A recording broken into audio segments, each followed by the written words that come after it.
Sam in the Suburbs by P.G. Wodehouse. Chapter 1. Sam starts on a journey. All day long, New York, stewing in the rays of a late August sun, had been growing warmer and warmer until now, at 3 o'clock in the afternoon, its inhabitants, with the exception of a little group gathered together on the 10th floor of the Wilmot Building on Upper Broadway, had divided themselves by a sort of natural cleavage into two main bodies, the one crawling about and asking those they met if this was hot enough for them, the other maintaining that what they minded was not so much the heat as the humidity. The reason for the activity prevailing on the 10th floor of the Wilmot was that a sporting event of the first magnitude was being pulled off there. Spike Murphy, of the John B. Pinsent Import-Export Company, being in the act of contesting the final of the Office Boys High-Kicking Championship against a willowy youth from the Consolidated Eyebrow Tweezer and Nail File Corporation. The affair was taking place on the premises of a few stenographers chewing gum, some male wage slaves in shirt sleeves, and Mr. John B. Pinsent's nephew, Samuel Shotter, a young man of agreeable features, who was acting as referee. In addition to being referee, Sam Shotter was also the patron and promoter of the tourney, the man but for whose vision and enterprise a wealth of young talent would remain undeveloped, thereby jeopardizing America's chances should an event of this kind ever be added to the program of the Olympic Games. It was he who, wandering about the office in a restless search for methods of sweetening an uncongenial round of toil, had come upon Master Murphy practicing kicks against the wall of a remote corridor, and had encouraged him to kick higher. It was he who had arranged matches with representatives of other firms throughout the building, and it was he who out of his own pocket had provided the purse which, as the lad's foot crashed against the plaster a full inch above his rival's best effort, he now handed to Spike together with a few well-chosen words. "Murphy," said Sam, "is the winner. After a contest conducted throughout in accordance with the best traditions of American high kicking, he has upheld the honor of the John B. Pinsent X and Imp and retained his title. In the absence of the boss, therefore, who has unfortunately been called away to Philadelphia and so is unable to preside at this meeting, I take much pleasure in presenting him with the guerdon of victory, this handsome dollar bill. Take it, Spike, and in after years, when you are a gray-haired alderman or something, look back to this moment and say to yourself—" Sam stopped, a little hurt. He thought he had been speaking rather well, yet already his audience was walking out on him. Spike Murphy, indeed, was running. "Say to yourself, 'When you are at leisure, Samuel,'" observed a voice behind him, "I should be glad of a word with you in my office." Sam turned. "Oh, hello, Uncle," he said. He coughed. Mr. Pinsent coughed. "I thought you had gone to Philadelphia," said Sam. "Indeed?" said Mr. Pinsent. He made no further remark, but proceeded sedately to his room, from which he emerged again a moment later with a patient look of inquiry on his face. "Come here, Sam," he said. "Who," he asked, pointing, "is this?" Sam peeped through the doorway and perceived, tilted back in a swivel chair, a long, lean man of repellent aspect. His large feet rested comfortably on the desk, his head hung sideways and his mouth was open. From his mouth, which was of generous proportions, there came a gurgling snore. "Who," repeated Mr. Pinsent, "is this gentleman?" Sam could not help admiring his uncle's unerring instinct, that amazing intuition which had led him straight to the realization that if an uninvited stranger was slumbering in his pet chair, the responsibility must of necessity be his nephew Samuel's. "Good Lord!" he exclaimed. "I didn't know he was there." "A friend of yours?" "It's Hash." "I beg your pardon?" "Hash Todhunter, you know, the cook of the Araminta. You remember I took a trip a year ago on a tramp steamer? This fellow was the cook. I met him on Broadway this afternoon and gave him lunch. I brought him back here because he wanted to see the place where I work." "Work?" said Mr. Pinsent, puzzled. "I had no notion he had strayed into your room." Sam spoke apologetically, but he would have liked to point out that the blame for all these embarrassing occurrences was really Mr. Pinsent's.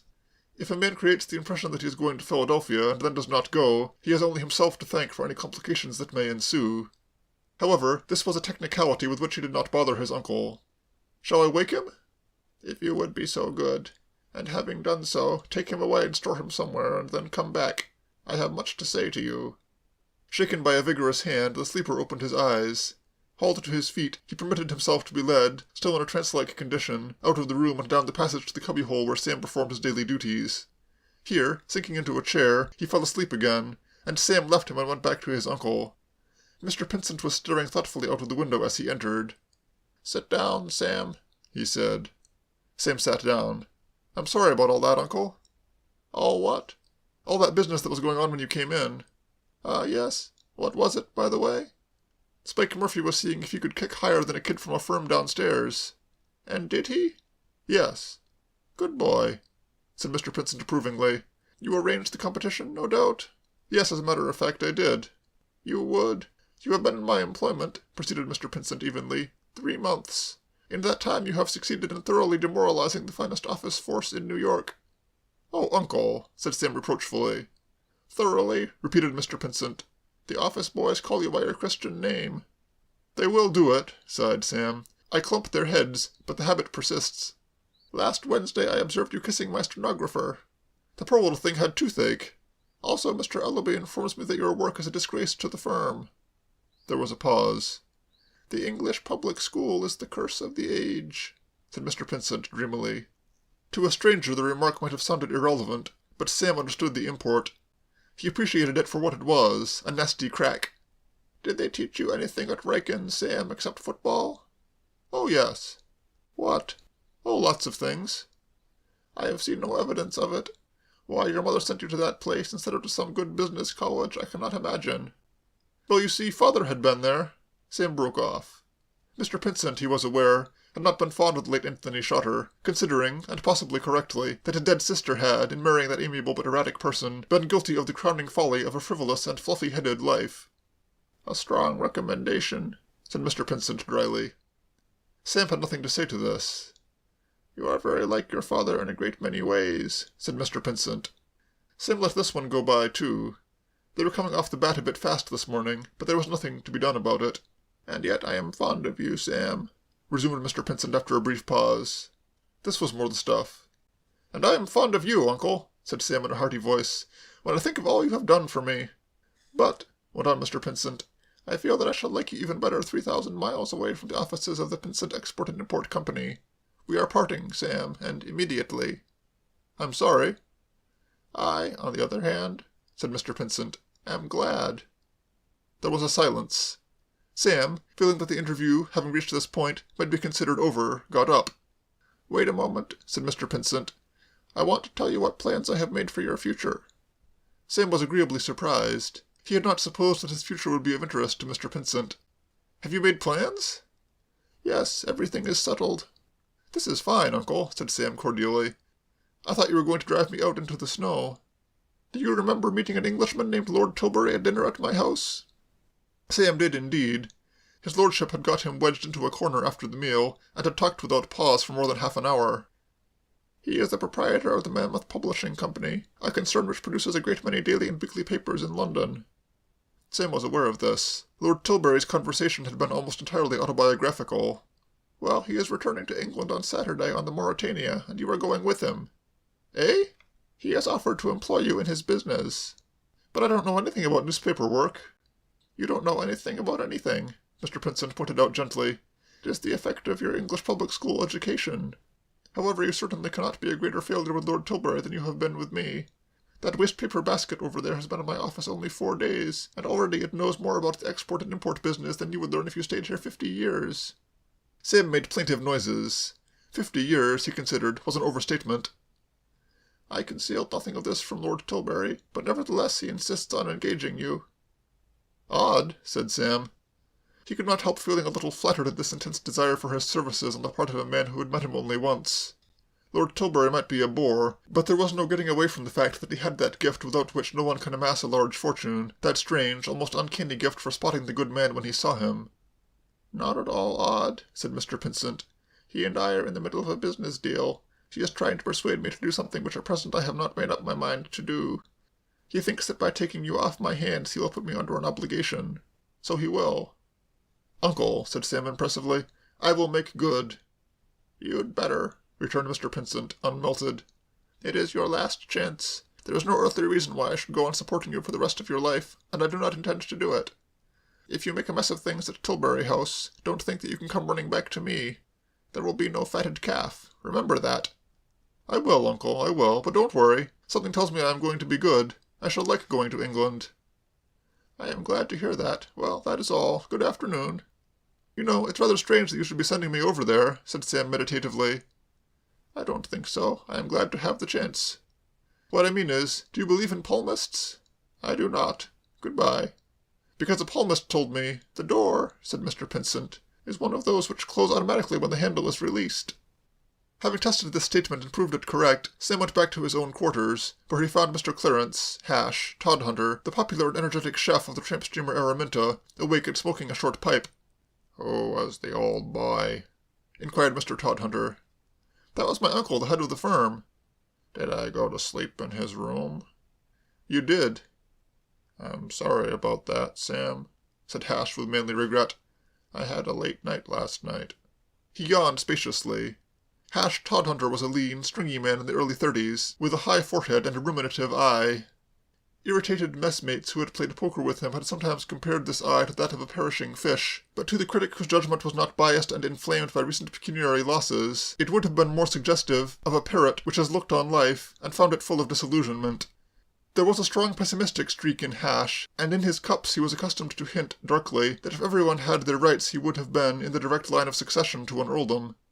It was a long and involved story, casting great discredit on all the parties concerned, but as he never told it twice in the same way, little credence was accorded to it by a discriminating forecastle. For the rest, he cooked the best dry hash on the Western Ocean, but was not proud. "Hash," said Sam, "I'm going over to England." "Me too. We sail Monday." "Do you, by Jove?" said Sam thoughtfully. "I'm supposed to be going on the Mauretania on Saturday, but I've half a mind to come with you instead. I don't like the idea of 6 days tete-a-tete with Lord Tilbury." "Who's he?" "The proprietor of the Mammoth Publishing Company, where I'm going to work." "Have you got the push here, then?" It piqued Sam a little that this untutored man should so readily have divined the facts. He also considered that Hash had failed in tact. He might at least have pretended that he supposed it to be a case of handing in a resignation. "Yes, you might perhaps put it that way." "Not because of me sitting in his chair?" "No, there are apparently a number of reasons. Hash, it's a curious thing, my uncle's taking it into his head to shoot me over to England like this. The other day a palmist told me that I was shortly going to take a long journey, at the end of which I should meet a fair girl. Hash? I want to show you something." He fumbled in his pocket and produced a note-case. Having done this, he paused. Then, seeming to overcome a momentary hesitation, he opened the case, and from it, with the delicacy of an Indian priest at a shrine handling a precious relic, extracted a folded piece of paper. A casual observer, deceived by a certain cheery irresponsibility that marked his behavior, might have set Sam Trotter down as one of those essentially material young men, in whose armor romance does not easily find a chink. He would have erred in this assumption. For all that he weighed 170 pounds of bone and sinew, and had, when amused, which was often, a laugh like that of the hyena in its native jungle, there was sentiment in Sam. Otherwise this paper would scarcely have been in his possession. "But before showing it to you," he said, eyeing Hash intently, "I would like to ask you a question.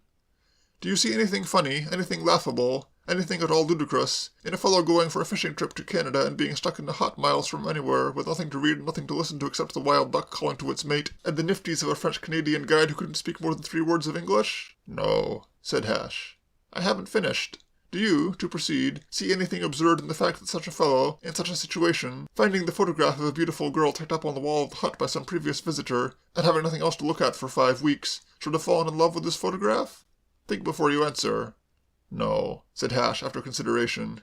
He was not a man who readily detected the humorous aspect of anything. "That's good," said Sam, "and lucky for you. Because, had you let one snicker out of yourself, just one, I would have smitten you rather forcibly on the beezer. Well, I did." "Did what?" "Found this picture tacked up on the wall and fell in love with it. Look!" He unfolded the paper reverently. It now revealed itself as a portion of a page, torn from one of those illustrated journals, which brighten the middle of the Englishman's week. Its sojourn on the wall of the fishing hut had not improved it. It was faded and yellow, and over one corner a dark stain had spread itself, seeming to indicate that some occupant of the hut had at one time or another done a piece of careless carving. Nevertheless, he gazed at it as a young knight might have gazed upon the Holy Grail. "Well?" Hash surveyed the paper closely. "That's mutton gravy," he said, pointing at the stain and forming a professional man's swift diagnosis. "Beef wouldn't be so dark." Sam regarded him with a glance of concentrated loathing, which would have embarrassed a more sensitive man. "I show you this lovely face, all aglow with youth and the joy of life," he cried, "and all that seems to interest you is that some foul vandal, whose neck I should like to wring, has splashed his beastly dinner over it. Heavens, man, look at that girl! Have you ever seen such a girl?" "She's not bad." "Not bad? Can't you see she's simply marvelous?" The photograph did, indeed, to a great extent justify Sam's enthusiasm. It represented a girl in hunting costume, standing beside her horse. She was a trim, boyish-looking girl of about 18, slightly above the medium height, and she gazed out at the picture with clear, grave, steady eyes. At the corner of her mouth there was a little thoughtful droop. It was a pretty mouth, but Sam, who had made a study of the picture and considered himself the world's leading authority upon it, was of opinion that it would look even prettier when smiling. Under the photograph, in leaded capitals, ran the words, "A fair daughter of Nimrod." Beneath this poetical caption, it is to be presumed, there had originally been more definite information as to the subject's identity, but the coarse hand which had wrenched the page from its setting had unfortunately happened to tear off the remainder of the letterpress. "Simply marvelous," said Sam emotionally. "What's that thing of Tennyson's about a little English rosebud, she?" "Tennyson? There was a fellow when I was on the Seabird called Penniman." "Oh, shut up. Isn't she a wonder, Hash? And what is more, fair, wouldn't you say?" Hash scratched his chin. He was a man who liked to think things over. "Or dark," he said. "Idiot, don't tell me those eyes aren't blue." "Might be," admitted Hash grudgingly. "And that hair would be golden, or possibly a very light brown?" "How am I to know?" "Hash," said Sam, "the very first thing I do when I get to England is to find out who that girl is." "Easy enough." Hash pointed the stem of his pipe at the caption. "Daughter of Nimrod. All you got to do is get a telephone directory and look him up. It'll give the address as well." "How do you think of these things?" said Sam admiringly. "The only trouble is, suppose old man Nimrod lives in the country. He sounds like a hunting man." "Ah," said Hash. "There's that, of course." "No, my best scheme will be to find out what paper this is torn out of, and then search back through the files for the picture." "Maybe," said Hash. He had plainly lost interest in the subject. Sam was gazing dreamily at the picture. "Do you see that little dimple just by the chin, Hash? My goodness, I'd give something to see that girl smile." He replaced the paper in his note-case and sighed. "Love is a wonderful thing, Hash."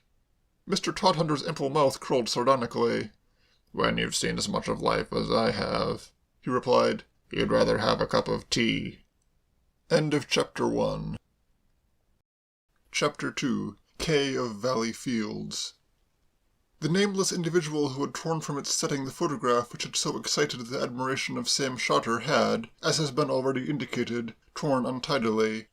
Had he exercised a little more care, that lovelorn young man would have seen beneath the picture the following legend: Miss Kay Derrick, daughter of Colonel Eustace Derrick, of Midway's Hall, Wilts.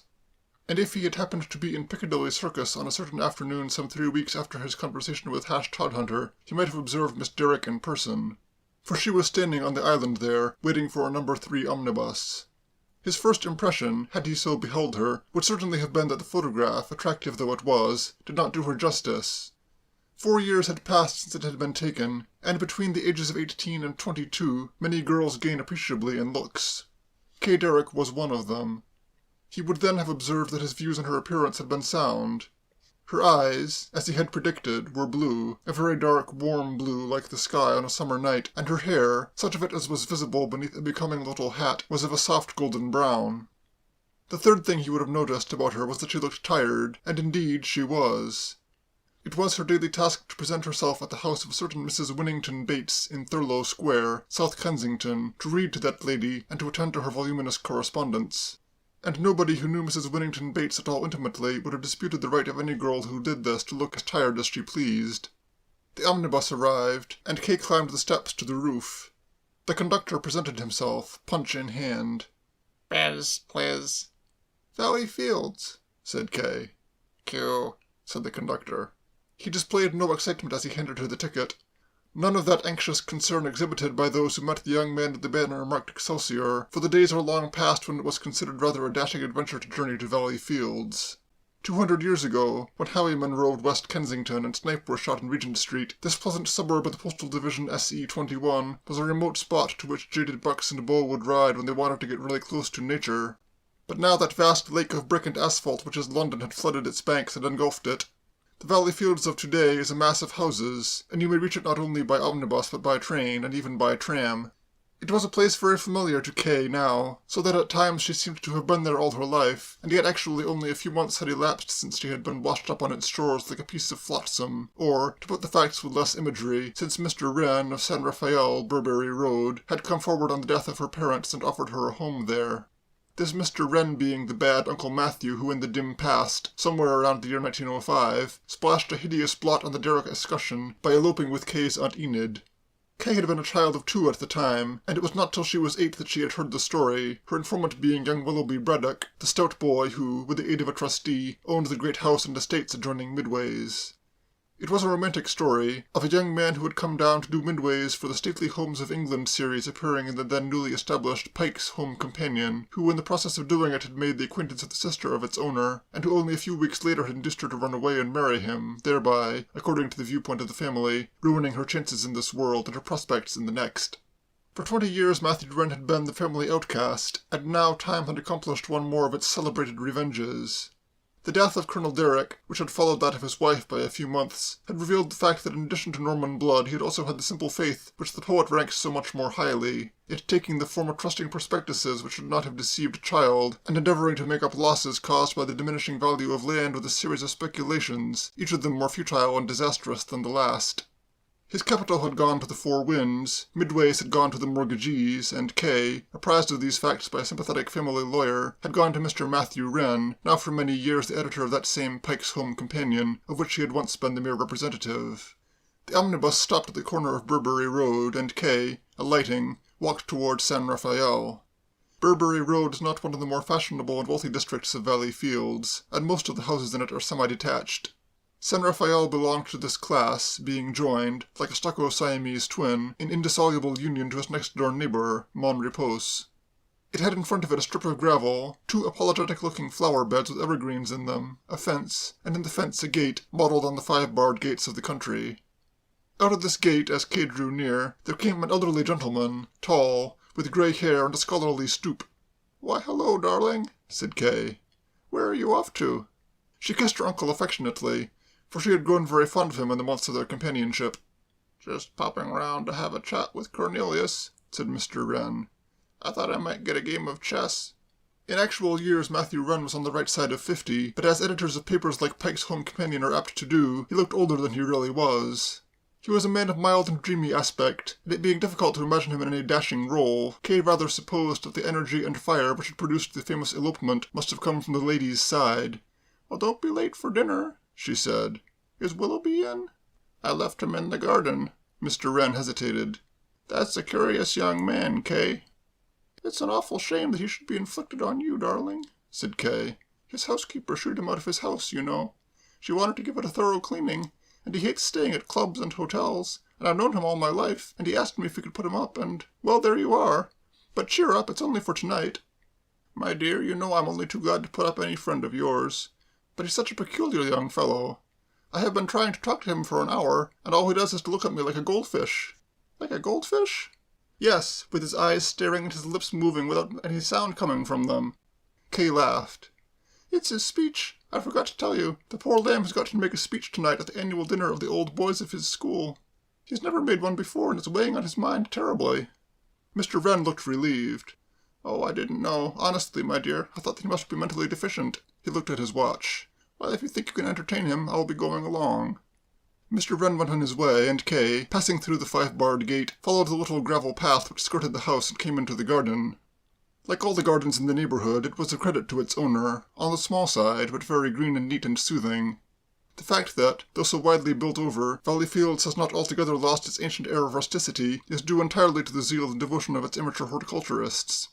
More seeds are sold each spring in Valley Fields, more lawn mowers pushed, more garden rollers borrowed, more snails destroyed, more green fly squirted with patent mixtures, than in any other suburb on the Surrey side of the river.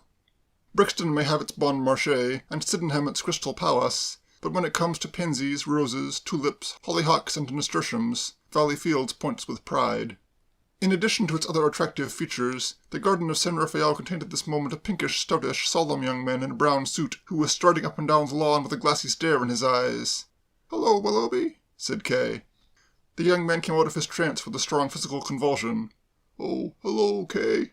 He followed her across the lawn to the tea-table which stood in the shade of a fine tree, for there are trees in this favoured spot as well as flowers. "Tea, Willoughby?" said Kay, sinking gratefully into a deck chair.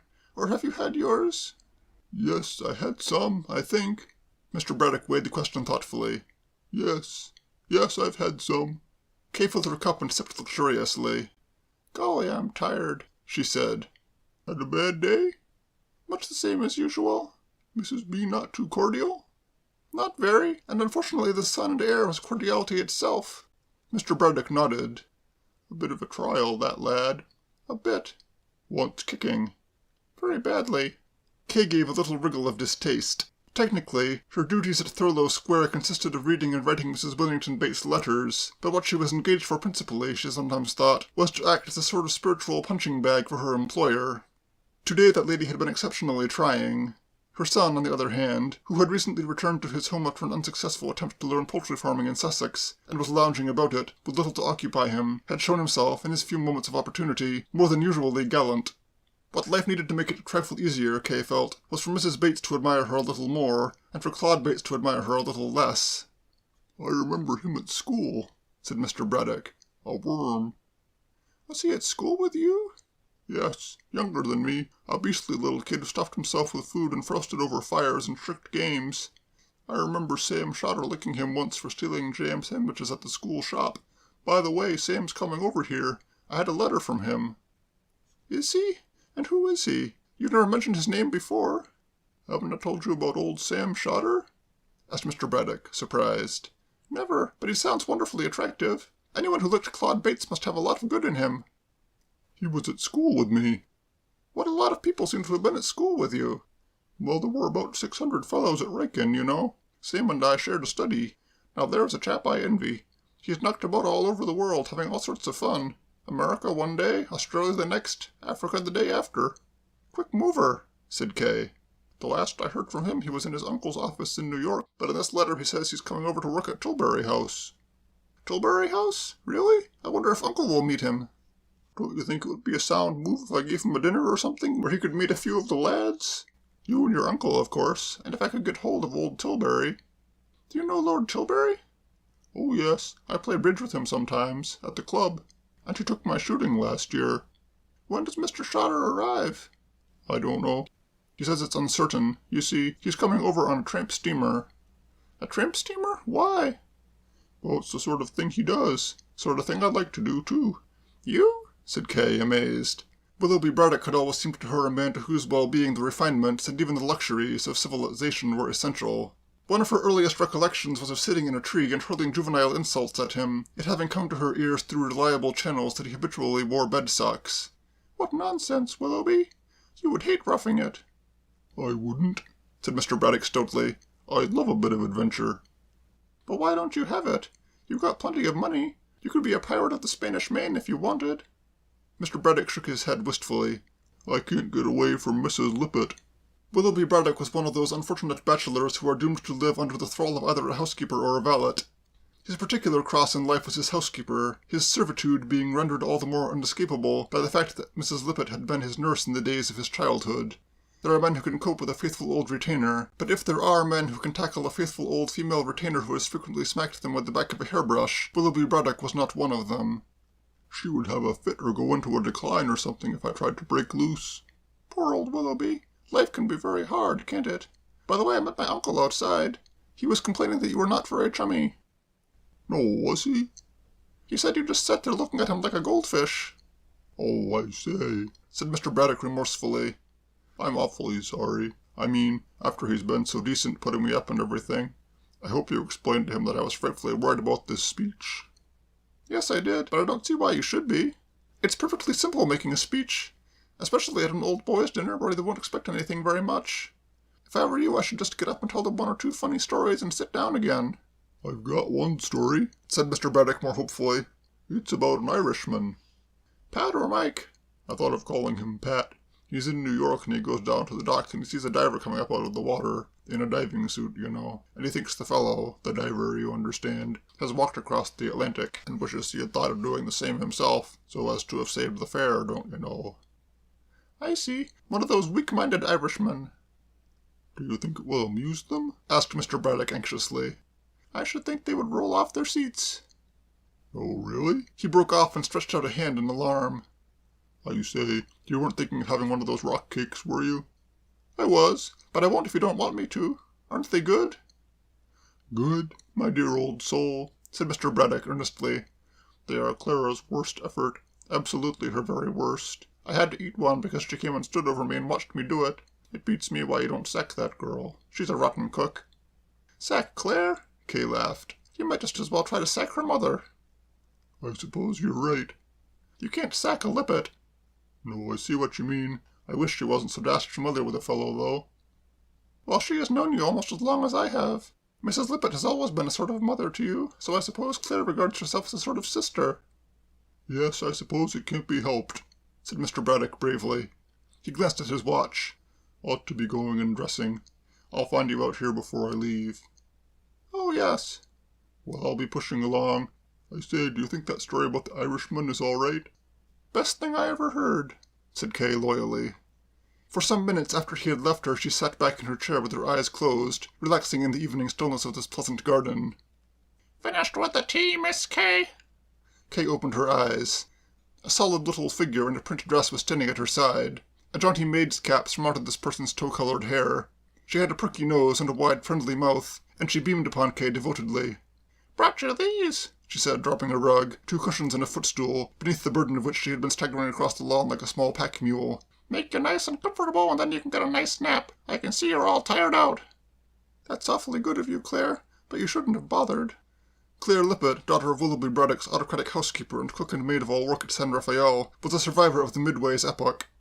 She had entered the Derrick household at the age of 12, her duties at that time being vague, and leaving her plenty of leisure for surreptitious bird's nesting with Kay, then 13. On her 18th birthday, she had been promoted to the post of Kay's personal maid, and from that moment may be said formally to have taken charge. The Lippett motto was fidelity, and not even the famous financial crash had been able to dislodge this worthy daughter of the clan. Resolutely following Kay into exile, she had become, as stated, Mr. Wren's cook, and as Mr. Braddock had justly remarked, a very bad cook, too. You oughtn't to go getting yourself all tired, Miss Kay. You ought to be sitting at your ease. Well, so I am, said Kay. There were times when, like Mr. Braddock, she found the Lippett protectiveness a little cloying. She was a high-spirited girl and wanted to face the world with a defiant, "Who cares?" and it was not easy to do this with Claire cuddling her all the time as if she were a fragile and sensitive plant. Resistance, however, was useless. Nobody had ever yet succeeded in curbing the motherly spirit of the Lippetts, and probably nobody ever would. Mean to say, explained Claire, adjusting the footstool, you ought not to be soiling your hands with work, that's what I mean. It's a shame you should be having to. She stopped abruptly. She had picked up the tea-tray and made a wounding discovery. You haven't touched my rock cakes, she said in a voice in which reproach and disappointment were nicely blended. And I made them for you special. I didn't want to spoil my dinner, said Kay hastily. Claire was a temperamental girl, quick to resent slurs on her handiwork. I'm sure you've got something nice. Claire considered the point. Well, yes and no, she said. If you're thinking of the pudding, I'm afraid that's off. The kitten fell into the custard. No. She did, and when I'd fished her out there wasn't hardly any left. Seemed to have soaked into her like as if she was a sponge. Still there'll be enough for you if Mr. Wren didn't want any. No, it doesn't matter, thanks, said Kay earnestly. Well, I'm trying a new soup which'll sort of make up for it. It's one I read in a book. It's called Pottage Our Lar Princess. You sure you won't have one of these rock cakes, Miss Kay? Put strength into you. No, thanks, really. Right-ho, just as you say. Miss Lippett crossed the lawn and disappeared, and a soothing peace fell upon the garden. A few minutes later, however, just as Kay's head was beginning to nod, from an upper window there suddenly blared forth in the still air a loud and raucous voice, suggestive of costermongers advertising their Brussels sprouts, or those who call the cattle home across the sands of Dee. I am reminded by a remark of our worthy president, roared the voice, of a little story which may be new to some of you present here tonight. It seems that a certain Irishman had gone down to New York. I mean, he was in New York and had gone down to the docks, and while there... The voice trailed off. Apparently the lungs were willing, but the memory was weak. Presently it broke out in another place. For the school, gentlemen, our dear old school, occupies a place in our hearts, a place in our hearts, in the hearts of all of us, in all our hearts, in our hearts, gentlemen, which nothing else can fill. It forms, if I may put it that way, Mr. President and gentlemen, forms a link that links the generations. Whether we are 50 years old or 40 or 30 or 20, we are nonetheless, all of us, contemporaries. And why? Because, gentlemen, we are all, linked by that link. Jolly good, murmured Kay, impressed. That is why, Mr. President and gentlemen, though I am glad, delighted, pleased, happy, and, overjoyed to see so many of you responding to the annual call of our dear old school, I am not surprised. From the kitchen door, a small knife in one hand and a half-peeled onion in the other, there emerged the stocky figure of Claire Lippett. She gazed up at the window wrathfully. Hi! No, not surprised. Hi! And talking of being surprised, I am reminded of a little story which may be new to some of you present here tonight.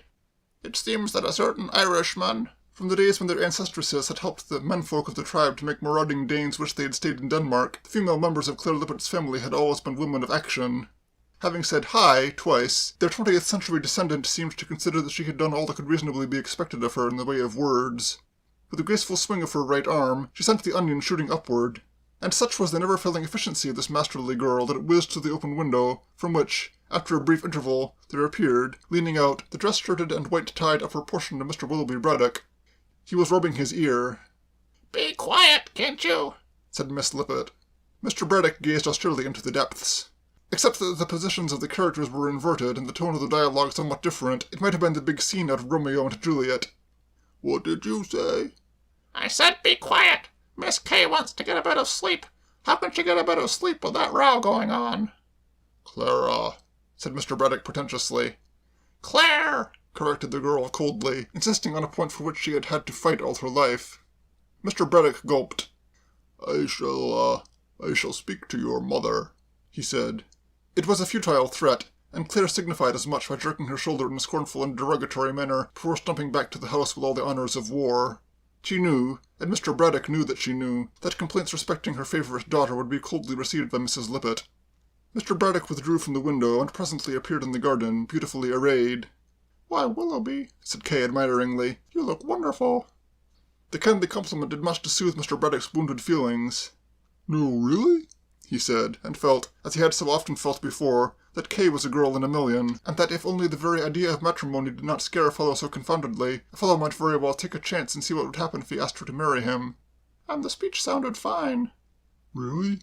You know, I got a sudden fear that my voice might not carry." "It carries," Kay assured him. The clouds which her compliments had chased from Mr. Braddock's brow gathered again. "I say, Kay, you know, you really ought to do something about that girl, Clara. She's impossible. I mean, throwing onions at a fellow."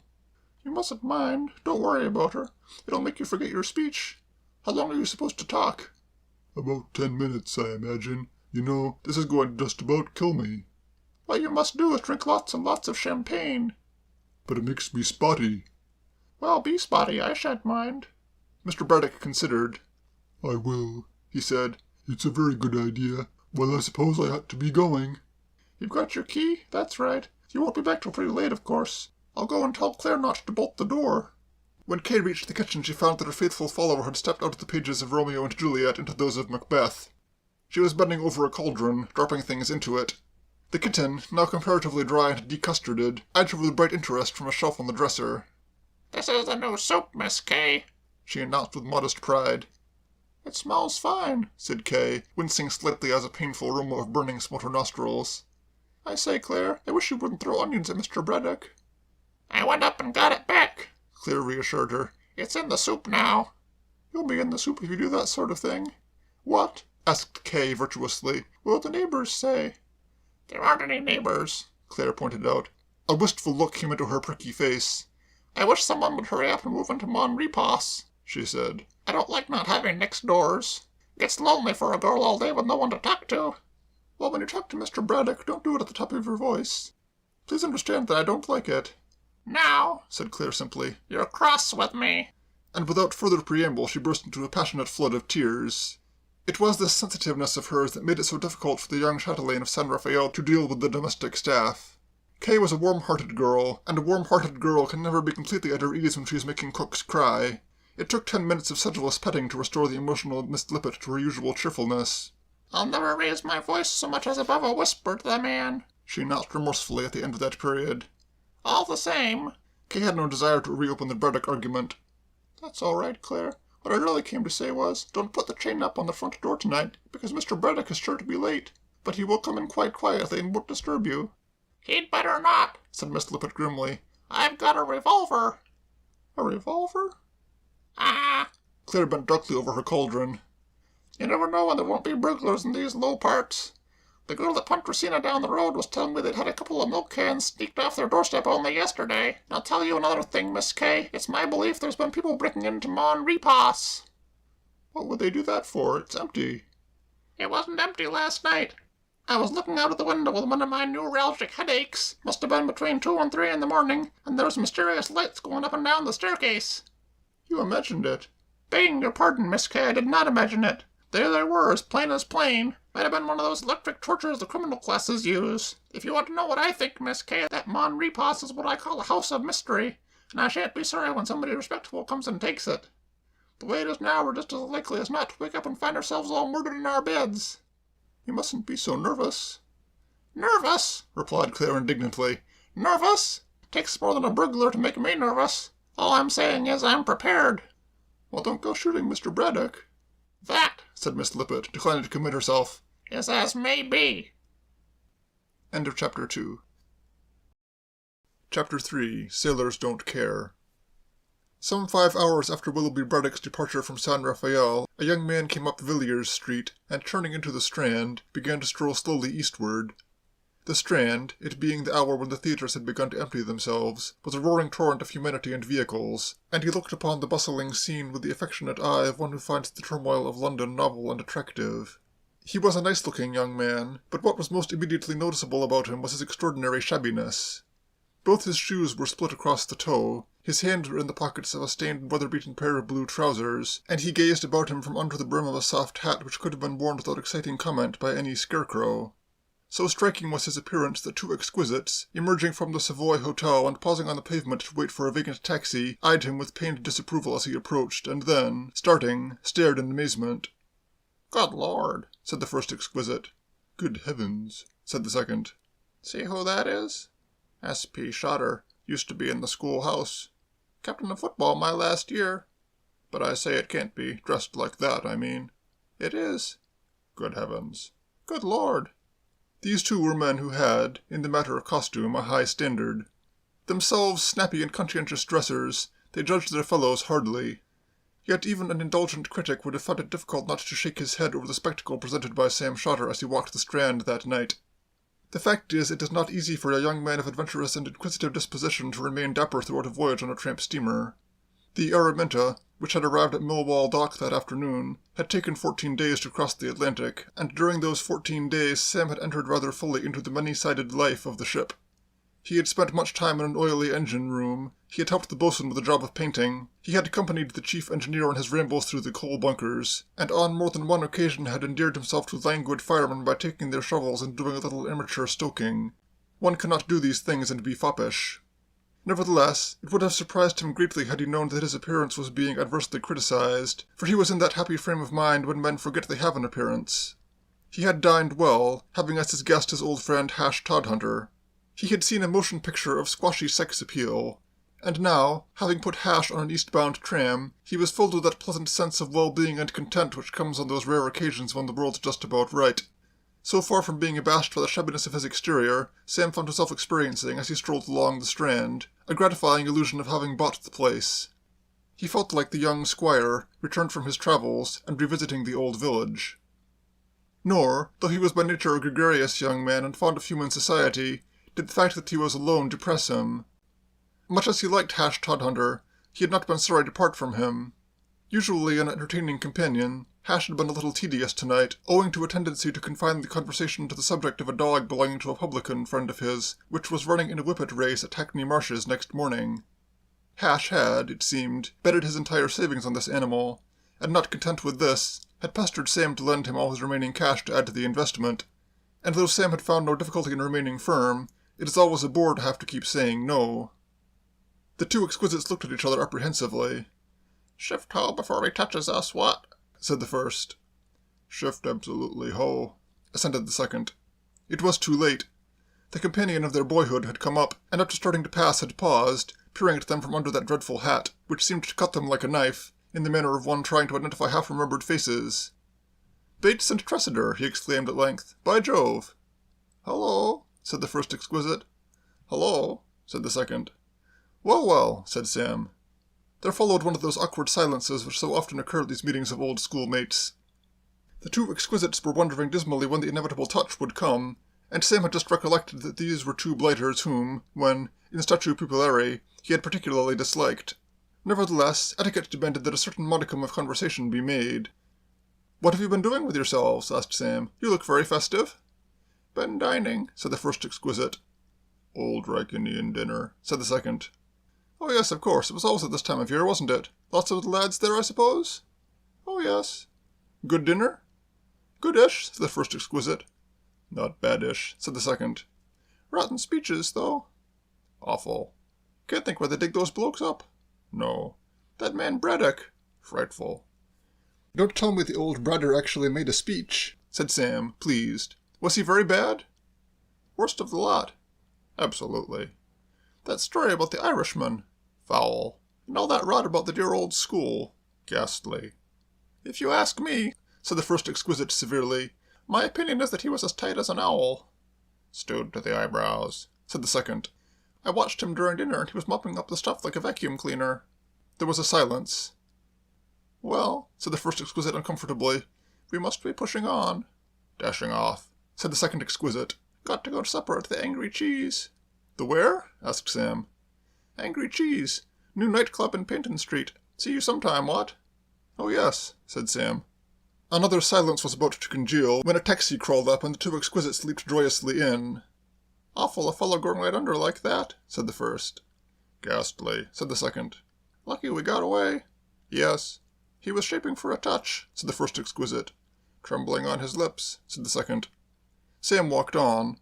Although the Messrs. Bates and Tressida had never been favourites of his, they belonged to what Mr. Braddock would have called, and indeed had called no fewer than 11 times in his speech that night, the dear old school, and the meeting with them had left him pleasantly stimulated. The feeling of being a seigneur revisiting his estates after long absence grew as he threaded his way through the crowd.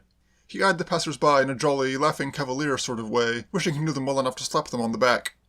And when he reached the corner of Wellington Street and came upon a dishevelled vocalist singing mournfully in the gutter, he could not but feel that it was a personal affront that this sort of thing should be going on in his domain. He was conscious of a sensation of being individually responsible for this poor fellow's reduced condition, and the situation seemed to him to call for largesse. On setting out that night, Sam had divided his money into 2 portions. His baggage, together with his letter of credit, had preceded him across the ocean on the Mauretania, and as it might be a day or so before he could establish connection with it, he had prudently placed the bulk of his ready money in his note-case, earmarking it for the purchase of new clothes and other necessaries on the morrow, so that he might be enabled to pay his first visit to Tilbury House in becoming state. The remainder, sufficient for the evening's festivities, he had put in his trousers pocket. It was into his right trousers pocket, therefore, that he now groped. His fingers closed on a half-crown. He promptly dropped it. He was feeling seigneurial, but not so seigneurial as that.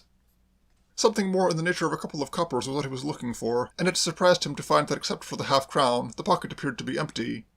He explored the other pocket. That was empty too. The explanation was, of course, that the life of pleasure comes high. You cannot go stuffing yourself in a voracious sea-cook at restaurants, taking buses and underground trains all over the place, and finally winding up at a cinema palace without cutting into your capital. Sam was reluctantly forced to the conclusion that the half-crown was his only remaining spare coin. He was, accordingly, about to abandon the idea of largesse and move on, when the vocalist, having worked his way through "You're the Sort of a Girl That Men Forget," began to sing that other popular ballad entitled "Sailors Don't Care," and it was no doubt the desire to refute the slur implied in these words on the great brotherhood of which he was an immature member that decided Sam to be lavish. The half-crown changed hands. Sam resumed his walk. At 11:15 at night there was little to amuse and interest the stroller east of Wellington Street, so he now crossed the road and turned westward, and he had not been walking more than a few paces when he found himself looking into the brightly lighted window of a small restaurant that appeared to specialize in shellfish. The slab beyond the glass was paved with the most insinuating oysters. Overcome with emotion, Sam stopped in his tracks. There is something about the oyster, nestling in its shell, which in the hours that come when the theatres are closed and London is beginning to give itself up to nocturnal revelry, stirs right-thinking men like a bugle. There swept over Sam a sudden gnawing desire for nourishment. Oysters with brown bread and a little stout were, he perceived, just what this delightful evening demanded by way of a fitting climax. He pulled out his note-case. Even if it met an inferior suit next morning, one of those treasury notes which lay there must be broken into here and now. It seemed to Sam, looking back later at this moment, that at the very first touch the note-case had struck him as being remarkably thin. It appeared to have lost its old jolly plumpness, as if some wasting fever had struck it. Indeed, it gave the impression, when he opened it, of being absolutely empty. It was not absolutely empty. It is true that none of the treasury notes remained, but there was something inside, a dirty piece of paper on which were words written in pencil. He read them by the light that poured from the restaurant window. "Dear Sam, You will doubtless be surprised, Sam, to learn that I have borrowed your money. Dear Sam, I will send it back tomorrow a.m. prompt. Nothing can beat that whippet, Sam, so I have borrowed your money. Trusting this finds you in the pink.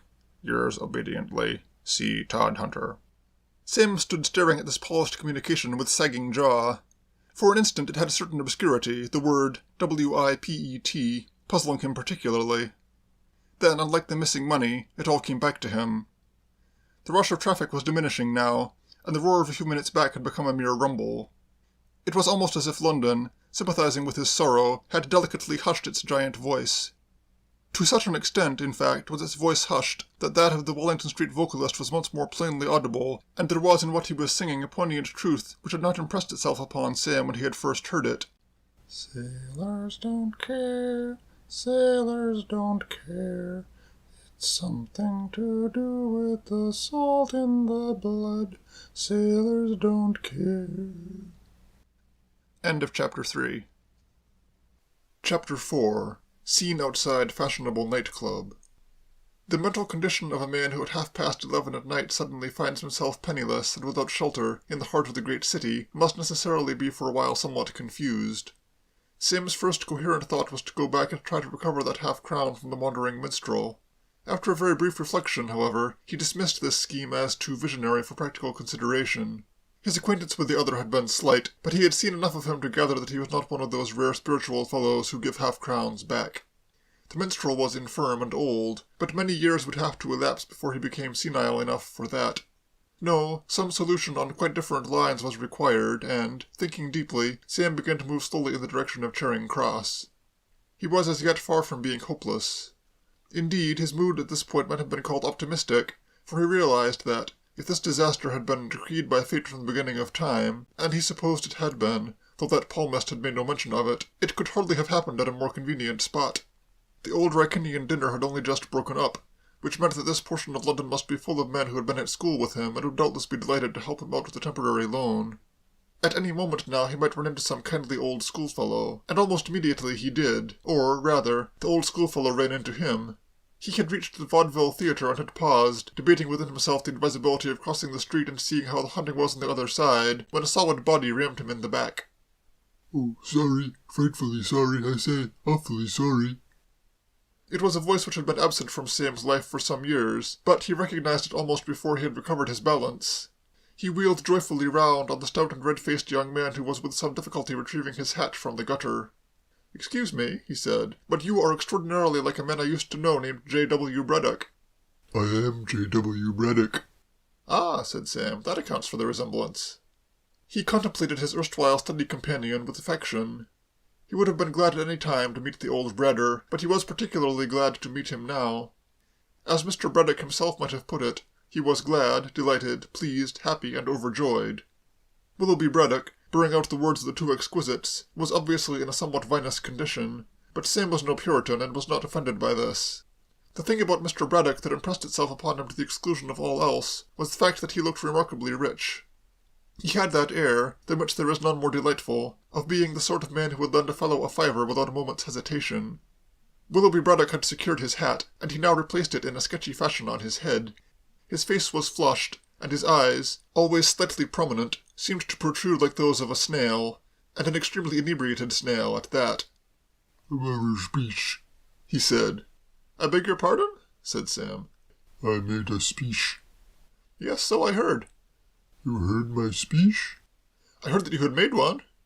"How did you hear my speech?" said Mr. Braddock, plainly mystified. "You weren't at the dinner." "No, but—" "You couldn't have been at the dinner," proceeded Mr. Braddock, reasoning closely, "because evening dress was obligatory, and you aren't obligatory. I'll tell you what, between you and me, I don't know who the deuce you are." "You don't know me?" "No, I don't know you." "Pull yourself together, Bradder. I'm Sam Shotter." "Sam Sauter?" "If you prefer it that way, certainly. I've always pronounced it Sam Shotter myself." "Sam Shotter?" "That's right." Mr. Braddock eyed him narrowly. "Look here," he said. "I'll tell you something that'll interest you very much. You're Sam Shotter." "That's it." "We were at school together." "We were." "The dear old school." "Exactly." Intense delight manifested itself in Mr. Braddock's face. He seized Sam's hand and wrung it warmly. "How are you, my dear old chap, how are you?" he cried. "Old sham spotter, by gad, by Jove, by George, my goodness, fancy that. Well, good-bye." And with a beaming smile he suddenly swooped across the road and was lost to sight. The stoutest heart may have its black moments. Depression claimed Sam for its own. There is no agony like that of the man who has intended to borrow money and finds that he has postponed the request till too late. With bowed shoulders he made his way eastward. He turned up Charing Cross Road, and thence by way of Green Street into Leicester Square. He moved listlessly along the lower end of the square, and presently, glancing up, perceived graven upon the wall the words, Pinton Street. He halted. The name seemed somehow familiar. Then he remembered.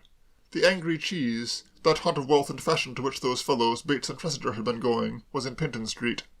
Hope revived in Sam. An instant before, the iron seemed to have entered his soul, but now he squared his shoulders and quickened his steps. Good old Bates, splendid old Tressida, they were the men to help him out of this mess. He saw clearly now how mistaken can be the callow judgments which we form when young. As an immature lad at school he had looked upon Bates and Tressida with a jaundiced eye. He had summed them up in his mind, after the hasty fashion of youth, as ticks and blisters. Aye, and even when he had encountered them half an hour ago after the lapse of years, their true nobility had not been made plain to him. It was only now, as he padded along Pinton Street like a leopard on the trail, that he realized what excellent fellows they were, and how fond he was of them. They were great chaps, corkers, both of them. And when he remembered that with a boy's blindness to his sterling qualities he had once given Bates 6 of the juiciest with a walking stick, he burned with remorse and shame. It was not difficult to find the Angry Cheese. About this newest of London's night-clubs there was nothing coy or reticent. Its doorway stood open to the street, and cabs were drawing up in a constant stream, and discharging fair women and well-tailored men. Furthermore, to render identification easy for the very dullest, there stood on the pavement outside a vast commissionaire, brilliantly attired in the full-dress uniform of a Czechoslovakian field marshal, and wearing on his head a peaked cap circled by a red band, which bore in large letters of gold the words, Angry Cheese. "Good evening," said Sam, curveting buoyantly up to this spectacular person. "I want to speak to Mr. Bates." The field marshal eyed him distantly. The man, one would have said, was not in sympathy with him. Sam could not imagine why. With the prospect of a loan in sight, he himself was liking everybody. "Mr. Bates." "Mr. Yates." "Mr. Bates, you know Mr. Bates," said Sam. And such was the stimulating rhythm of the melody into which the unseen orchestra had just burst, that he very nearly added, "He's a bear, he's a bear, he's a bear." "Or Tressida." "Make up your mind," said the field marshal petulantly. At this moment, on the opposite side of the street, there appeared the figure of Mr. Willoughby Braddock, walking with extraordinary swiftness. His eyes were staring straight in front of him. He had lost his hat. "Brother!" cried Sam. Mr. Braddock looked over his shoulder, waved his hand, smiled a smile of piercing sweetness, and passed rapidly into the night. Sam was in a state of indecision similar to that of the dog in the celebrated Substance and Shadow fable. Should he pursue the will-o'-the-wisp, or should he stick to the sound conservative policy of touching the man on the spot? What would Napoleon have done? He decided to remain. "Fellow who was at school with me," he remarked explanatorily. "Ho!" said the field marshal, looking like a stuffed sergeant major. "And now," said Sam, "can I see Mr. Bates?" "You cannot." "But he's in there." "And you're out here," said the field marshal. He moved away to assist a young lady of gay exterior to alight from her taxicab, and as he did so, someone spoke from the steps. "Ah, there you are." Sam looked up, relieved. Dear old Bates was standing in the lighted doorway. Of the 4 persons who made up the little group collected about the threshold of the Angry Cheese, 3 now spoke simultaneously. Dear old Bates said, "This is Topping. Thought you weren't coming." The lady said, "Awfully sorry I'm late, old cork." Sam said, "Oh, Bates." He was standing some little space removed from the main body when he spoke, and the words did not register. The lady passed on into the building. Bates was preparing to follow her when Sam spoke again, and this time nobody within any reasonable radius could have failed to hear him. "Hi, Bates!" "Hey!" said the field marshal, massaging his ear with a look of reproach and dislike. Bates turned, and as he saw Sam, there spread itself over his face the startled look of one who, wandering gaily along some primrose path, sees gaping before him a frightful chasm, or a fearful serpent, or some menacing lion in the undergrowth. In this crisis, Claude Bates did not hesitate. With a single backward spring, which, if he could have remembered it and reproduced it later on the dancing floor, would have made him the admired of all, he disappeared, leaving Sam staring blankly after him. A large fat hand, placed in no cordial spirit on his shoulder, awoke Sam from his reverie. The field marshal was gazing at him with a loathing which he made now no attempt to conceal. "You up it," said the field marshal. "We don't want none of your sort here." "But I was at school with him," stammered Sam. The thing had been so sudden that even now he could not completely realize that what practically amounted to his own flesh and blood had thrown him down cold. "At school with him, too, was you?" said the field marshal.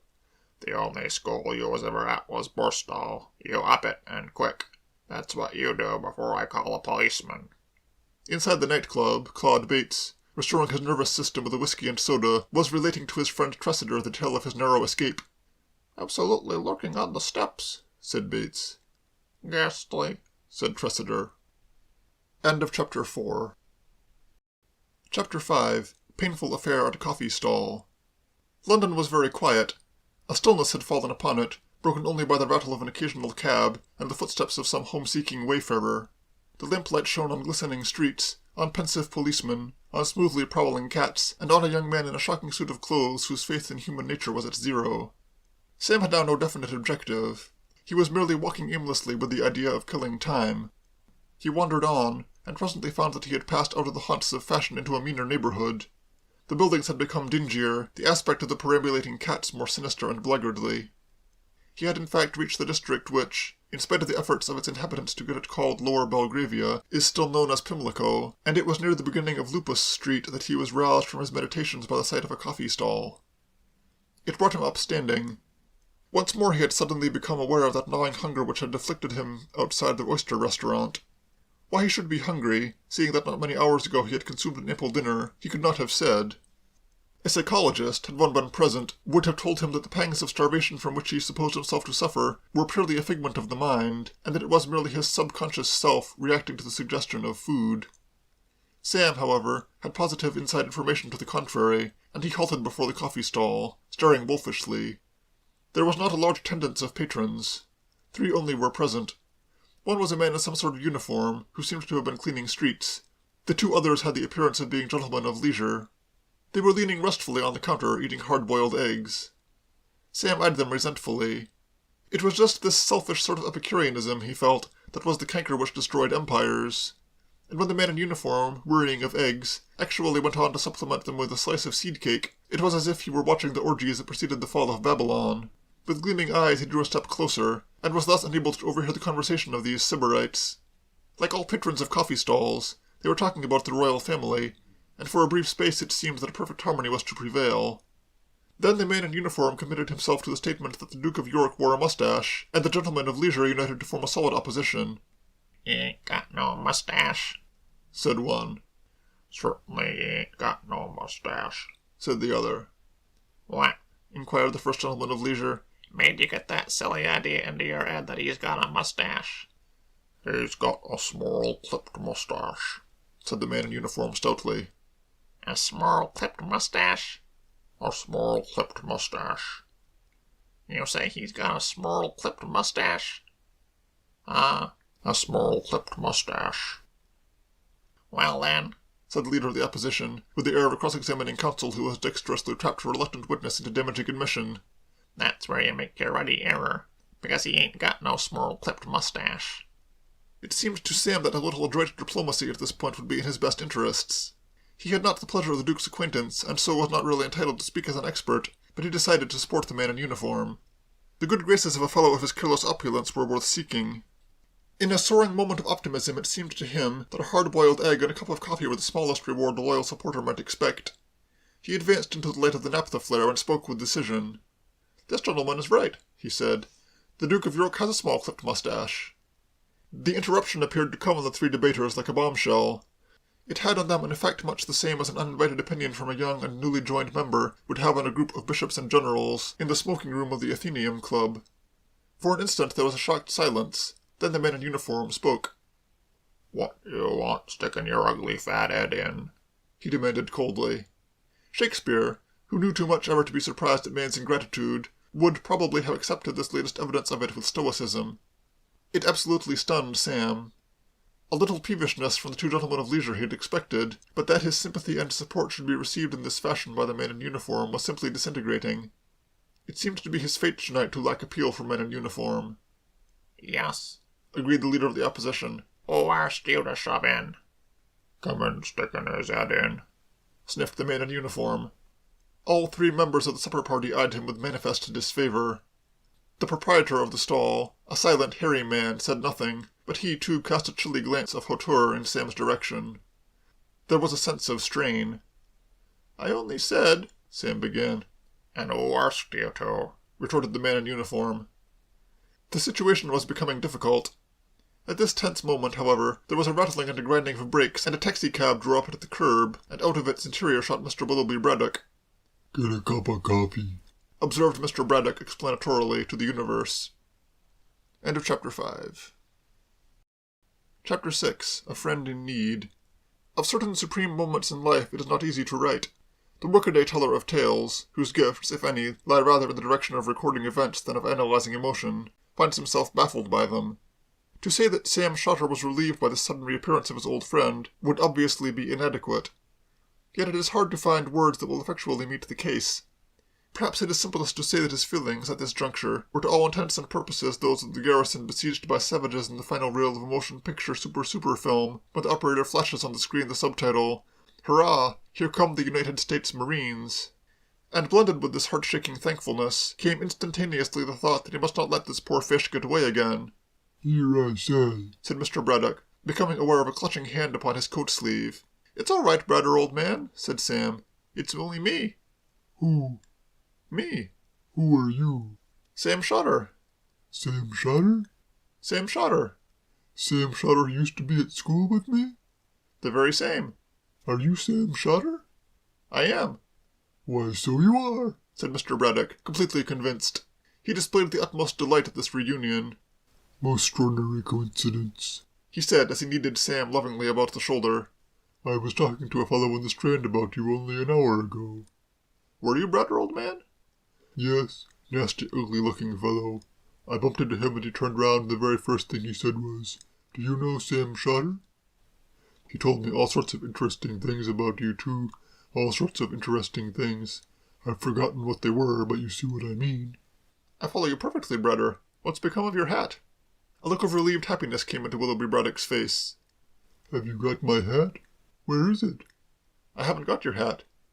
You said you had my hat. No, I didn't. Oh, said Mr. Braddock, disappointed. Well then, come and have a cup of coffee. It was with the feelings of a voyager who, after much buffeting, comes safely at last to journey's end, that Sam ranged himself alongside the counter which for so long had been but a promised land, seen from some distant Mount Pisgah. The two gentlemen of leisure had melted away into the night, but the uniformed man remained, eating seed cake with a touch of bravado. This gentleman a friend of yours, Sam? asked Mr. Braddock, having ordered coffee and eggs. I should say not, said Sam with aversion. Why, he thinks the Duke of York has a small clipped mustache. No, said Mr. Braddock, shocked. He does. Man must be a thorough ass. Dropped on his head when a baby, probably. Better have nothing to do with him, said Mr. Braddock in a confidential bellow. The meal proceeded on its delightful course. Sam had always been fond of Willoughby Braddock, and the spacious manner in which he now ordered further hard-boiled eggs showed him that his youthful affection had not been misplaced. A gentle glow began to steal over him. The coffee was the kind of which, after a preliminary mouthful, you drink a little more just to see if it is really as bad as it seemed at first, but it was warm and comforting. It was not long before the world appeared very good to Sam. He expanded genially. He listened with courteous attention to Mr. Braddock's lengthy description of his speech at the old Racinian dinner, and even melted sufficiently to extend an olive branch to the man in uniform. Looks like rain, he said affably. Who does? asked Mr. Braddock, puzzled. I was addressing the gentleman behind you, said Sam. Mr. Braddock looked cautiously over his shoulder. But are we speaking to him? He asked gravely. I thought. Oh, yes, said Sam tolerantly. I fancy he's quite a good fellow, really. Wants knowing, that's all. What makes you think he looks like rain? asked Mr. Braddock, interested. The chauffeur of the taxicab now added himself to the little group. He said that he did not know about Mr. Braddock's plans, but that he himself was desirous of getting to bed. Mr. Braddock patted him on the shoulder with a radiant bonhomie. This, he explained to Sam, is a most delightful chap. I've forgotten his name. The cabman said his name was Evans. Evans, of course. I knew it was something beginning with a G. This is my friend Evans, Sam. I forget when we met, but he's taking me home. Where do you live, Brother? Where do I live, Evans? Down at Valley Fields, you told me, said the cabman. Where are you living, Sam? Nowhere. How do you mean, nowhere? I have no home, said Sam with simple pathos. I'd like to dig you one, said the man in uniform. No home? Cried Mr. Braddock, deeply moved. Nowhere to sleep tonight, do you mean? I say, look here, you must absolutely come back with me. Evans, old chap, do you think there would be room for one more in that cab of yours? Because I particularly want this gentleman to come back with me. My dear old Sam, I won't listen to any argument. You won't have to. You can sleep on the sofa in the drawing room. You ready, Evans, old man? Splendid. Then let's go. From Lupus Street, Pimlico, to Burberry Road, Valley Fields, is a distance of several miles, but to Sam the drive seemed a short one. This illusion was not due so much to the gripping nature of Mr. Braddock's conversation, though that rippled on continuously, as to the fact that being a trifle weary after his experiences of the night, he dozed off shortly after they had crossed the river. He awoke to find that the cab had come to a standstill outside a wooden gate, which led by a short gravel path to a stucco-covered house. A street lamp, shining feebly, was strong enough to light up the name San Rafael.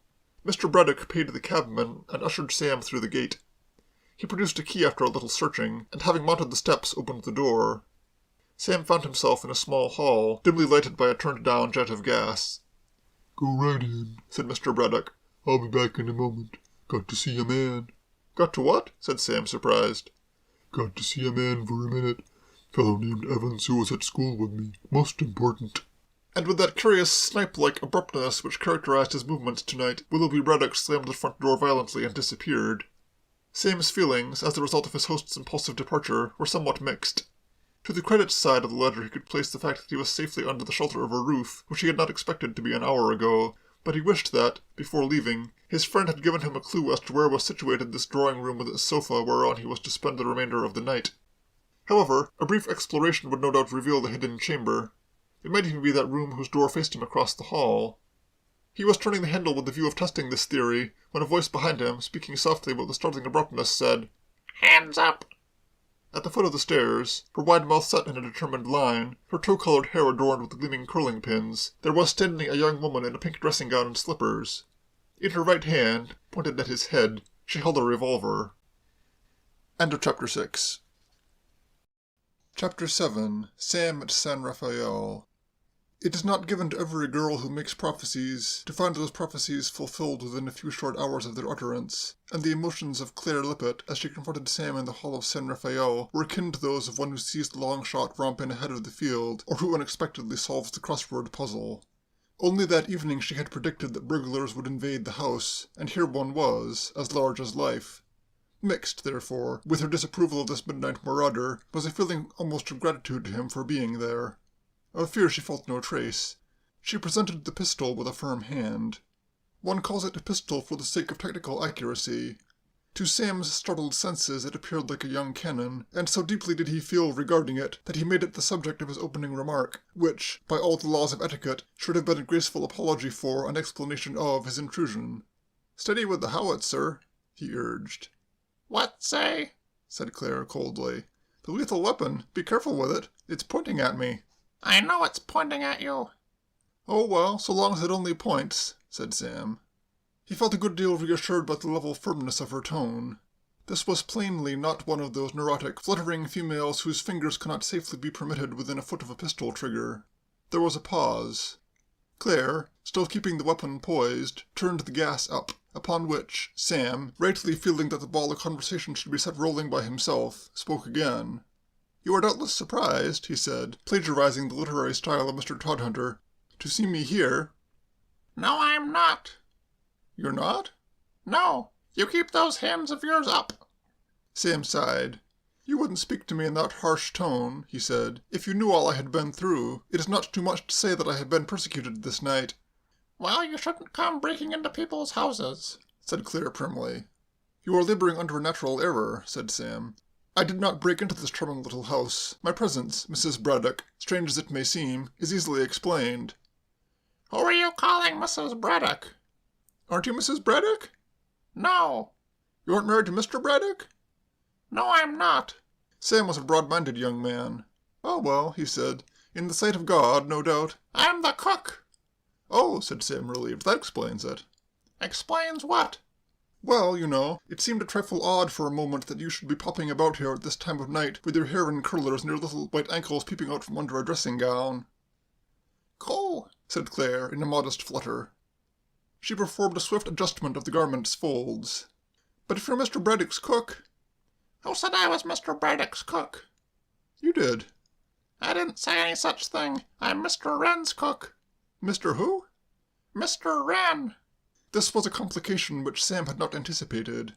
Let us get this thing straight, he said. Am I to understand that this house does not belong to Mr. Braddock? Yes, you are. It belongs to Mr. Wren. But Mr. Braddock had a latchkey. He's staying here. Ah. What do you mean, ah? I intended to convey that things were not so bad as I had thought they were. I was afraid for a moment that I had got into the wrong house, but it's all right. You see, I met Mr. Braddock a short while ago, and he brought me back here to spend the night. Oh, said Claire. Did he? Oh, indeed. Sam looked at her anxiously. He did not like her manner. You believe me, don't you? No, I don't. But surely... If Mr. Braddock brought you here, where is he? He went away. He was, I regret to say, quite considerably squiffed. Immediately after letting me in, he dashed off, banging the door behind him. Likely. But listen, my dear little girl. Less of it, said Claire austerely. It's a bit thick if a girl can't catch a burglar without having him start to flirt with her. You wrong me, said Sam. You wrong me. I was only saying... Well, don't! But this is absurd. Good heavens, use your intelligence. If my story wasn't true, how could I know anything about Mr. Braddock? You could easily have asked around. What I say is, if you were all right, you wouldn't be going about in a suit of clothes like that. You look like a tramp. Well, I just come off a tramp steamer. You mustn't go judging people by appearance. I should have thought they would have taught you that at school. Never mind what they taught me at school. You've got me all wrong. I'm a millionaire, or rather my uncle is. Mine's the Shah of Persia. And a few weeks ago he sent me over to England, the idea being that I was to sail on the Mauretania. But that would have involved sharing a suite with a certain Lord Tilbury, and the scheme didn't appeal to me, so I missed the ship and came over on a cargo boat instead. He paused. He had an uncomfortable feeling that the story sounded thin. He passed it in a swift review before his mind. Yes, thin, and it was quite plain from her expression that the resolute young lady before him shared this opinion. She wrinkled her small nose skeptically, and having finished wrinkling it, sniffed. I don't believe a word of it, she said. I was afraid you wouldn't, said Sam. True though it is, it has a phony ring. Really, to digest that story, you have to know Lord Tilbury. If you had the doubtful pleasure of the acquaintance of that king of boors, you would see that I acted in the only possible way. However, if it's too much for you, let it go, and we will approach the matter from a new angle. The whole trouble seems to be my clothes, so I will make you a sporting offer. Overlook them for the moment, give me your womanly trust, and allow me to sleep on the drawing-room sofa for the rest of the night, and not only will blessings reward you, but I promise you, right here and now, that in a day or two I will call at this house and let you see me in the niftiest rig-out that ever man wore. Imagine it, a brand-new suit, custom-made, silk serge linings, hand-sewed, scallops on the pocket flaps, and me inside. Is it a bet? No, it isn't. Think well. When you first see that suit, you will say to yourself that the coat doesn't seem to sit exactly right. You will be correct. The coat will not sit exactly right. And why? Because there will be in the side pocket a large box of the very finest mixed chocolates, a present for a good girl. Come now, the use of the drawing-room for the few remaining hours of the night. It is not much to ask. Claire shook her head inflexibly. I am not going to risk it, she said. By rights I ought to march you out into the street and hand you over to the policeman. And have him see you in curling pins? No, no.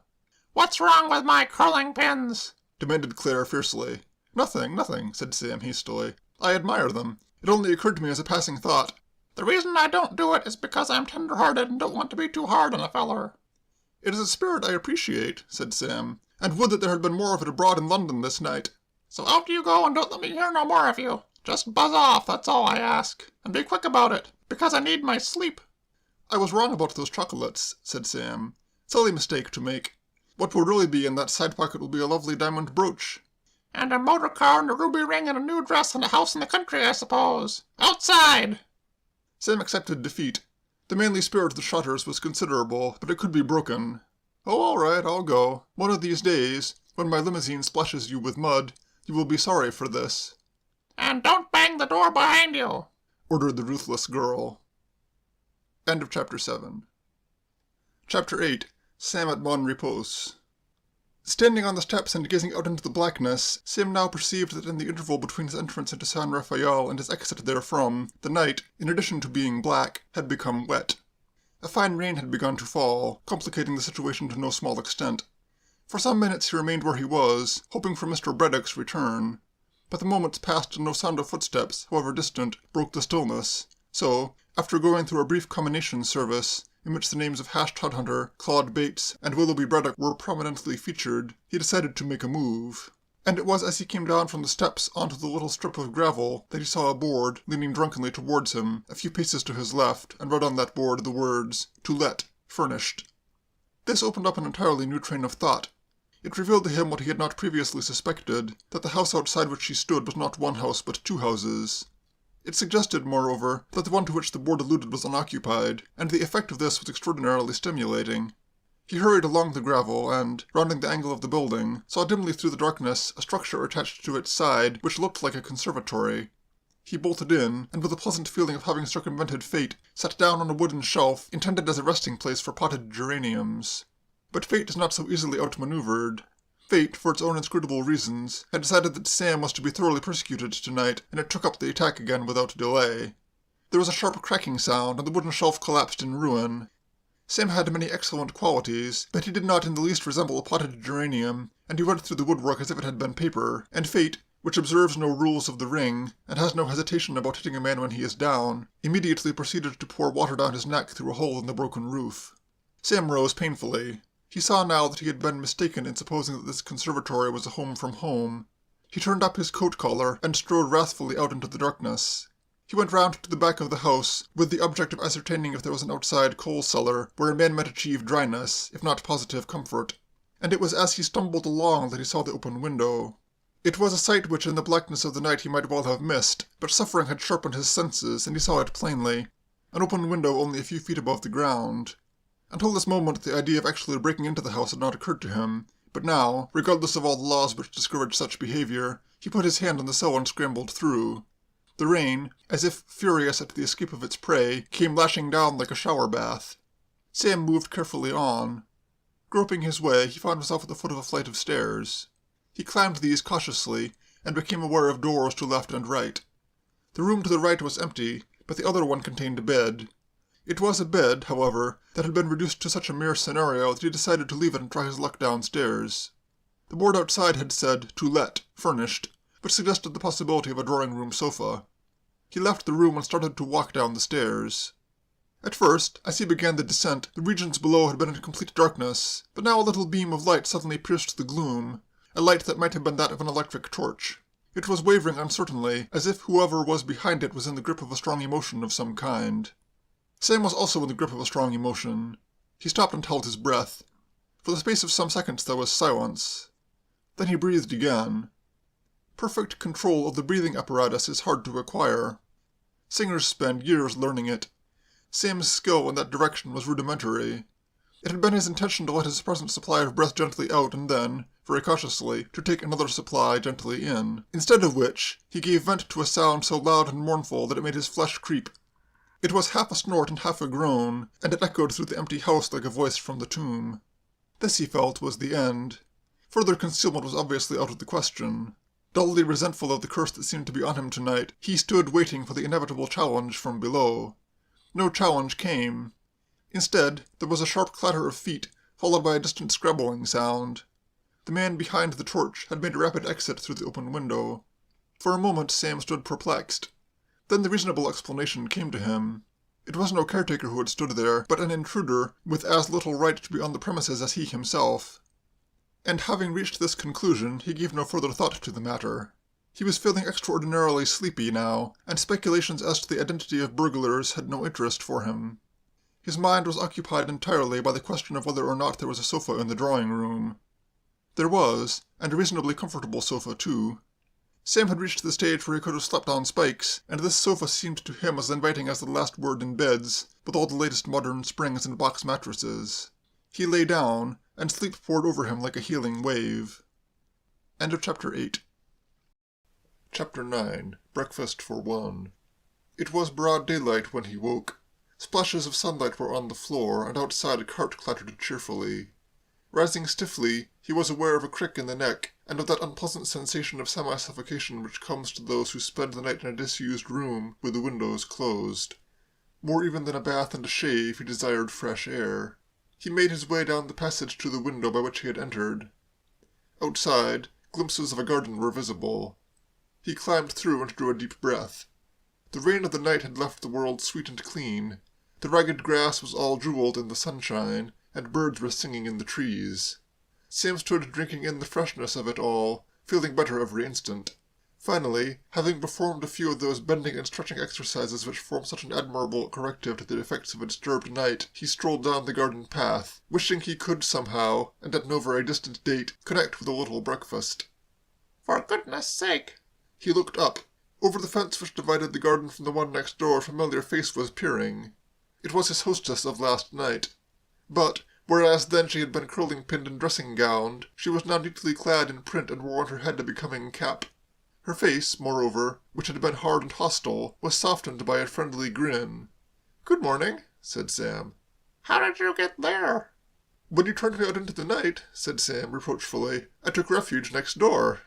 "I say I'm sorry about that," said the girl remorsefully. "But how was I to know that you were telling the truth?" She giggled happily. "Mr. Braddock came back half an hour after you left. He made such a rare old row that I came down again." "And shot him, I hope? No? A mistake, I think." "Well, then he asked where you were. He said your name was Evans." "He was a little confused. My name is Strutter. I warned you that he was not quite himself. What became of him then?" "He went up to bed. I have just taken him up a tray, but all he did was to look at it and moan and shut his eyes again. I say, have you had any breakfast?" "Don't torture me." "Well, hop over the fence then. I'll get you some in 2 ticks." Sam hopped. The sun seemed very bright now, and the birds were singing with a singular sweetness. "Would it also run to a shave and a bath?" he asked, as they walked toward the house. "You'll find Mr. Wren's shaving things in the bathroom." "Is this heaven?" said Sam. "Shall I also find Mr. Wren by any chance?" "Oh, no. Him and Miss Kay have been gone half an hour." "Excellent. Where is this bathroom?" "Up those stairs, first door to the left. When you come down, go into that room there, and I'll bring the tray in. It's the drawing room, but the dining room table isn't cleared yet." "I shall enjoy seeing your drawing room, of which I have heard so much." "Do you like eggs?" "I do, and plenty of them. Also bacon, a good deal of bacon. Oh, and by the way," added Sam, leaning over the banisters. "Yes?" "Toast. Lots and lots of toast." "I'll get you all you can eat." "You will?" "Tell me," said Sam. "It has been puzzling me greatly. How do you manage to get that dress on over your wings?" End of Chapter 9. Chapter 10. Sam finds a photograph. Sam, when he came downstairs some 20 minutes later, was definitely in what Mr. Hash Todhunter would have described as the pink. The night had been bad, but joy had certainly come in the morning. The sight of the breakfast tray on a small table by the window set the seal on his mood of well-being, and for a long, luxurious space he had eyes for nothing else. It was only after he had consumed the eggs, the bacon, the toast, the coffee, and the marmalade that he yielded to what is usually the first impulse of a man who finds himself in a strange room, and began to explore. It was some half-minute later that Claire Lippett, clearing the dining-room table, was startled to the extent of dropping a butter dish by a loud shout or cry that seemed to proceed from the room where she had left her guest. Hurrying thither, she found him behaving in a strange manner. He was pointing at a photograph on the mantelpiece and gesticulating wildly. "Who's that?" he cried as she entered. He seemed to have difficulty with his vocal cords. "Eh? "Who the devil's that?" Language." "Who is it? That girl? Who is she? What's her name?" "You needn't shout," said Claire, annoyed. The photograph which had so excited this young man was the large one that stood in the center of the mantelpiece. It represented a girl in hunting costume, standing beside her horse, and it was Claire's favorite. A dashing and vigorous duster, with an impressive record of smashed china and broken glass to her name, she always handled this particular work of art with a gentle tenderness. "That?" she said. "Why, that's Miss Kay, of course." She came forward and flicked a speck of dust off the glass. "Taken at Midway's, that was," she said. 2 or 3 years ago, before the old colonel lost his money. I was Miss Kay's maid then, personal maid," she added with pride. She regarded the photograph wistfully, for it stood to her for all the pomps and glories of a vanished yesterday, for the brave days when there had been horses and hunting costumes, and old red chimneys against a blue sky, and rabbits in the park, and sunlight on the lake, and all the rest of the things that made up midways and prosperity. I remember the day that photograph was took. It was printed in the papers, that photograph was. Sam continued to be feverish. Miss Kay? Who's Miss Kay? Miss Kay Derrick, Mr. Wren's niece. The man who lives here, do you mean? Yes. He gave Miss Kay a home when everything went smash. That's how I come to be here. I could have stopped at Midway's if I'd have liked, she said. The new people who took the place would have kept me on if I'd have wanted. But I said, no, I said. I'm going with Miss Kay, I said. I'm not going to desert her in her misfortune, I said. Sam started violently. You don't mean she lives here? Of course she does. Not actually lives here, not in this very house? Certainly. My gosh. Sam quivered from head to foot. A stupendous idea had come to him. My gosh, he cried again with bulging eyes. Then, with no more words, for it was a time not for words but for action, he bounded from the room. To leap out of the front door and clatter down the steps to the board which stood against the fence was with Sam the work of a moment. Beneath the large letters of the "To Let," "Furnished," he now perceived other smaller letters informing all who might be interested that applications for the tenancy of that desirable semi-detached residence, Mon Repose, should be made to Messrs. Matters and Cornelius, house agents, of Ogilvy Street, Valley Fields, S.E. He galloped up the steps again and beat wildly upon the door. Now what? Inquired Claire. Where is Ogilvy Street? Up the road, first turning to the left. Thanks. You're welcome. Out on the gravel he paused, pondered, and returned. Back again? Said Claire. Did you say left or right? Left. Thanks. Don't mention it, said Claire. This time Sam performed the descent of the steps in a single leap, but reaching the gate he was struck by a thought. Fond of exercise, aren't you? Said Claire patiently. Suddenly occurred to me, explained Sam, that I'd got no money. What do you want me to do about it? These house agent people would expect a bit of money down in advance, wouldn't they? Sounds possible. Are you going to take a house? I'm going to take Mon Repose, said Sam. And I must have money. Where's Mr. Braddock? In bed. Where's his room? Top floor back. Thanks. Delighted, said Claire. Her statement that the guest of the house was in bed proved accurate. Sam, entering the apartment indicated, found his old school friend lying on his back with open mouth and matted hair. He was snoring rhythmically. On a chair at his side stood a tray containing a teapot, toast, and a cold poached egg of such raffish and leering aspect that Sam, moving swiftly to the dressing-table, averted his eyes as he passed. The dressing-table presented an altogether more pleasing picture. Heaped beside Mr. Braddock's collar-box and hairbrushes was a small mountain of notes and silver, a fascinating spectacle with the morning sunshine playing on them. With twitching fingers Sam scooped them up, and finding pencil and paper, paused for a moment, seeking for words. It is foolish to attempt to improve on the style of a master. Hash Todhunter had shown himself in a class of his own at this kind of literary composition, and Sam was content to take him as a model. He wrote, Dear Brother, you will doubtless be surprised to learn that I have borrowed your money. I will return it in God's good time.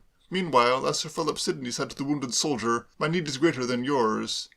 Trusting this finds you in the pink, yours obediently, S. Shutter. Then, having propped the note against the collar-box, he left the room. A sense of something omitted, some little kindly act forgotten, arrested him at the head of the stairs. He returned, and, taking the poached egg, placed it gently on the pillow beside his friend's head.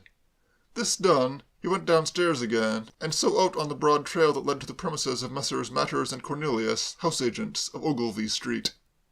End of Chapter 10. Chapter 11. Sam becomes a householder. What Mr. Matters would have thought of Sam as he charged breezily into the office a few minutes later, we shall never know, for Mr. Matters died in the year 1910. Mr. Cornelius thought him perfectly foul. After one swift, appraising stare through his gold-rimmed spectacles, he went so far as to share this opinion with his visitor. I never give to beggars, he said. He was a venerable old man with a white beard and bushy eyebrows, and he spoke with something of the intonation of a druid priest chanting at the altar previous to sticking the knife into the human sacrifice. I do not believe in indiscriminate charity. I will fill in your confession book some other time, said Sam. For the moment let us speak of houses. I want to take Mon Repose in Burberry Road. The druid was about to recite that ancient rune which consists of a solemn invocation to a policeman, when he observed with considerable surprise that his young visitor was spraying currency in great quantities over the table. He gulped. It was unusual for clients at his office to conduct business transactions in a manner more suitable to the Baghdad of the Arabian Nights than a respectable modern suburb. He could hardly have been more surprised if camels laden with jewels and spices had paraded down Ogilvy Street. "What is all this?" he asked, blinking. "Money," said Sam. "Where did you get it?" He eyed Sam askance, and Sam, who, as the heady result of a bath, shave, breakfast, and the possession of cash, had once more forgotten that there was anything noticeable about his appearance, gathered that here was another of the long line of critics who had failed to recognize his true worth at first sight. "Do not judge me by the outer crust," he said. "I am shabby because I have been through much. When I stepped aboard the boat at New York, I was as natty-looking a young fellow as you could wish to see. People nudged one another as I passed along the pier and said, 'Who is he?' You come from America?" "From America." "Ah," said Mr. Cornelius, as if that explained everything. "My uncle," said Sam, sensing the change in the atmosphere and pursuing his advantage, "is Mr. John B. Pinsent, the well-to-do millionaire of whom you have doubtless heard. You haven't? One of our greatest captains of industry. He made a vast fortune in fur." "In fur? Really?" "Got the concession for providing the snakes at the Bronx Zoo with earmuffs, and from that moment never looked back." "You surprise me," said Mr. Cornelius. "Most interesting." "A romance of commerce," agreed Sam. "And now, returning to the matter of the house—" "Ah, yes," said Mr. Cornelius. His voice, as he eyed the money on the table, was soft and gentle. He still looked like a druid priest, but a druid priest on his afternoon off. "For how long a period did you wish to rent Mon Repos, Mr. Trotter is the name. Indefinitely." "Shall we say 3 months' rent in advance?" "Let us say just those very words." "And as to references?" Sim was on the point of giving Mr. Wren's name, until he recollected that he had not yet met that gentleman. Using his shaving-brush and razor and eating food from his larder seemed to bring them very close together. He reflected. "Lord Tilbury," he said. "That's the baby." "Lord Tilbury of the Mammoth Publishing Company," said Mr. Cornelius, plainly awed. "Do you know him?" "Know him? We're more like brothers than anything. There's precious little Lord Tilbury ever does without consulting me. It might be a good idea to call him up on the phone now. I ought to let him know that I've arrived." Mr. Cornelius turned to the telephone, succeeded after an interval in getting the number, and after speaking with various unseen underlings, tottered reverently as he found himself talking to the great man in person.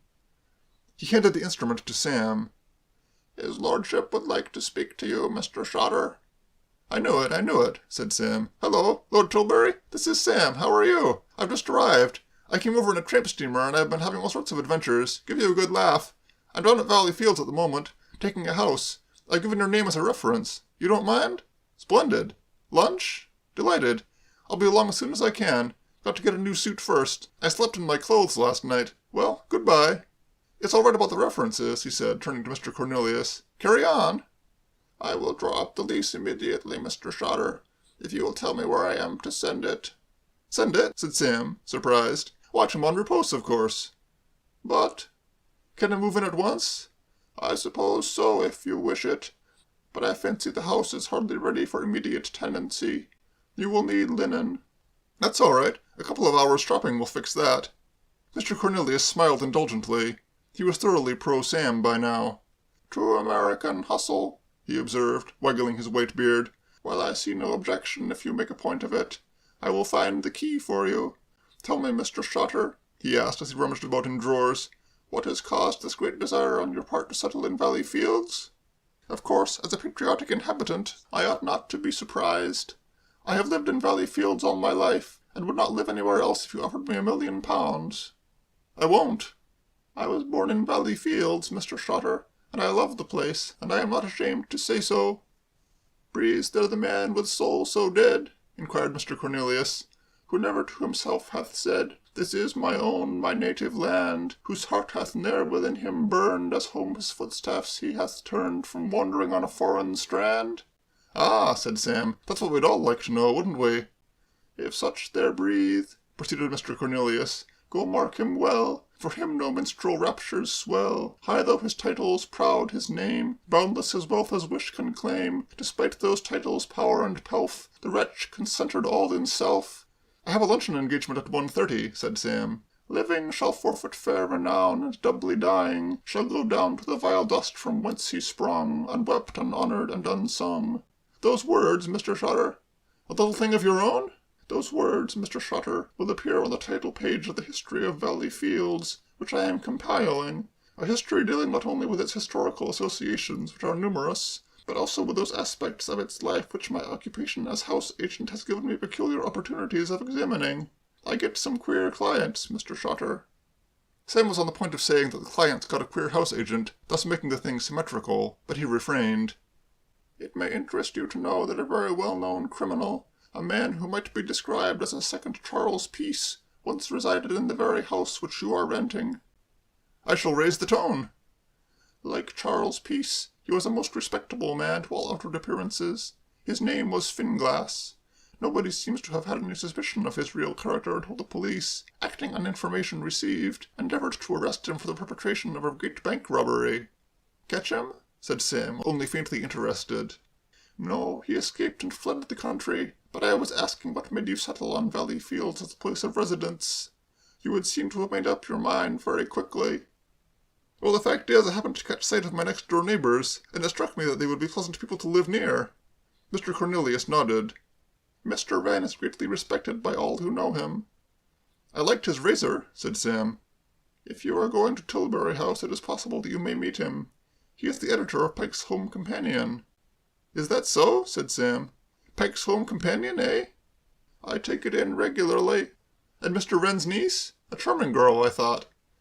I scarcely know her, said Mr. Cornelius indifferently. Young women do not interest me. The proverb about casting pearls before swine occurred to Sam. I must be going, he said, coldly. Speed up that lease, will you? And if anyone else blows in and wants to take the house, bat them over the head with the office ruler. Mr. Wren and I frequently play a game of chess together, said Mr. Cornelius. Sam was not interested in his senile diversions. Good morning, he said stiffly, and passed out into Ogilvy Street. End of Chapter 11. Chapter 12. Sam is much too sudden. 1. The clocks of London were striking 12 when Sam, entering the Strand, turned to the left and made his way toward Fleet Street to keep his tryst with Lord Tilbury at the offices of the Mammoth Publishing Company. In the interval which had elapsed since his parting from Mr. Cornelius, a striking change had taken place in his appearance, for he had paid a visit to that fascinating shop near Covent Garden which displays on its door the legend, Cohen Brothers, Ready-Made Clothiers, and is the Mecca of all who prefer to pluck their garments ripe off the bough, instead of waiting for them to grow. The kindly brethren had fitted him out with a tweed suit of bold pattern, a shirt of quality, underclothing, socks, a collar, sock suspenders, a handkerchief, a tie-pin, and a hat with the same swift and unemotional efficiency with which, had he desired it, they would have provided the full costume of an Arctic explorer, a duke about to visit Buckingham Palace, or a big game hunter bound for Eastern Africa. Nor had they failed him in the matter of new shoes and a wangee. It was, in short, an edition deluxe of S. Pinsent Shutter, richly bound and profusely illustrated, that now presented itself to the notice of the public. The tonic of new clothes is recognized by all students of human nature. Sam walked with a springy jauntiness, and his gay bearing, combined with the brightness of his exterior, drew many eyes upon him. 2 of these eyes belonged to a lean and stringy man of mournful countenance, who was moving in the opposite direction, away from London's newspaper land. For a moment they rested upon Sam in a stare that had something of dislike in it, as if their owner resented the intrusion upon his notice of so much cheerfulness. Then they suddenly widened into a stare of horror, and the man stopped, spellbound. A hurrying pedestrian, bumping into him from behind, propelled him forward, and Sam, coming up at 4 miles an hour, bumped into him in front. The result of the collision was a complicated embrace, from which Sam was extricating himself with apologies, when he perceived that this person with whom he had become entangled was no stranger, but an old friend. "Hash!" he cried. There was nothing in Mr. Todhunter's aspect to indicate pleasure at the encounter. He breathed heavily and spoke no word. "Hash, you old devil!" said Sam, joyfully. Mr. Todhunter licked his lips uncomfortably. He cast a swift glance over his shoulder, as if debating the practicability of a dive into the traffic. He endeavoured, without success, to loosen the grip of Sam's hand on his coat sleeve. "What are you wriggling for?" asked Sam, becoming aware of this. "I'm not wriggling," said Hash. He spoke huskily, and in a tone that seemed timidly ingratiating. If the voice of Mr. Cornelius had resembled a Druid priest's, Clarence Todhunter's might have been likened to that of the victim on the altar. I'm not wriggling, Sam. What would I want to wriggle for? Where did you spring from, Hash? Mr. Todhunter coughed. I was just coming from leaving a note for you, Sam, at that place, Tilbury House, where you told me you'd be. You're a great letter writer, aren't you? The illusion was not lost upon Mr. Todhunter. He gulped, and his breathing became almost stertorous.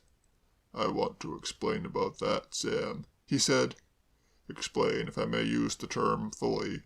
Sam, said Mr. Todhunter thickly, what I say and what I always have said is, when there's been a little misunderstanding between pals, if I may use the expression, what have stood together side by side through thick and through thin, pals what have shared and shared alike. He broke off. He was not a man of acute sensibility, but he could see that the phrase, in the circumstances, was an unhappy one.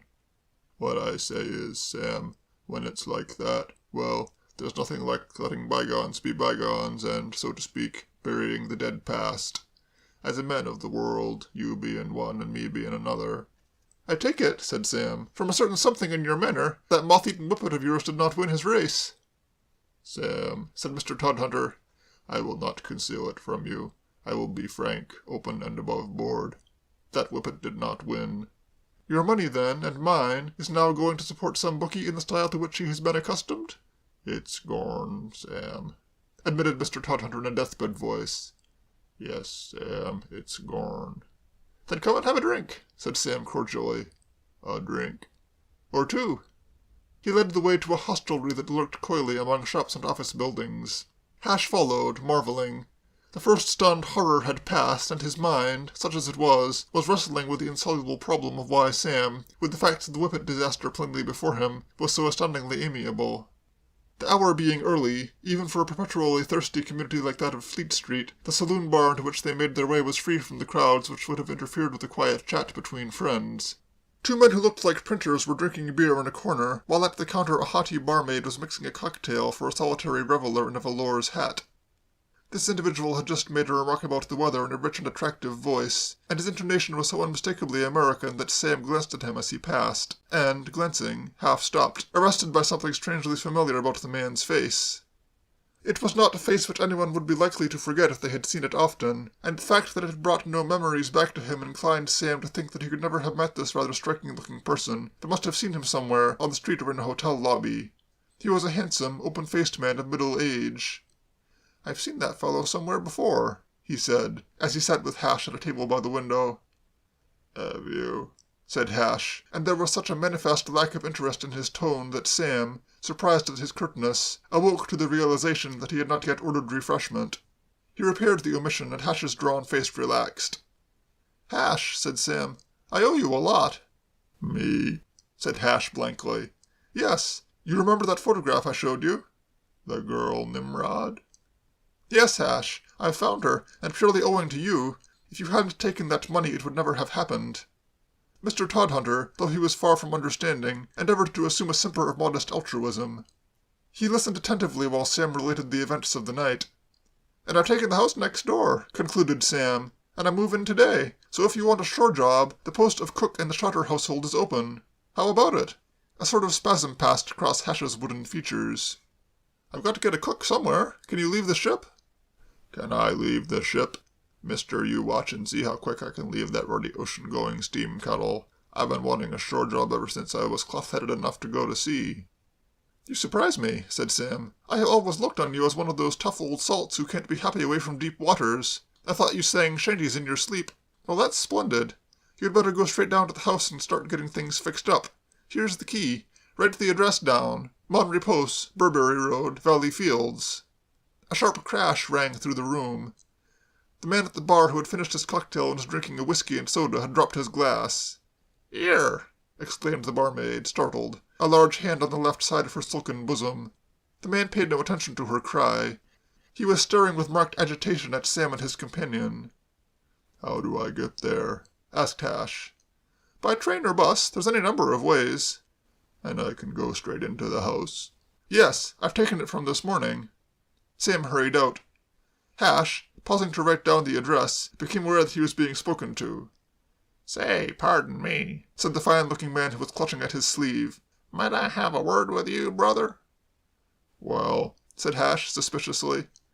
The last time an American had addressed him as brother had cost him $11.75. "Did I understand your pal who's gone out to say that he had rented a house named Mon Repose down in Valley Fields?" "Yes, you did. What of it?" The man did not reply. Consternation was writ upon his face, and he passed a hand feebly across his broad forehead. The silence was broken by the cold voice of the barmaid. "That'll be 3 pence I'll kindly ask you for that glass," said the barmaid. "And if," she added with asperity, "you had to pay for the shock you'd given me, it'd cost you a tenner." "Girlie," replied the man sadly, watching Hash as he shambled through the doorway, "you aren't the only one that's had a shock." 2. While Sam was walking down Fleet Street on his way to Tilbury House, thrilled with the joy of existence, and swishing the air jovially with his newly purchased wangee, in Tilbury House itself the proprietor of the Mammoth Publishing Company was pacing the floor of his private office, his thumbs in the armholes of his waistcoat, his eyes staring bleakly before him. Lord Tilbury was a short, stout, commanding-looking man, and practically everything he did had in it something of the Napoleonic quality. His demeanor now suggested Napoleon in captivity, striding the deck of the Bellerophon with vultures gnawing at his breast. So striking was his attitude that his sister, Mrs. Frances Hammond, who had called to see him, as was her habit when business took her into the neighbourhood of Tilbury House, paused aghast in the doorway, while the obsequious boy in buttons who was ushering her in frankly lost his nerve and bolted. "Good gracious, Georgie," she cried. "What's the matter?" His lordship came to a standstill when something faintly resembling relief appeared in his square-cut face. Ever since the days when he had been plain George Pike, starting in business with a small capital and a large ambition, his sister Frances had always been a rock of support. It might be that her advice would help him to cope with the problem which was vexing him now. "Sit down, Francie," he said. "Thank goodness you've come. Just the person I wanted to talk to." "What's wrong?"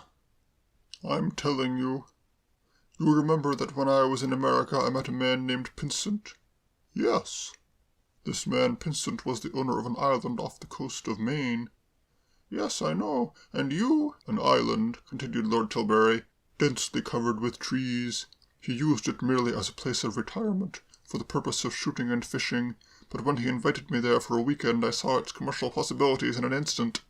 "Yes, you told me. You—" "I said to myself," proceeded Lord Tilbury, one of whose less engaging peculiarities it was that he never permitted the fact that his audience was familiar with the story to keep him from telling it again. "I said to myself, this island, properly developed, could supply all the paper the Mammoth needs and save me thousands a year. It was my intention to buy the place and start paper mills." "Yes, and—" "Paper mills," said Lord Tilbury firmly.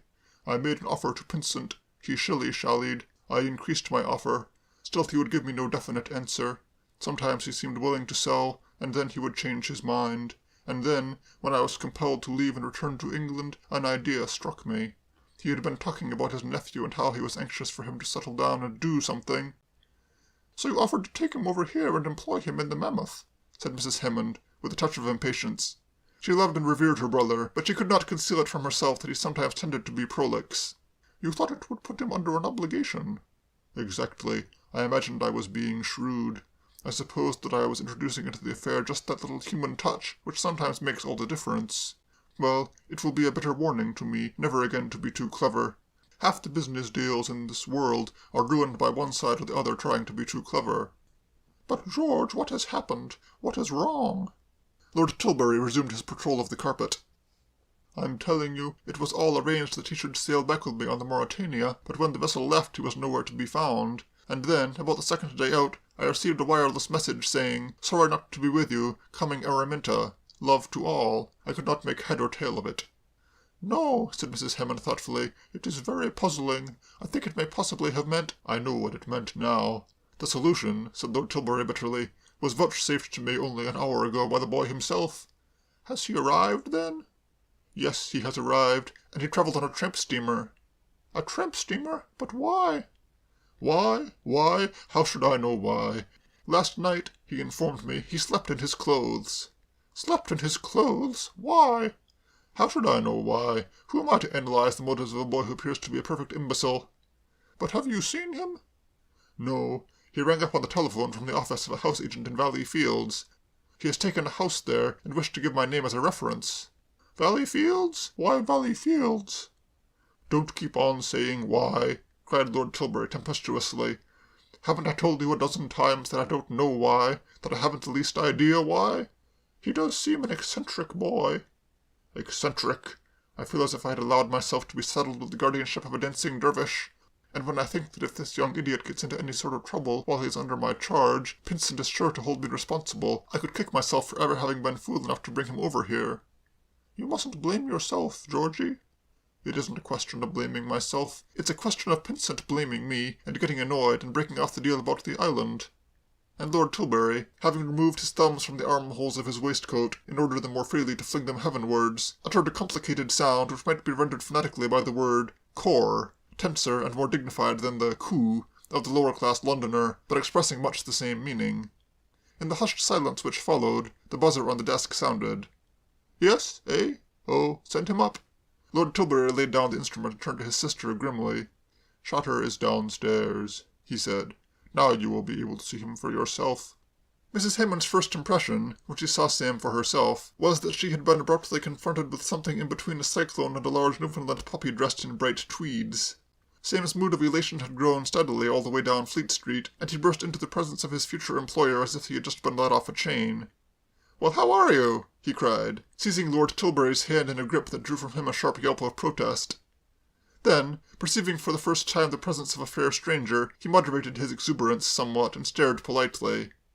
"My sister, Mrs. Hammond," said Lord Tilbury, straightening his fingers. Sam bowed. Mrs. Hammond bowed. "Perhaps I had better leave you," said Mrs. Hammond. "You will want to talk." "Oh, don't go," said Sam hospitably. "I have business in Lombard Street," said Mrs. Hammond, discouraging with a cold look what seemed to her, rightly or wrongly, a disposition on the part of this young man to do the honours and behave generally as if he were trying to suggest that Tilbury House was his personal property, but that any relative of Lord Tilbury was welcome there. "I have to visit my bank." "I shall have to visit mine pretty soon," said Sam, "or the wolf will be scratching at the door." "If you are short of funds," began Lord Tilbury. "Oh, I'm all right for the present, thanks. I pinched close on £50 from a man this morning." "You did what?" said Lord Tilbury blankly. "Pinched £50. Surprising he should have had so much on him, but lucky, for me." "Did he make any objection to your remarkable behaviour?" "He was asleep at the time, and I didn't wake him. I just left a poached egg on his pillow and came away." Lord Tilbury swallowed convulsively, and his eye sought that of Mrs. Hammond in a tortured glare. "A poached egg?" he whispered. "So that he would find it there when he woke," explained Sam. Mrs. Hammond had abandoned her intention of withdrawing and leaving the two men together for a cosy chat. Georgie, it seemed to her from his expression, needed a woman's loving support. Sam appeared to have affected him like some unpleasant drug, causing starting of the eyes and twitching of the muscles. "It is a pity that you missed the Mauritania, Mr. Shotter," she said. "My brother had hoped that you would travel with him so that he could have a good talk about what you were to do when you joined his staff." "Great pity," said Sam, omitting to point out that it was for that very reason that he had allowed the Mauritania to depart without him. "However, it's all right. I have found my niche." "You have done what?" "I have selected my life work." He pulled out of his pocket a crumpled paper. "I would like to attach myself to Pike's Home Companion. I bought a copy on my way here, and it is the goods. You aren't reading the serial by any chance, are you? Hearts Aflame by Cordelia Blair? A winner. I only had time to glance at the current installment, but it was enough to make me decide to dig up the back numbers at the earliest possible moment. In case you hadn't read it, it is Leslie Murdyke's wedding day, and a veiled woman with a foreign accent has just risen in the body of the church and forbidden the banns." "And," said Sam warmly, "I don't blame her. It appears that years ago—" Lord Tilbury was making motions of distress, and Mrs. Hammond bent solicitously, like one at a sick-bed, to catch his fevered whisper. "My brother," she announced, "wishes—" "Was hoping," corrected Lord Tilbury. "Was hoping," said Mrs. Hammond, accepting the emendation, "that you would join the staff of the Daily Record, so that you might be under his personal eye." Sam caught Lord Tilbury's personal eye, decided that he had no wish to be under it, and shook his head. "The Home Companion," said Lord Tilbury, coming to life, "is a very minor unit of my group of papers." "Though it has a large circulation," said Mrs. Hammond loyally. "A very large circulation, of course," said Lord Tilbury, "but it offers little scope for a young man in your position, anxious to start on a journalistic career. It is not, how shall I put it? It is not a vital paper, not paper that really matters." "In comparison with my brother's other papers," said Mrs. Hammond. "In comparison with my other papers, of course." "I think you are wrong," said Sam. "I cannot imagine a nobler life work for any man than to help produce Pike's Home Companion. Talk about spreading sweetness and light. Why, Pike's Home Companion is the paper that wrote the words and music. Listen to this. A.M.B., Brixton. You ask me for a simple and inexpensive method of curing corns. Get an ordinary swede or turnip, cut and dig out a hole in the top. Fill the hole with common salt and allow to stand till dissolved. Soften the corn morning and night with this liquid." "Starting on the reportorial staff of the Daily Record," said Lord Tilbury, "you would be in a position—" "Just try to realize what that means," proceeded Sam. "What it amounts to is that the writer of that paragraph has, with the stroke of the pen, made the world a better place. He has brightened a home. Possibly he has averted serious trouble between man and wife. A.M.B. gets the ordinary swede, digs out the top, pushes in the salt, and a week later she has ceased to bully her husband and beat the baby, and is a ray of sunshine about the house, and all through Pike's Home Companion." "What my brother means," said Mrs. Hammond. "Similarly," said Sam, "with G.D.H., Tulse Hill, who wants to know how to improve the flavor of prunes. You or I would say that the flavor of prunes was past praying for, that the only thing to do when cornered by a prune was to set your teeth and get it over with. Not so Pike's. He means Home Companion. A little vinegar added to stewed prunes, says the writer, greatly improves the flavor, and although it may seem strange, it causes less sugar to be used. What happens? What is the result? G.D.H.'s husband comes back tired and hungry after a day's work. "Prunes for dinner again, I suppose," he says moodily. "Yes, dear," replies G.D.H. "but of a greatly improved flavor." Well, he doesn't believe her, of course. He sits down sullenly. Then as he deposits the first stone on his plate, a delighted smile comes into his face. "By Jove," he cries, "the flavor is greatly improved. They still taste like brown paper soaked in machine oil, but a much superior grade of brown paper. How did you manage it?" "It was not I, dearest," says G.D.H., "but Pike's Home Companion. Acting on their advice, I added a little vinegar, with the result that not only is the flavor greatly improved, but, strange though it may seem, I used less sugar." "Heaven bless Pike's Home Companion," cries the husband. "With your permission, then," said Sam, "I will go straight to Mr. Wren and inform him that I have come to fight the good fight under his banner. Mr. Wren, I shall say." Lord Tilbury was perplexed. "Do you know Wren? How do you know Wren?" "I have not yet had the pleasure of meeting him, but we are next-door neighbors. I have taken the house adjoining his. Mon Repos, Borbury Road, is the address. You can see for yourself how convenient this will be. Not only shall we toil all day in the office to make Pike's Home Companion more and more of a force among the intelligentsia of Great Britain, but in the evenings, as we till our radishes, I shall look over the fence and say, 'Wren?' And Wren will say, 'Yes, Shodder,' and I shall say, 'Wren, how would it be to run a series on the eradication of pimples in canaries?' 'Shodder,' he will reply, dropping his spade in his enthusiasm, 'this is genius. 'Twas a lucky day, boy, for the old Home Companion when you came to us. But I am wasting time. I should be about my business. Goodbye, Mrs. Hammond. Goodbye, Lord Tilbury. Don't trouble to come with me. I will find my way." He left the room with the purposeful step of the man of affairs, and Lord Tilbury uttered a sound which was almost a groan. "Insane," he ejaculated. "Perfectly insane." Mrs. Hammond, womanlike, was not satisfied with this simple explanation. "There is something behind this, George." "And I can't do a thing," moaned his lordship, chafing, as a strong man will, against the bonds of fate. "I simply must humour this boy, or the first thing I know he'll be running off on some idiotic prank, and Pinsent will be sending me cables asking me why he has left me." "There is something behind this," repeated Mrs. Hammond weightily. "It stands to reason. Even a boy like this young Shotter would not take a house next door to Mr. Wren the moment he landed unless he had some motive. George, there is a girl at the bottom of this." Lord Tilbury underwent a sort of minor convulsion. His eyes bulged, and he grasped the arms of his chair. "Good God, Francie, don't say that. Pinsent took me aside before I left and warned me most emphatically to be careful how I allowed this boy to come in contact with, members of the opposite sex." "Girls," said Mrs. Hammond. "Yes, girls," said Lord Tilbury, as if pleasantly surprised at this neat way of putting it. "He said he had trouble a year or so ago." "Mr. Wren must have a daughter," said Mrs. Hammond, resuming her train of thought. "Has Mr. Wren a daughter?" "How the devil should I know?" demanded his lordship, not unnaturally irritated. "I don't keep in touch with the home life of every man in this building." "Ring him up and ask him." "I won't. I don't want my staff to think I've gone off my head. Besides, you may be quite wrong." "I shall be extremely surprised if I am," said Mrs. Hammond. Lord Tilbury sat gazing at her pallidly. He knew that Francie had a sixth sense in these matters. 3. At about the moment when Sam entered the luxuriously furnished office of the Mammoth Publishing Company's proprietor and chief, in a smaller and less ornate room in the same building, Mr. Matthew Wren, all unconscious of the good fortune about to descend upon him in the shape of an addition to his staff of a lithe and go-ahead young assistant, was seated at his desk, busily engaged in promoting the best interests of that widely read weekly, Pike's Home Companion. He was, in fact, correcting the proofs of an article, ably written, but too long to quote here, entitled What a Young Girl Can Do in Her Spare Time, No. 3, Beekeeping. He was interrupted in this task by the opening of the door, and looking up, was surprised to see his niece, Kay Derrick. "Why, Kay," said Mr. Wren. She had never visited him at his office so early as this, for Mrs. Winnington Bates expected her serfs to remain on duty till at least 4 o'clock. In her blue eyes, moreover, there was a strange glitter that made him subtly uneasy. "Why, Kay, what are you doing here?" Kay sat down on the desk. Having ruffled his grizzled hair with an affectionate hand, she remained for a while in silent meditation. "I hate young men," she observed at length. "Why isn't everyone nice and old? I mean, elderly but frightfully well preserved, like you, darling." "Is anything the matter?" asked Mr. Wren anxiously. "Nothing much. I've left Mrs. Bates."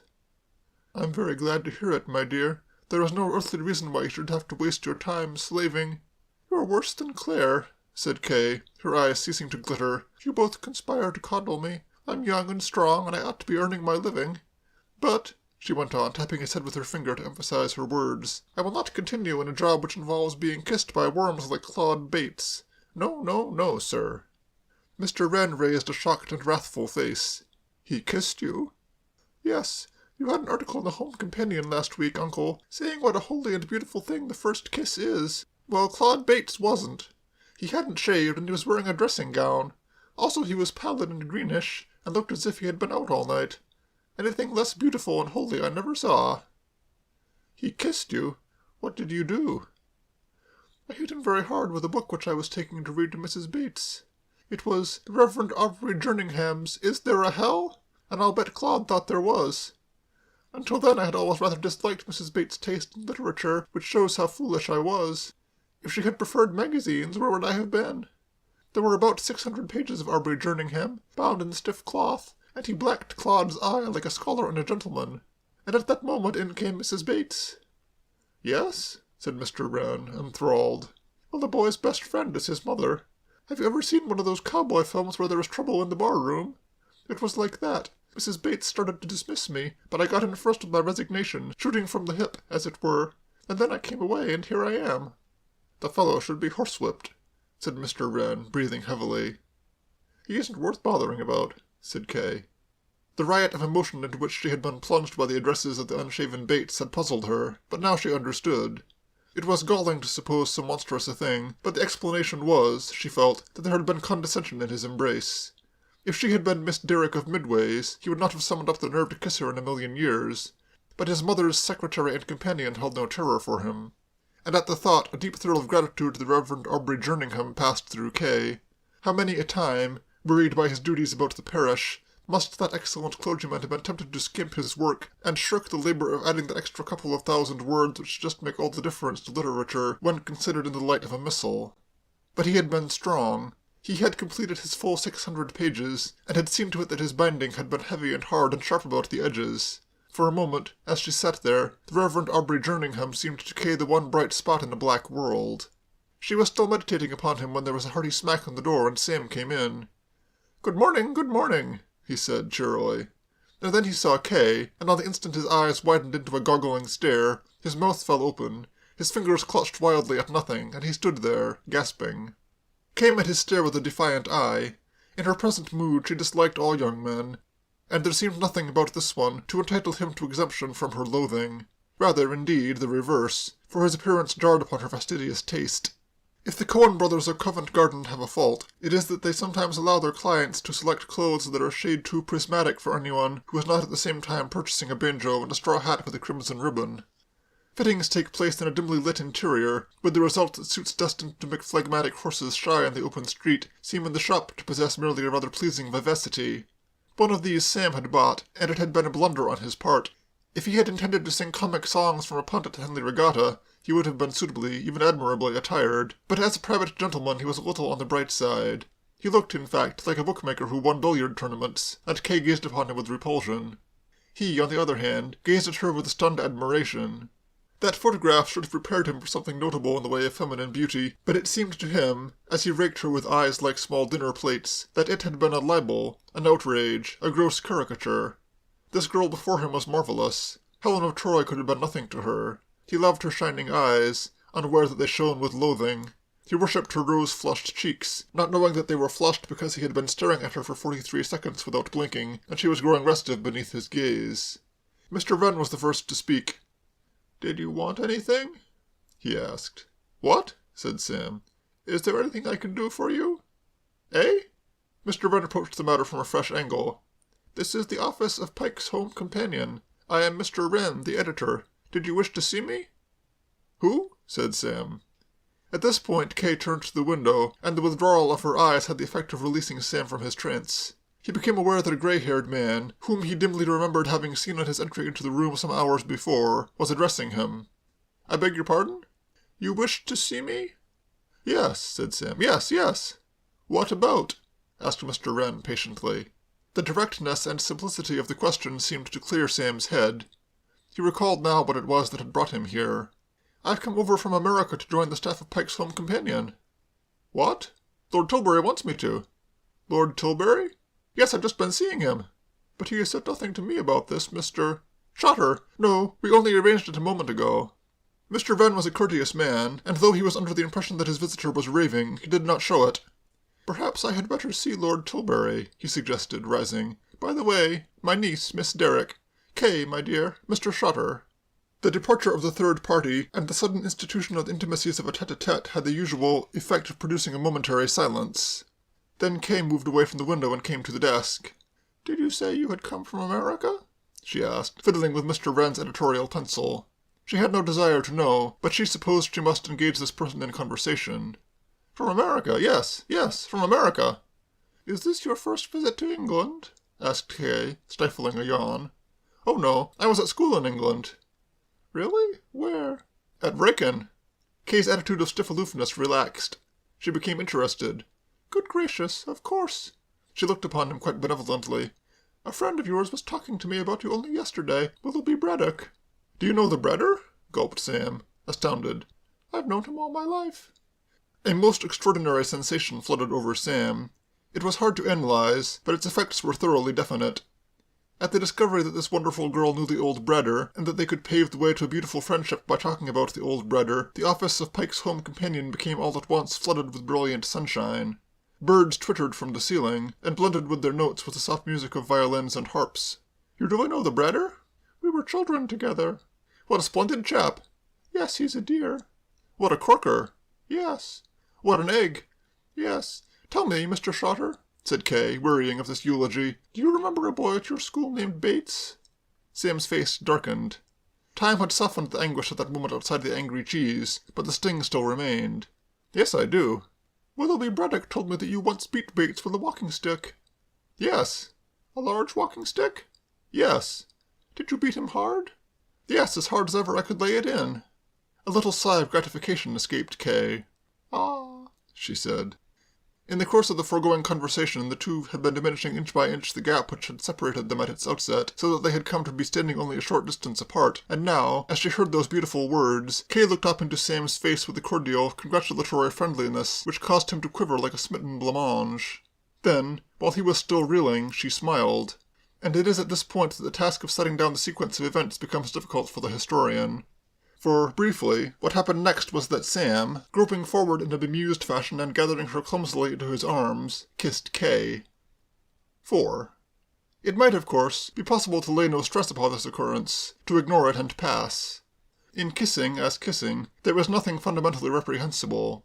The early Christians used to do it all the time to everyone they met, but the historian is too conscious of the raised eyebrows of his audience to attempt this attitude. Some explanation, he realizes, some argument to show why Sam is not to be condemned out of hand, is imperative. In these circumstances the embarrassing nature of the historian's position is readily intelligible. Only a short while back he was inviting the customers to shudder with loathing at the spectacle of Claude Bates kissing this girl, and now, all in a flash, he finds himself faced with the task of endeavouring to palliate the behaviour of Sam Shutter in doing the very same thing. Well, he must do the best he can. Let us marshal the facts. In the first place, there stood on Mr. Wren's desk, as on every other editorial desk in Tilbury House, a large framed card bearing the words, "Do it now!" Who shall say whether this may not subconsciously have influenced the young man? In the second place, when you have been carrying about a girl's photograph in your breast pocket for 4 months and brooding over it several times a day with a beating heart, it is difficult for you to regard that girl, when you eventually meet her, as a perfect stranger. And in the third place, and here we approach the very root of the matter, there was the smile. Girls as pretty as Kay Derrick, especially if their faces are by nature a little grave, should be extremely careful how and when they smile. There was that about Kay's face when in repose which, even when she was merely wondering what trimming to put on a hat, gave strangers the impression that here was a pure white soul musing wistfully on life's sadness. The consequence was that when she smiled it was as if the sun had suddenly shone out through clouds. Her smile seemed to make the world on the instant a sweeter and better place. Policemen, when she flashed it on them after being told the way somewhere, became of a sudden gayer, happier policemen, and sang as they directed the traffic. Beggars, receiving it as a supplement to a small donation, perked up like magic and started to bite the ears of the passers-by with an abandon that made all the difference. And when they saw that smile, even babies in their perambulators stopped looking like peevish poached eggs and became almost human. And it was this smile that she had bestowed upon Sam. And Sam, it will be remembered, had been waiting months and months for it. We have made out, we fancy, a pretty good case for Samuel Shutter, and it was a pity that some kindly person was not present in Mr. Wren's office at that moment to place these arguments before Kay. For not one of them occurred to her independently. She could see no excuse whatever for Sam's conduct. She had wrenched herself from his grasp and moved to the other side of the desk, and across this she now regarded him with a blazing eye. Her fists were clenched and she was breathing heavily. She had the air of a girl who would have given a year's pocket money for a copy of the Reverend Aubrey Jerningham's Is There a Hell? Gone was that delightful spirit of comradeship which, when he had been telling of his boyish dealings with Claude, had made him seem almost a kindred soul. Gone was that soft sensation of gratitude which had come to her on his assurance that he had not risked spoiling that repulsive youth by sparing the rod.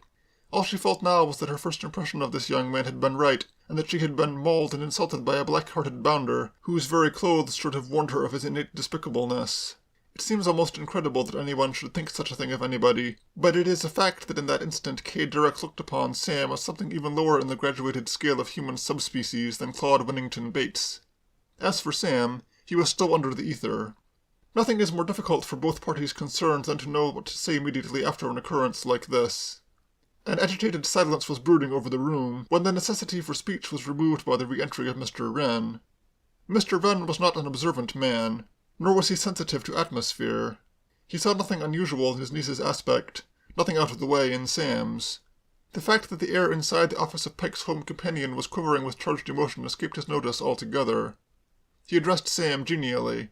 "It is quite all right, Mr. Shutter. Lord Tilbury wishes you to start work on the companion at once." Sam turned to him with a vague stare of the newly awakened sleepwalker. "It will be nice to have you in the office," added Mr. Wren amiably. "I have been short-handed. By the way, Lord Tilbury asked me to send you along to him at once. He is just going out to lunch." "Lunch?" said Sam. "He said you were lunching with him." "Oh, yes," said Sam dully. Mr. Wren watched him shamble out of the room with a benevolent eye. "We'll go and have a bite to eat, too, my dear," he said, removing the alpaca coat which it was his custom to wear in the office. "Haven't had lunch with you since I don't know when."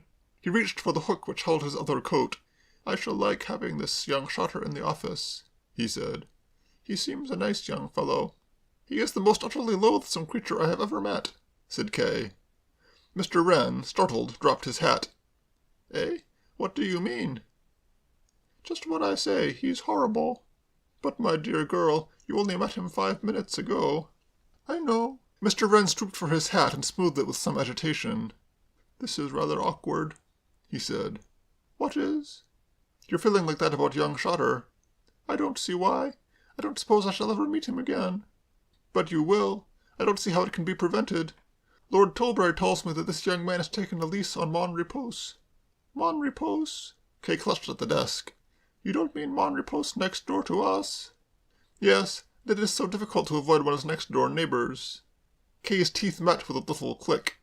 "It can be done," she said. End of Chapter 12. Chapter 13. Introducing a Syndicate.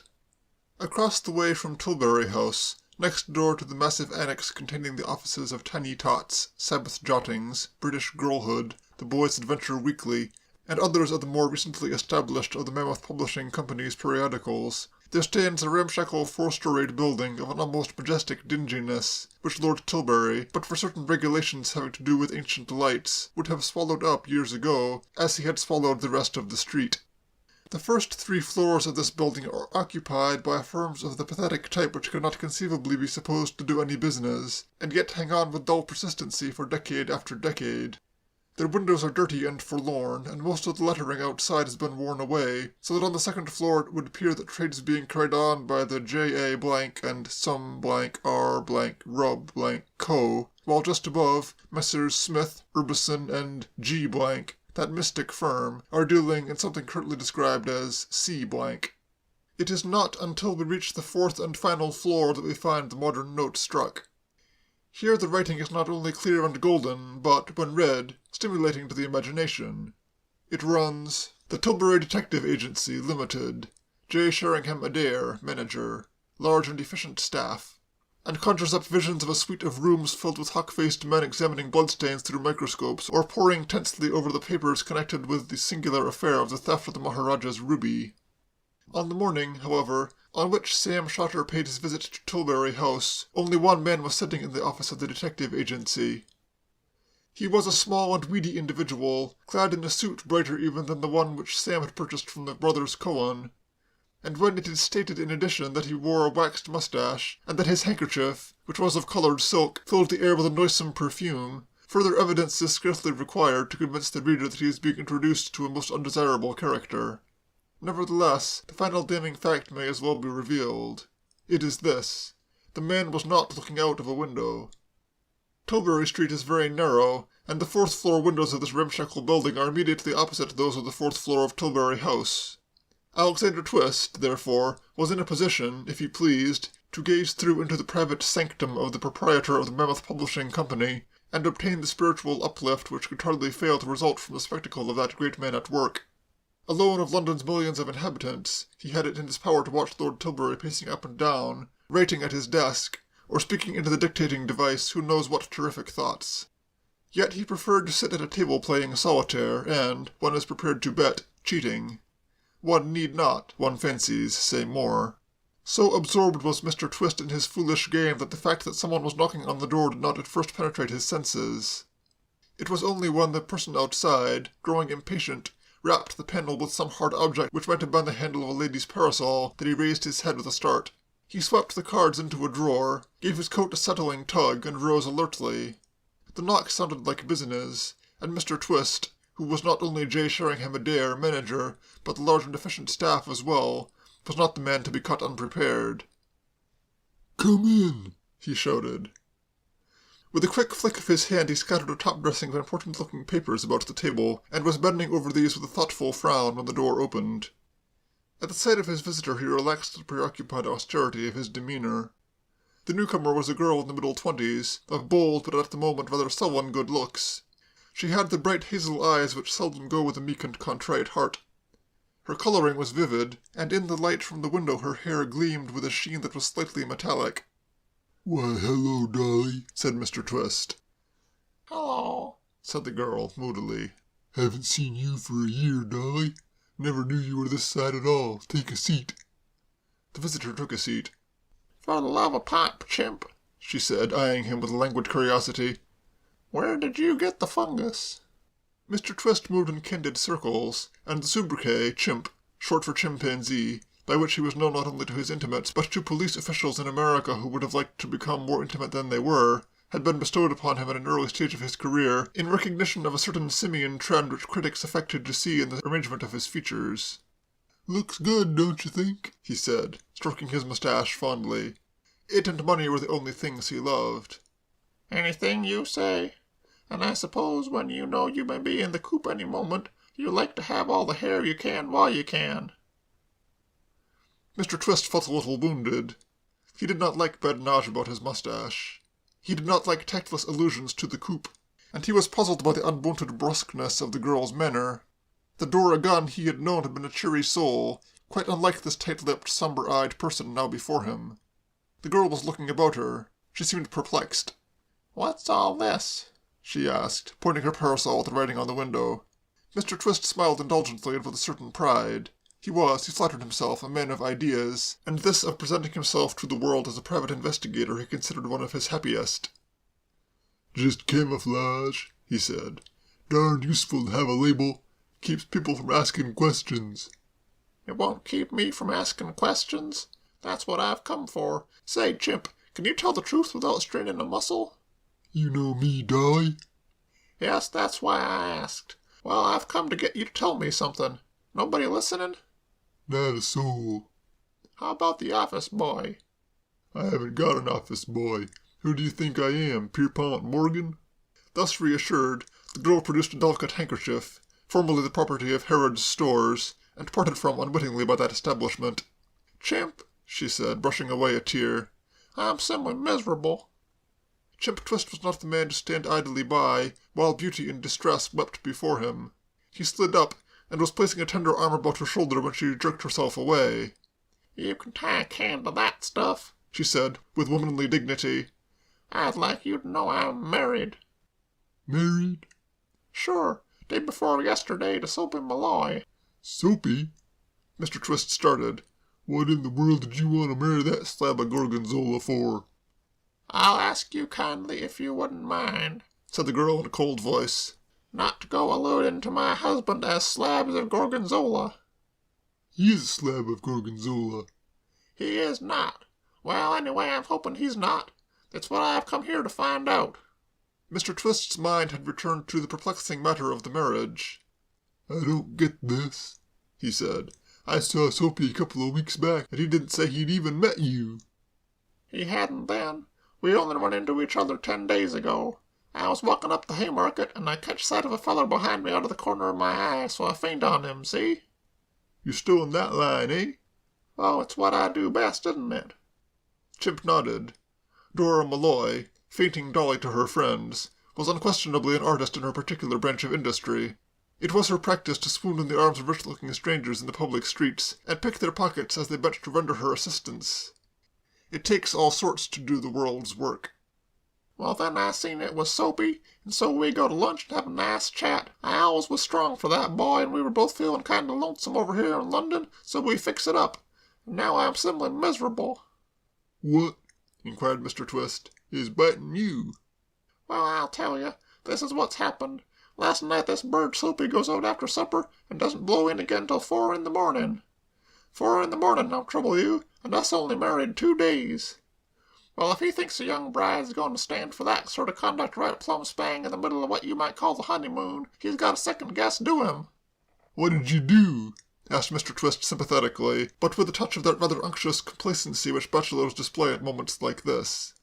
"I did plenty, and he tried to alibi himself by pulling a story. That story the grand jury is now going to investigate, and investigate good. Chimp, did you ever hear of a man named Finglass?" There was that in Mr. Twist's manner that seemed to suggest that he was a reluctant witness, but he answered after a brief hesitation. "Sure." "Oh, you did, eh? Well, who was he then?" "He was big," said Chimp, and there was a note of reverence in his voice. "One of the very biggest, old Finky was." "How was he big? What did he ever do?" "Well, it was before your time, and it happened over here, so I guess you may not have heard of it, but he took a couple of $1 million away from the New Asiatic Bank." Mrs. Malloy was undeniably impressed. The formidable severity of her manner seemed to waver. "Were you and Soapy mixed up with him?" "Sure. We were the best pals he had." "Is he alive?" "No, he died in Buenos Aires the other day." Mrs. Malloy bit her lower lip thoughtfully. "Say, it's beginning to look to me like that story of Soapy's was the goods after all. Listen, Chimp, I'd best tell you the whole thing. When I give Soapy the razz for staying out all night like the way he done, he pulled this long spiel about having had a letter from a guy he used to know named Finglass, written on his deathbed, saying that this guy Finglass hadn't been able to get away with the money he'd swiped from this New Asiatic Bank on account of the bulls being after him, and he'd had to leave the whole entire lot of it behind, hidden in some house down in the suburbs somewheres. He told Soapy where the house was, and Soapy claims that what kept him out so late was he'd been searching the house trying to locate the stuff. What I want to know is, was he telling the truth, or was he off somewheres at one of these here now gilded nightclubs, cutting up with a bunch of Janes and doing me wrong? Again Mr. Twist seemed to resent the necessity of acting as a favorable witness for a man he obviously disliked. He struggled with his feelings for a space. "Yes, it's true," he said at length. "But listen here, this don't seem to me to gee up. If this guy Finglass wanted Soapy to have the money, why did he wait all this time before telling him about it?" "Thought he might find a chance of sneaking back and getting it himself, of course. But he got into trouble in Argentina almost as soon as he hit the place, and they stowed him away in the cooler, and he only got out in time to write the letters and then make his finish." "How do you know all that?" "Think he wrote to me, too." "Oh, did he? Well then, here's another thing that don't seem to make sense. When he finally did get round to telling Soap about this money, why couldn't he let him know where it was? I mean, why didn't he say it's under the mat or poked out the chimney or something, instead of leaving him hunting for it like he was playing button, button, where's the button or something?" "Because," said Mr. Twist bitterly, "Soapy and me were both pals of his, and he wanted us to share. And to make sure we should get together, he told Soapy where the house was, and me where the stuff was hidden in the house." "So you've only got to pull your info to bring home the bacon?" cried Dolly, wide-eyed. "That's all." "Then why in time haven't you done it?" Mr. Twist snorted. It is not easy to classify snorts, but this was one which would have been recognized immediately by any expert as the snort of despairing, caused by the contemplation of the depths to which human nature can sink. "Because," he said, "Soapy, the pig-headed stiff, thinks he can double-cross me and get it alone." "What?" Mrs. Malloy uttered a cry of wifely pride. "Well, isn't that bright of my sweet old pie-face? I never thought the dear boy would have had the sense to think up anything like that." Mr. Twist was unable to share her pretty enthusiasm. "A lot it's going to get him," he said sourly. 2,000,000 smackers it's going to get him," retorted Dolly. 2,000,000 smackers, nothing. The stuff's hidden in a place where he'd never think of looking in 2,000,000 years. "You can't bluff me, Chimp Twist," said Dolly, gazing at him with the cold disdain of a princess confronted with a boll weevil. "If he keeps on looking, it stands to reason." She broke off. The door had opened and a man was entering. He was a fine, handsome, open-faced man of early middle age. At the sight of this person, Chimp Twist's eyes narrowed militantly, but Dolly flung herself into his arms with a remorseful cry. "Oh, Soapy, darling, how I misjudged you." The newcomer had had the air of a man weighed down with the maximum amount of sorrow which a human being can bear. This demonstration, however, seemed to remove something of the burden. "'S all right, sweetness," he said, clasping her to his swelling bosom. "Was I mean to my angel face? There, honey lamb." Chimp Twist looked sourly upon this nauseating scene of marital reconciliation. Cut it out," he growled. "Chimp's told me everything, baby doll," proceeded Mrs. Malloy. "I know all about that money, and you just keep right along, precious, hunting for it by yourself. I don't mind how often you stay out nights or how late you stay out." It was a generous dispensation, for which many husbands would have been grateful, but Soapy Malloy merely smiled a twisted, tortured smile of ineffable sadness. He looked like an unsuccessful candidate hearing the result of a presidential election. "It's all off, honey bunch," he said, shaking his head. "It's cold, Petty.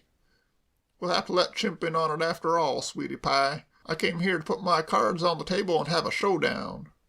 Quivering silence fell upon the room. Mrs. Malloy was staring at her husband, aghast. As for Chimp, he was completely bewildered. The theory that his old comrade had had a change of heart, that his conscience, putting in some rapid work after getting off to a bad start, had caused him to regret his intention of double-crossing a friend, was too bizarre to be tenable. Soapy Malloy was not the sort of man to have changes of heart. Chimp, in his studies of the motion picture drama, had once seen a film where a tough egg had been converted by hearing a church organ, but he knew Mr. Malloy well enough to be aware that all the organs in all the churches in London might play in his ear simultaneously without causing him to do anything more than grumble at the noise. "The house has been taken," said Soapy despondently. "Taken? What do you mean?" "Rented." "Rented? When?" "I heard this morning. I was in a saloon down Fleet Street way, and two fellows come in, and one of them was telling the other how he just rented this joint." Chimp Twist uttered a discordant laugh. "So that's what's come of your darned smooth double-crossing act," he said nastily. "Yes, I guess you had better let Chimp in on it. You want a man with brains now, not a guy that never thought up anything smarter than jipping suckers with a phony oil stock." Mr. Malloy bowed his head meekly before the blast. His wife was made of sterner stuff. You talk a lot, don't you? She said coldly. And I can do a lot, retorted Mr. Twist, fingering his waxed mustache. So you'd best come clean, Soapy, and have a showdown like you say. Where is this joint? Don't you dare tell him before he tells you where the stuff is, cried Mrs. Malloy. Just as you say, said Chimp carelessly. He scribbled a few words on a piece of paper and covered them with his hand. There, now you write down your end of it and Dolly can read them both out. Have you really thought up a scheme? Asked Mr. Malloy humbly. I have thought up a dozen. Mr. Malloy wrote in his turn, and Dolly picked up the 2 papers. In the cistern, she read. And the rest of it? Inquired Mr. Twist pressingly. Monterey Post, Burberry Road, said Mr. Malloy. Ah, said Chimp, and if I'd known that a week ago, we'd have been worth $1 million apiece by now. Say, listen, said Dolly, who was pensive, and had begun to eye Mr. Twist in rather an unpleasant manner. This stuff old thin glass swiped from the bank. What is it? American Bearer Securities, sweetie, said her husband, rolling the words round his tongue as if they were vintage port. As good as dollar bills. What's the dope you've thought up, Chimpy? He asked, deferentially removing a piece of fluff from his ally's coat sleeve. Just a minute, said Dolly sharply. If that's so, how can this stuff be in a cistern? It would have melted, being all that time in the water. It's in a waterproof case, of course, said Chimp. Oh, it is it? What's the matter, Petty? Inquired Mr. Malloy. You're acting strange. Am I? Well, if you want to know why I'm wondering if this guy is putting one over on us, how are we to know he's telling us the right place? Dolly, said Mr. Twist, deeply pained. Dolly, said Mr. Malloy, not so much pained as apprehensive. He had a very modest opinion of his own chances of thinking of any way for coping with the situation which had arisen, and everything, it seemed to him, depended upon being polite to Chimp Twist, who was admittedly a man of infinite resource and sagacity. If you think that of me, began Mr. Twist. We don't, Chimpy, we don't, interrupted Mr. Malloy hastily. The madam is a little upset.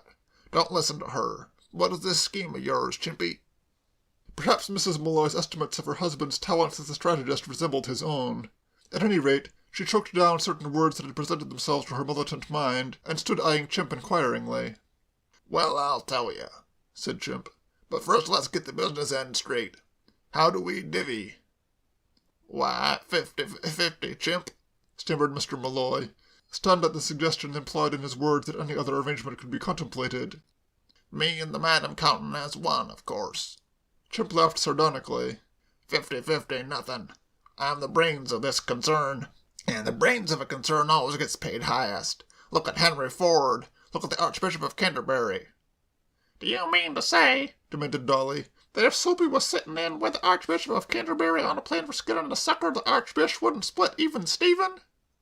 It isn't like that at all, retorted Mr. Twist with spirit. It's more as if Soapy went to the Archbishop of Canterbury and asked him to slip him a scheme for skinning the mug.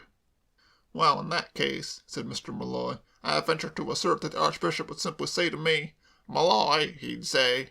Dolly wearied of a discussion which seemed to her too academic for the waste of valuable moments. 60-40, she said brusquely. 70-30, amended Chimp. 65-35, said Mr. Malloy. Right, said Chimp, and now I'll tell you what to do.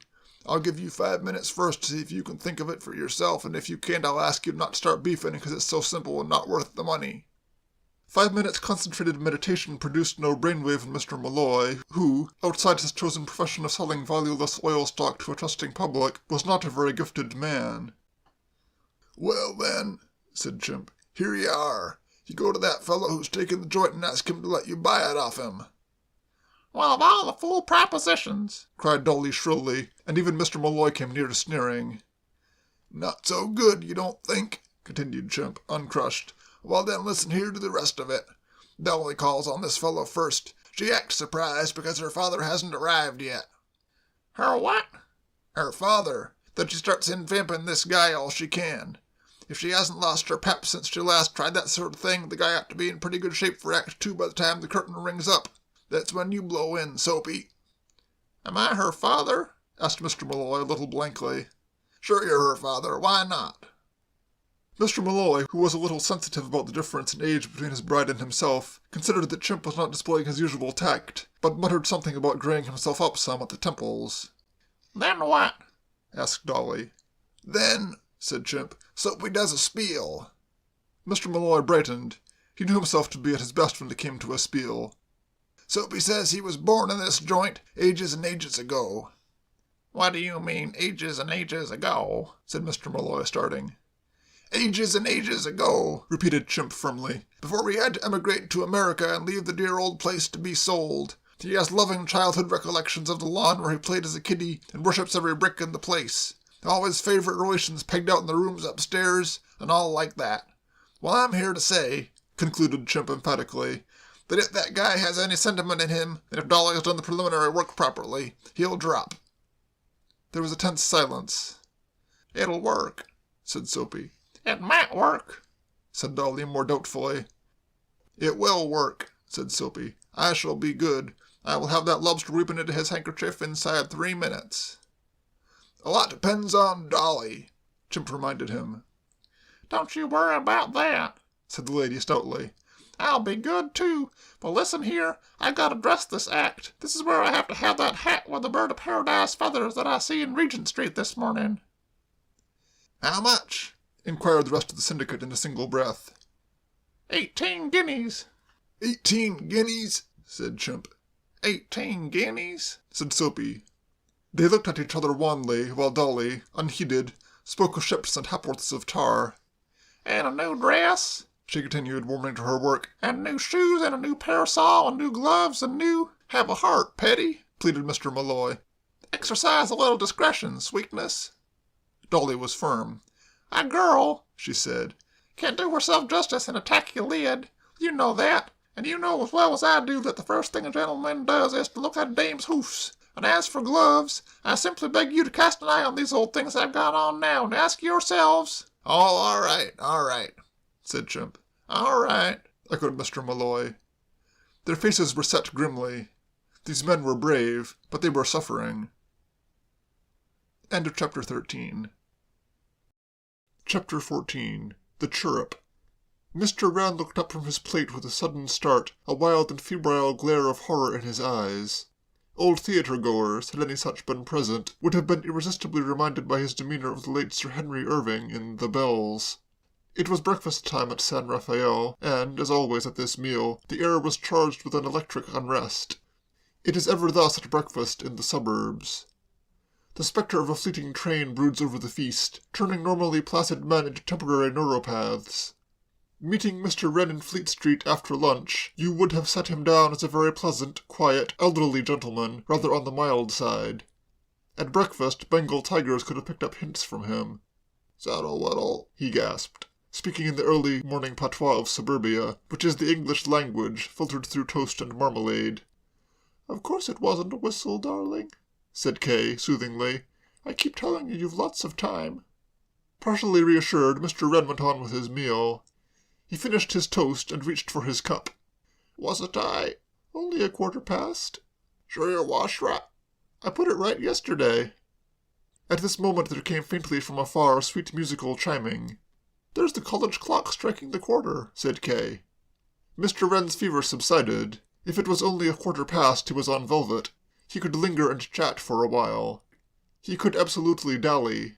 He pushed back his chair and lighted a cigarette with the air of a leisured man. "Kay, my dear," he said, "I've been thinking about this young fellow Shotter." Kay jumped. By an odd coincidence she had herself been thinking of Sam at that moment.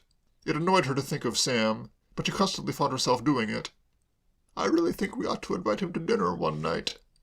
"No, but he seems so anxious to be friendly. Only yesterday he asked me if he could drop round sometime and borrow the garden roller. He said he understood that that was always the first move in the suburbs toward establishing good neighbourly relations. If you ask him to dinner, I shall go out. I can't understand why you dislike him so much. Well, I just do. He seems to admire you tremendously." "Does he?" "He keeps talking about you, asking what you were like as a child and whether you ever did your hair differently and things of that kind." "Oh, I rather wish you didn't object to him so much. I should like to see something of him out of office hours. I find him a very pleasant fellow myself, and extremely useful in the office. He has taken that Aunt Isabel page off my hands. You remember how I used to hate having to write that? Is that all he does? Mr. Wren chuckled. By no means, he said amusedly. What are you laughing at? I was thinking, explained Mr. Wren, of something that happened yesterday. Cordelia Blair called to see me with one of her usual grievances. Oh, no, said Kay sympathetically. Her uncle, she knew, was much persecuted by female contributors who called with grievances at the offices of Pike's Home Companion, and of all these gifted creatures, Miss Cordelia Blair was the one he feared most.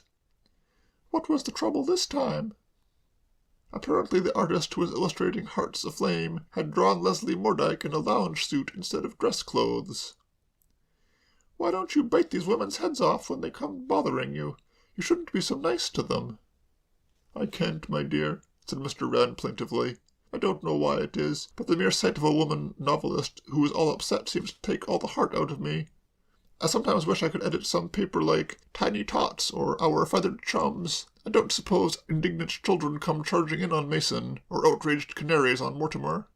But I was telling you, when I heard her voice in the outer office, I acquainted this young fellow Shotter briefly with the facts, and he most nobly volunteered to go out and soothe her. I can't imagine him soothing anyone. Well, he certainly had the most remarkable effect on Miss Blair. He came back 10 minutes later to say that all was well, and that she had gone away quite happy. Did he tell you how he had managed it? No. Another chuckle escaped Mr. Wren.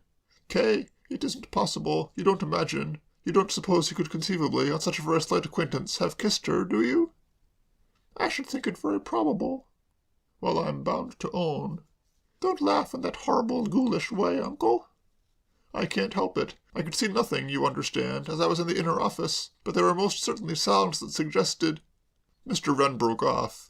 Again that musical chiming had come faintly to his ears, but this time its effect was the reverse of soothing.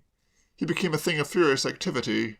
He ran to and fro, seizing his hat and dropping it, picking it up and dropping his briefcase, retrieving the briefcase and dropping his stick. By the time he had finally shot out of the front door with his hat on his head, his briefcase in his hand, and his stick dangling from his arm, it was as if a tornado had passed through the interior of San Rafael, and Kay, having seen him off, went out into the garden to try to recover. It was a pleasant sunny morning, and she made for her favourite spot, the shade of the large tree that hung over the edge of the lawn, a noble tree, as spreading as that which once sheltered the village blacksmith.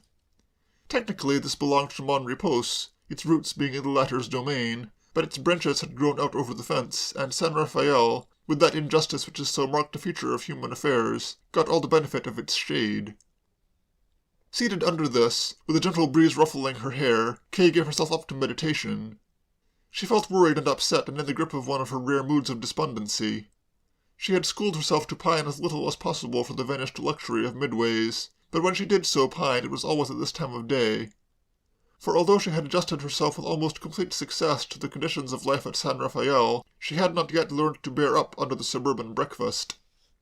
At midways the meal had been so leisurely, so orderly, so spacious, so redolent of all that is most delightful in the country life of the wealthy, a meal of soft murmurs and rustling papers, of sunshine falling on silver in summer, of crackling fires in winter, a take-your-time meal, a thing of dignity and comfort. Breakfast at San Rafael was a mere brutish bolting of food, and it jarred upon her afresh each morning. The breeze continued to play in her hair, birds hopped upon the grass, someone down the road was using a lawn-mower. Gradually the feeling of having been jolted and shaken by some rude force began to pass from Kay, and she was just reaching the stage where, re-establishing connection with her sense of humour, she would be able to look upon the amusing side of the recent scramble, when from somewhere between earth and heaven there spoke a voice. "Oh," said the voice. Kay was puzzled. Though no ornithologist, she had become reasonably familiar with the distinctive notes of such of our feathered chums as haunted the garden of San Rafael, and this did not appear to be one of them. I see you, proceeded the voice lovingly. How's your poor head, dearie? The solution of the mystery presented itself at last. Kay raised her eyes and beheld, straddled along a branch almost immediately above her, a lean, stringy man of ruffianly aspect, his naturally unlovely face rendered additionally hideous by an arch and sentimental smile. For a long instant this person goggled at her, and she stared back at him. Then, with a gasp that sounded confusedly apologetic, he scrambled back along the branch like an anthropoid ape, and dropping to earth beyond the fence, galloped blushingly up the garden. Kay sprang to her feet. She had been feeling soothed, but now a bubbling fury had her in its grip. It was bad enough that outcasts like Sam Shutter should come and camp themselves next door to her. It was bad enough that they should annoy her uncle, a busy man, with foolish questions about what she had been like as a child, and whether she had ever done her hair differently. But when their vile retainers went to the length of climbing trees and chirruping at her out of them, the situation, it seemed to her, passed beyond the limit up to which a spirited girl may reasonably be expected to endure. She returned to the house, fermenting, and as she reached the hall the front doorbell rang. Technically, when the front doorbell of San Rafael rang, it was Claire Lippett's duty to answer it, but Claire was upstairs making beds. Kay stalked across the hall and, having turned the handle, found confronting her a young woman of spectacular appearance, clad in gorgeous raiment and surmounted by a bird-of-paradise feathered hat, so much too good for her that Kay's immediate reaction of beholding it was one of simple and ignoble jealousy. It was the sort of hat she would have liked to be able to afford herself, and its presence on the dyed hair of another cemented the prejudice which that other's face and eyes had aroused within her. "Does a guy named Shutter live here?" asked the visitor. Then, with the air of one remembering a part and with almost excessive refinement, "Could I see Mr. Shutter, if you please?" "Mr. Shutter lives next door," said Kay frostily. "Oh, thank you so much." "Not at all," said Kay. She shut the door and went into the drawing-room. The feeling of being in a world bounded north, east, south, and west by Sam Shutter had thoroughly poisoned her day. She took pen, ink, and paper, and wrote viciously for a few moments. "Claire," she called.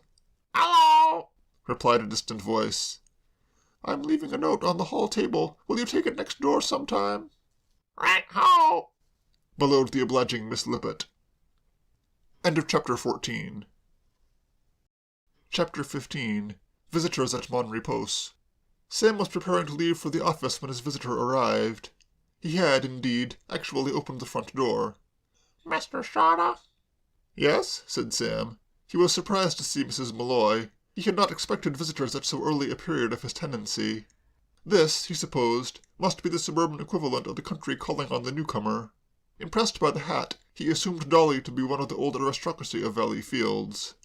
A certain challenging jauntiness in her bearing forbade the suspicion that she was collecting funds for charity. "Won't you come in?" Thank you so much. The house agent told me your name." "Cornelius?" "Gink with a full set of white whiskers. Say, somebody ought to put that baby wise about the wonderful invention of the safety razor."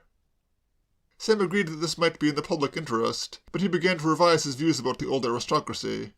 "I'm afraid you'll find the place in rather a mess," he said apologetically, leading the way to the drawing-room. "I've only just moved in." The visitor replied that, on the contrary, she thought it cute. "I seem to know this joint by heart," she said. "I've heard so much about it from old Pop." "I don't think I'm acquainted with Mr. Pop." "My father, I mean. He used to live here when he was a tiny kiddie." "Really? I should have taken you for an American." "I am an American, and don't let anyone tell you different." "I won't." 100%, that's me." Sam nodded. "Oh, say, can you see by the dawn's early light?" he said reverently. "What so proudly? I never can remember any more." "No one," Sam reminded her, "knows the words but the Argentines." "And the Portuguese and the Greeks." The lady beamed. "Say, don't tell me you're American, too." "My mother was." "Why, this is fine. Pop'll be tickled to death." "Is your father coming here, too?" "Well, I should say so. You don't think I pay calls on strange gentlemen all by myself, do you?" said the lady archly. "But listen, if you're American, we're sitting pretty because it's only us Americans that's got real sentiment in them. Ain't it the truth?" "I don't quite understand. Why do you want me to have sentiment?" "Pop will explain all that when he arrives. I'm surprised he hasn't blown in yet. I didn't think I'd get here first." She looked about her. "It seems funny to think of Pop as a little kiddie in this very room." "Your father was English, then?" "Born in England, born here, born in this very house. Just to think of Pop playing all them childish games in this very room." Sam began to wish that she would stop. Her conversation was beginning to give the place a queer feeling. The room had begun to seem haunted by a peculiar being of middle-aged face and juvenile costume, so much so that when she suddenly exclaimed, "There's Pop!" he had a momentary impression that a whiskered elder in Lord Fauntleroy clothes was about to dance out from behind the sofa. Then he saw that his visitor was looking out of the window and, following her gaze, noted upon the front steps a gentleman of majestic port. "I'll go and let him in," he said. "Do you live here all alone?" asked the lady, and Sam got the idea that she spoke eagerly. "Oh, no, I've a man, but he's busy somewhere." "I see," she said, disappointedly. The glimpse which Sam had caught of the new arrival through the window had been a sketchy one. It was only as he opened the door that he got a full view of him, and having done so, he was a little startled. It is always disconcerting to see a familiar face more than expected a strange one. This was the man he had seen in the bar that day when he had met Hash in Fleet Street. "Mr. Sauter?" Yes. It seemed to Sam that the man had aged a good deal since he had seen him last. The fact was that Mr. Malloy, in graying himself up at the temples, had rather overdone the treatment. Still, though stricken in years, he looked a genial, kindly, honest soul. "My name is Gunn, Mr. Sauter. Thomas G. Gunn." It had been Mr. Malloy's intention, for he was an artist and liked to do a thing, as he said, properly, to adopt for this interview the pseudonym of J. Falcon Hagenbacker, that seeming, to his critical view, the sort of name a sentimental millionaire who had made a fortune in Pittsburgh and was now revisiting the home of his boyhood ought to have. The proposal had been vetoed by Dolly, who protested that she did not intend to spend hours of her time in unnecessary study. "Won't you come in?" said Sam. He stood aside to let his visitor pass, wondering again where it was that he had originally seen the man. He hated to forget a face and personality which should have been unforgettable. He ushered Mr. Gunn into the drawing-room, still pondering. "So there you are, Pop," said the lady. "Say, Pop, isn't it dandy? Mr. Sauter's an American." Mr. Gunn's frank eyes lit up with gratification. "Ah, then you are a man of sentiment, Mr. Sauter. You will understand. You will not think it odd that a man should cherish all through his life a wistful yearning for the place where he was born." "Not at all," said Sam politely, and might have reminded his visitor that the feeling, a highly creditable one, was shared by practically all America's most eminent songwriters. "Well, that is how I feel, Mr. Sauter," said the other bluffly, "and I am not ashamed to confess it. This house is very dear to me. I was born in it." "So Miss Gunn was telling me." "Ah, she has told you. Yes, Mr. Sauter, I am a man who has seen men and cities. I have lived in the hovels of the poor. I have risen till, if I may say so, I am welcomed in the palaces of the rich. But never, rich or poor, have I forgotten this old place and the childhood associations which hallow it." He paused. His voice had trembled and sunk to a whisper in these last words, and now he turned abruptly and looked out of a window. His shoulders heaved significantly for an instant, and something like a stifled sob broke the stillness of the room. But when a moment later he swung round, he was himself again, the tough, sturdy old J. Falcon Hagenbacker, or rather Thomas G. Gunn, who was so highly respected and perhaps a little feared at the Rotary Club in Pittsburgh. "Well, I must not bore you, Mr. Sauter. You are no doubt a busy man. Let me be brief. Mr. Sauter, I want this house." "You want what?" said Sam, bewildered. He had had no notion that he was going to be swept into the maelstrom of a business transaction. "Yes, sir, I want this house, and let me tell you that money is no object. I've lots of money." He dismissed money with a gesture. "I have my whims, and I can pay for them. How much for the house, Mr. Sauter?" Sam felt that it behooved him to keep his head. He had not the remotest intention of selling for all the gold in Pittsburgh a house which, in the first place, did not belong to him, and secondly, was next door to Kay Derrick. "I'm very sorry," he began. Mr. Gunn checked him with an apologetic lift of the hand. "I was too abrupt. I rushed the thing. A bad habit of mine. When I was prospecting in Nevada, the boys used to call me Hair Trigger Gun.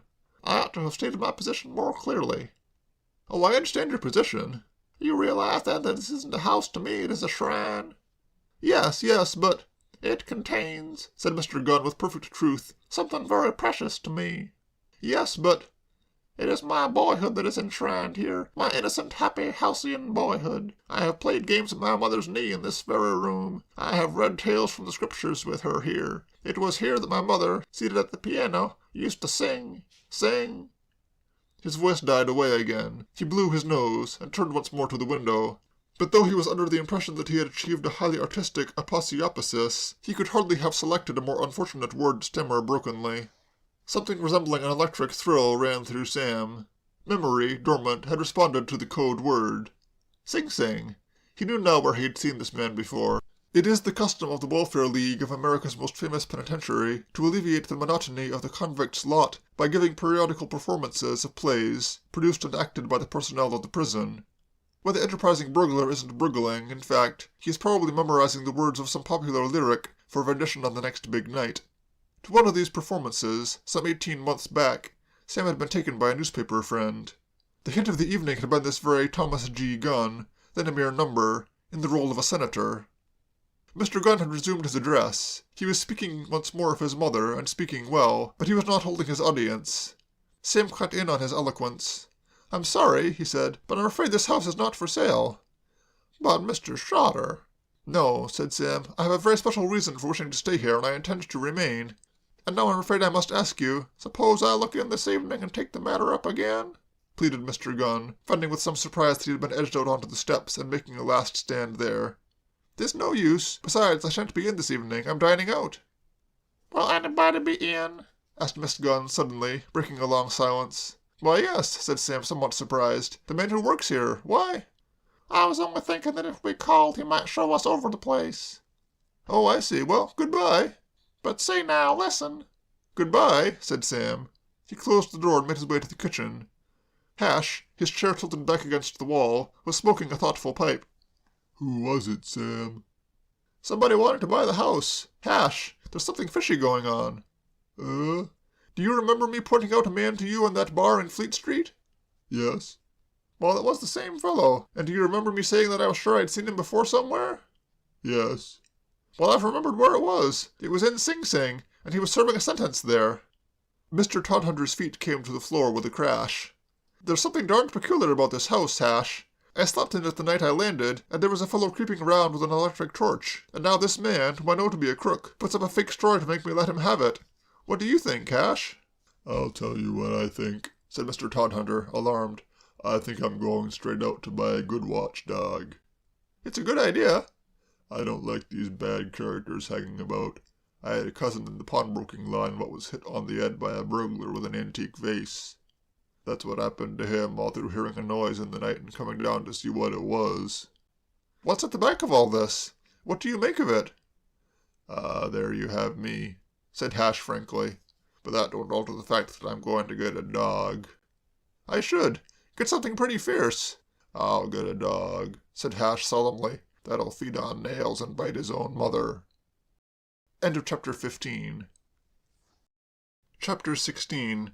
Astonishing Statement of Hash Todhunter. The dinner to which Sam had been bidden that night was at the house of his old friend, Mr. Willoughby Braddock, in John Street, Mayfair, and at 10 minutes to 8 Mr. Braddock was fidgeting about the morning-room, interviewing his housekeeper, Mrs. Martha Lippett. His guests would be arriving in any moment, and for the last quarter of an hour, a-twitter with the nervousness of an anxious host, he had been popping about the place on a series of tours of inspection, as Jumpy, to quote the words of Sledden, his butler, whom, by leaping suddenly out from the dimly lit dining-room, he had caused to bite his tongue a nearly dropped tray of glasses, as an old hen. The general consensus of opinion below stairs was that Willoughby Braddock, in his capacity of master of the revels, was making a thorough pest of himself. "You are absolutely certain that everything is all right, Mrs. Lippett?" "Everything is quite all right, Master Willie," replied the housekeeper equably.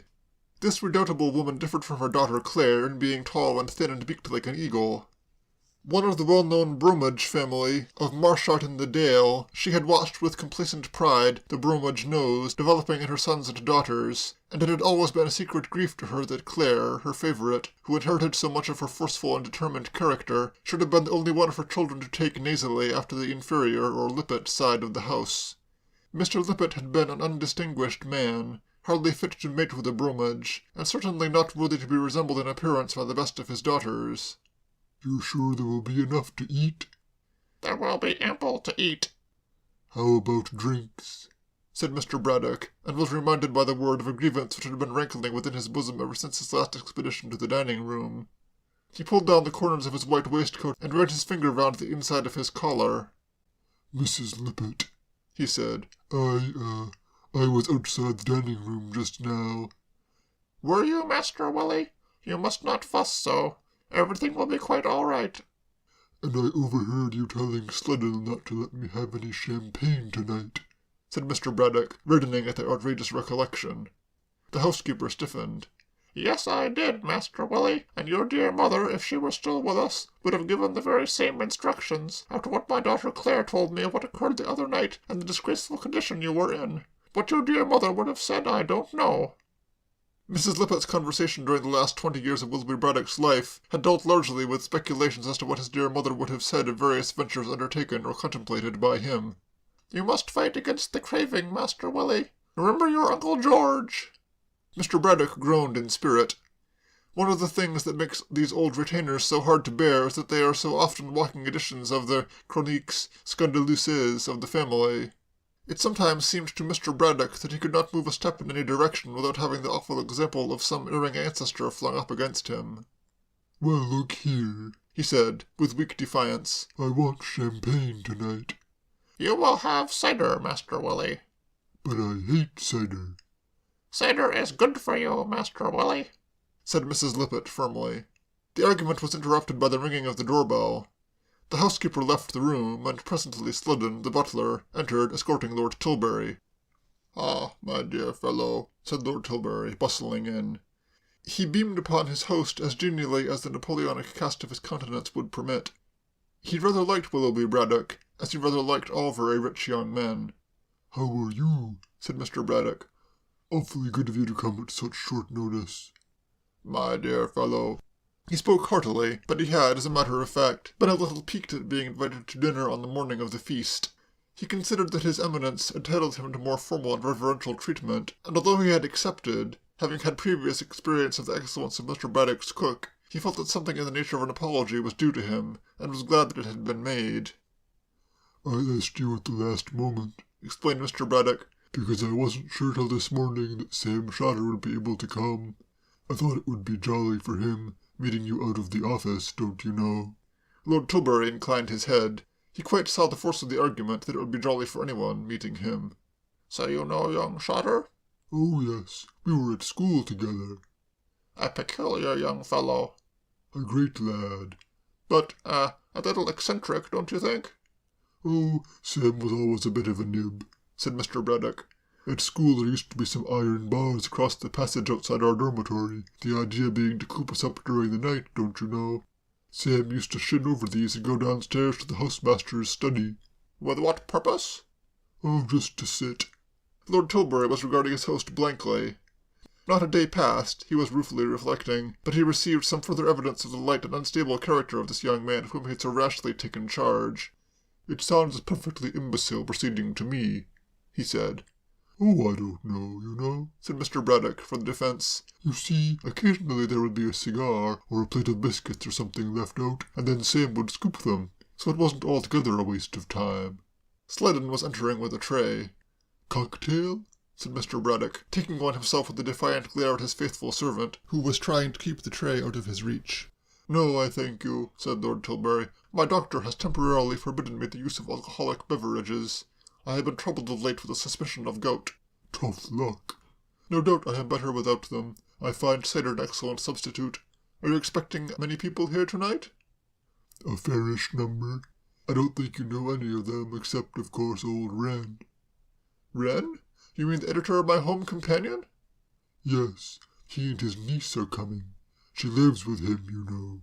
Lord Tilbury started as if a bradawl had been thrust through the cushions of his chair, and for an instant, so powerfully did these words affect him, he had half a mind to bound at the receding Sludden and, regardless of medical warnings, snatch from him that rejected cocktail. A restorative of some kind seemed to him imperative. The statement by Mr. Wren, delivered in his office on the morning of Sam's arrival, that he possessed no daughter, had had the effect of relieving Lord Tilbury's mind completely. Francie, generally so unerring in these matters, had, he decided, wronged Sam in attributing his occupancy of Bonry Post to a desire to be next door to some designing girl, and now it appeared that she had been right all the time. He was still staring with dismay at his unconscious host when the rest of the dinner guests began to arrive. They made no impression on his dazed mind. Through a sort of mist he was aware of a young man with a face like a rabbit, another young man with a face like another rabbit, two small, shingled creatures, one blonde, the other dark, who seemed to be either wives or sisters of these young men, and an unattached female whom Mr. Braddock addressed as Aunt Julia. His lordship remained aloof, buried in his thoughts and fraternizing with none of them. Then Sam appeared, and a few moments later Sludden announced Mr. Wren and Miss Derrick, and Lord Tilbury, who had been examining a picture by the window, swung round with a jerk. In a less prejudiced frame of mind he might have approved of Kay, for like so many other great men, he had a nice eye for feminine beauty, and she was looking particularly attractive in a gold dress which had survived the wreck of Midways. But now that very beauty merely increased his disapproval and alarm. He looked at her with horror.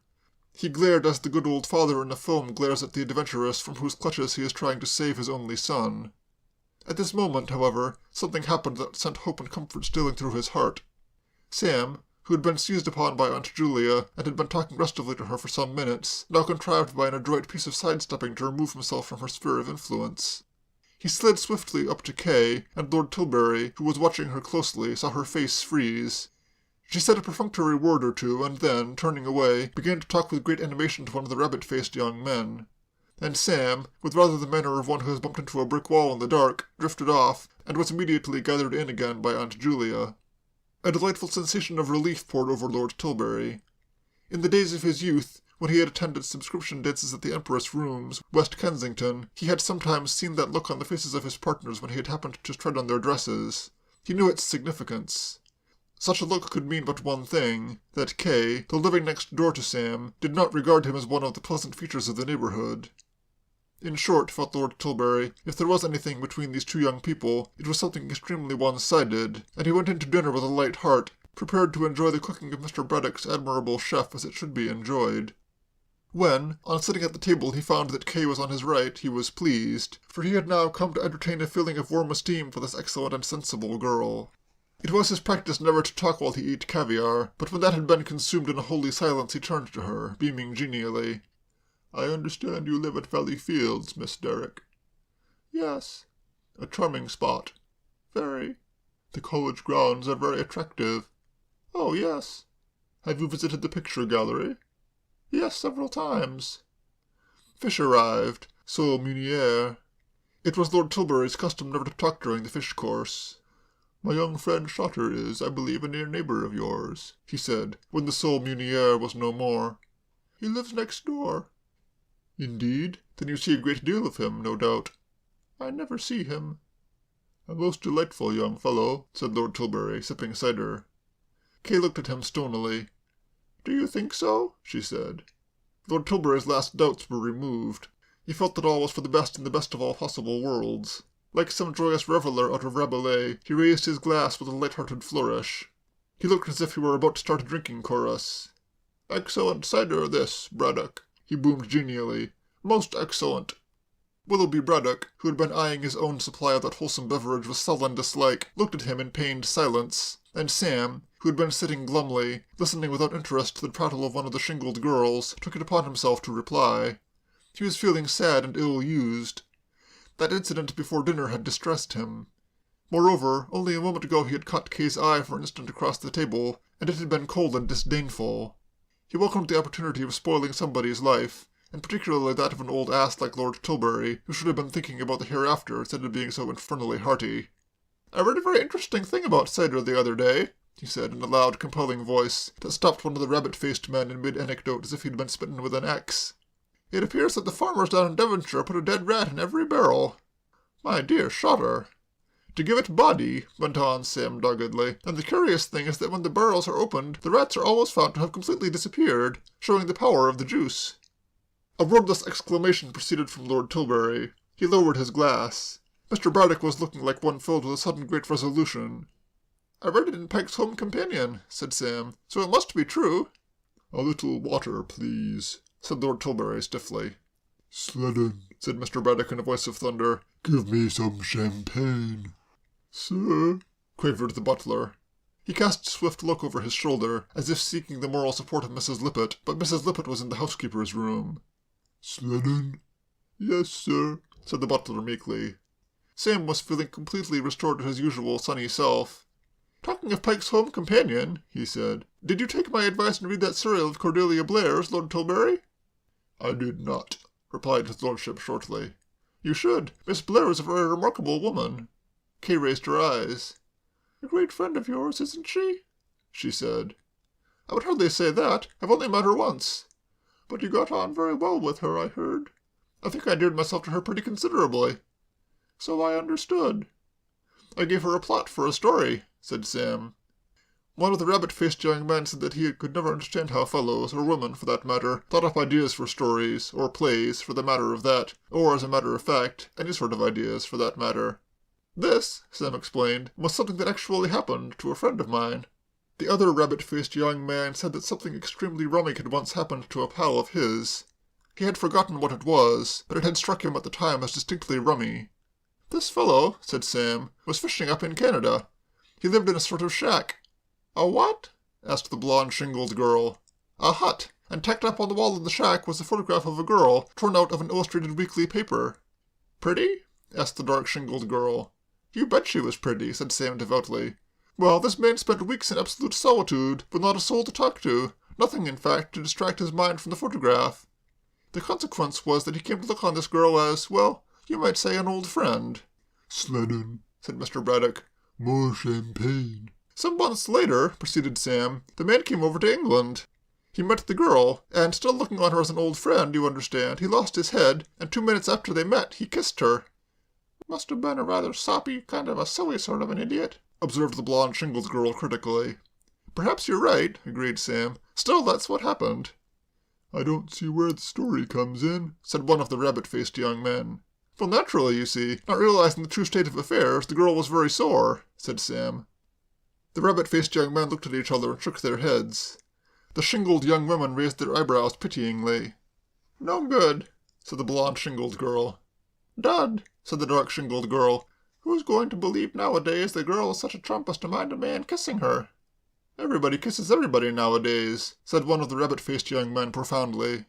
Girl was making a fuss about nothing, said the other rabbit-faced young man. And how does the story end? Asked Aunt Julia. It hasn't ended, said Sam. Not yet.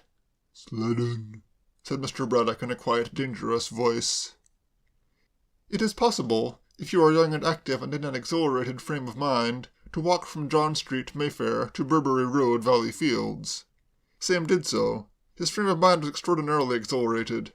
It seemed to him, reviewing recent events, that he had detected in Kay's eyes for an instant a look that resembled the first dawning of spring after a hard winter, and though not in the costume for athletic feats, he covered the 7 miles that separated him from home at a pace which drew derisive comment from the proletariat all along the route.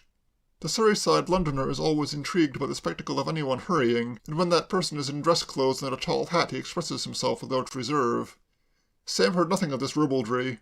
Unconscious of the world, he strode along, brushing through Brixton, hurrying through Herne Hill, and presently arrived, warm and happy, at the door of Mon Repose. He let himself in, and entering, was aware of a note lying on the hall table. He opened it absently. The handwriting was strange to him, and feminine. Dear Mr. Shutter, I should be much obliged if you would ask your manservant not to chirp at me out of trees. Yours truly, K. Derrick. He had to read this curt communication twice before he was able to fully grasp its meaning. When he did so, a flood of self-pity poured over Sam. He quivered with commiseration for the hardness of his lot. Here was he, doing all that a man could to establish pleasant neighborly relations with the house next door, and all the while Hash foiling his every effort by chirping out of trees from morning till night. It was bitter, bitter. He was standing there, feeding his surging wrath by a third perusal of the letter, when from the direction of the kitchen there suddenly sounded a long, loud, agonized cry. It was like the wail of a soul in torment, and without stopping to pick up his hat, which he had dropped in the sheer shock of this dreadful sound, he raced down the stairs. "Hello," said Hash, looking up from an evening paper. "Back." His placidity amazed Sam. If his ears were any guide, murder had been committed in this room only a few seconds before, and here was this iron man reading the racing news without having turned a hair. What on earth was that? What was what? That noise. Oh, that was Amy, said Hash. Sam's eye was diverted by movement and progress in the shadows behind the table. A vast shape was rising from the floor, revealing itself as an enormous dog. It finished rising, and having placed its chin upon the table, stood looking at him with dreamy eyes and a wrinkled forehead, like a short-sighted person trying to recall a face. "Oh, yes," said Sam, remembering. "So you got him?" Her. "What is he? She?" God knows, said Hash simply. It was a problem which he himself had endeavored idly to solve earlier in the evening. I've named her after an old aunt of mine. Looks a bit like her. She must be an attractive woman. She's dead. Perhaps it's all for the best, said Sam. He leaned forward and pulled the animal's ears in friendly fashion. Amy simpered in a ladylike way, well pleased. Would you say she was a bloodhound, Hash? I wouldn't say she was anything not to swear to. A kind of canine cocktail, said Sam. The sort of thing a Croft Strode judge dreams about when he has a nightmare. He observed something lying on the floor, and, stooping, found that his overtures to the animal had caused Kay's note to slip from his fingers. He picked it up and eyed Hash sternly. Amy, charmed by his recent attentions, snuffled like water going down the waste pipe of a bath. Hash, said Sam. Although, What the devil, demanded Sam forcefully, do you mean by chirping at Miss Derrick out of trees? I only said, "Oh, Sam," pleaded Mr. Todhunter. You said what? Oh. What on earth did you want to say ooh for? Much voyaging on the high seas had given Hash's cheeks the consistency of teak, but at this point something resembling a blush played about them. I thought it was the girl. What girl? The maid. Clara, her name is. Well, why should you say ooh at her? Again that faint fleeting blush colored Hash's face. Before Sam's revolted eyes he looked suddenly coy. Well, it's like this, Sam. The whole thing here is we're engaged. What? Engaged to be married. Engaged? Ah, said Mr. Todhunter, and once more that repellent smirk rendered his features hideous beyond even nature's liberal specifications concerning them. Sam sat down. This extraordinary confession had shaken him deeply. You're engaged? Ah. But I thought you disliked women. So I do, most of them. Another aspect of the matter struck Sam. His astonishment deepened. But how did you manage it so soon? Soon. You can't have seen the girl more than about half a dozen times. Still another mysterious point about this romance presented itself to Sam. He regarded the great lover with frank curiosity. And what was the attraction? He asked. That's what I can't understand. She's a nice girl, argued Hash.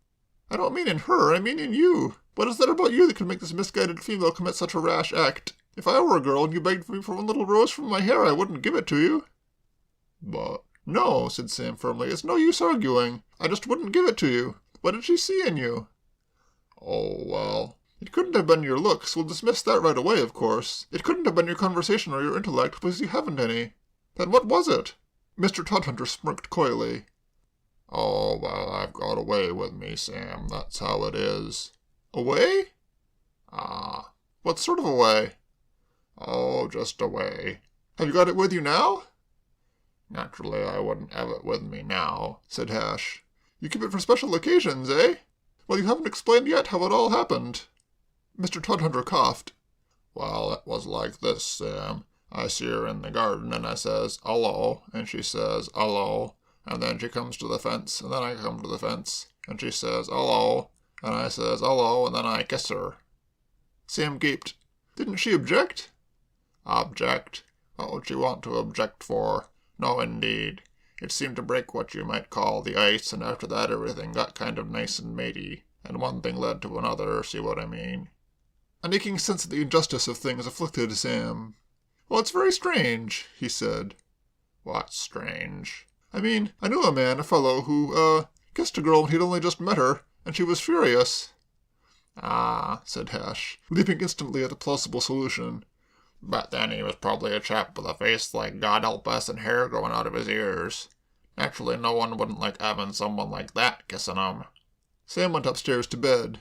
Before retiring, he looked at himself in the mirror long and earnestly. He turned his head sideways so that the light shone upon his ears. He was conscious of a strange despondency. Kay lay in bed, thinking. Ever and anon a little chuckle escaped her. She was feeling curiously happy tonight. The world seemed to have become all of a sudden interesting and amusing. An odd, uncontrollable impulse urged her to sing. She would not in any case have sung for long, for she was a considerate girl, and the recollection would soon have come to her that there were people hard by who were trying to get to sleep. But as a matter of fact, she sang only a mere bar or two, for even as she began, there came a muffled banging on the wall, a petulant banging. Hash Todhunter loved his Clare, but he was not prepared to put up with this sort of thing. 3 doughty buffets he dealt the wall with the heel of a number 11 shoe. Kay sang no more. She turned out the light and lay in the darkness, her face set. Silence fell upon San Rafael and Mon Repos. And then, from somewhere in the recesses of the latter, a strange banshee-like wailing began. Amy was homesick. End of Chapter 16. Chapter 17. Activities of the dog Amy. The day that followed Mr. Breddick's dinner party dawned on a world shrouded in wet white fog. By 8 o'clock, however, this had thinned to a soft, pearly veil that hung clingingly to the treetops and lingered about the grass of the lawn in little spiderwebs of moisture. And when Kay Derrick came out into the garden, a quarter of an hour later, the September sun was already beginning to pierce the mist with hints of a wonderful day to come. It was the sort of morning which should have bred happiness and quiet content, but Kay had waked in a mood of irritated hostility which fine weather could not dispel. What had happened overnight had stung her to a militant resentment, and sleep had not removed this. Possibly this was because her sleep, like that of everyone else in the neighborhood, had been disturbed and intermittent. From midnight until 2 in the morning the dog Amy had given a spirited imitation of 10 dogs being torn asunder by red-hot pincers. At 2, Hash Todhunter had risen reluctantly from his bed, and arming himself with the number 11 shoe mentioned in the previous chapter, had reasoned with her. This had produced a brief respite, but by 3:15 large numbers of dogs were once more being massacred on the premises of Mon Repose, that ill-named house. At 3, Sam went down, and being a young man who liked dogs and saw their point of view, tried diplomacy. This took the shape of the remains of a leg of mutton, and it worked like a charm. Amy finished the leg of mutton, and fell into a surfeited slumber, and peace descended on Burberry Road. Kay paced the gravel path with hard feelings, which were not removed by the appearance a few moments later of Sam, clad in flannels and a sweater. Sam, his back to her and his face to the sun, began to fling himself about in a forceful and hygienic manner, and Kay, interested in spite of herself, came to the fence to watch him. She was angry with him, for no girl likes to have her singing criticized by bangs upon the wall, but nevertheless she could not entirely check a faint feeling of approval as she watched him. A country-bred girl, Kay liked men to be strong and of the open air, and Sam, whatever his moral defects, was a fine physical specimen. He looked fit and hard and sinewy. Presently, in the course of a complicated movement which involved circular swinging from the waist, his eye fell upon her. He straightened himself and came over to the fence, flushed and tousled and healthy. "Good morning," he said. "Good morning," said Kay coldly. "I want to apologize, Mr. Trotter. I'm afraid my singing disturbed you last night." "Good Lord," said Sam. "Was that you? I thought it was the dog." "I stopped directly you banged on the wall." "I didn't bang on any wall. It must have been Hash." "Hash?" "Hash Todhunter, the man who cooks for me, and, oh yes, who chirrups at you out of trees. I got your note and spoke to him about it. He explained that he had mistaken you for your maid, Claire. It's rather a romantic story. He's engaged to her." "Engaged?" "That's just what I said when you told me, and in just that tone of voice. I was surprised. I gather, however, that Hash is what he would call a quick worker. He tells me he has a way with him. According to his story, he kissed her, and after that everything was nice and matey." Kay flushed faintly. "Oh?" she said. "Yes," said Sam. There was a silence. The San Rafael kitten, which had been playing in the grass, approached and rubbed a wet head against Kay's ankle. "Well, I must be going in," said Kay. "Claire is in bed with one of her neuralgic headaches, and I have to cook my uncle's breakfast." "Oh, no, really? Let me lend you Todhunter." "No, thanks." "Perhaps you're wise. Apart from dry Hash, he's a rotten cook." "So is Claire." "Really? What a battle of giants it will be when they start cooking for each other." "Yes." Kay stooped and tickled the kitten under the ear, then walked quickly toward the house. The kitten, having subjected Sam to a long and critical scrutiny, decided that he promised little entertainment to an active-minded cat, and galloped off in pursuit of a leaf. Sam sighed and went in to have a bath. Some little time later, the back door of Mon Repose opened from within, as if urged by some irresistible force, and the dog Amy came out to take the morning air. Dogs are creatures of swiftly changing moods.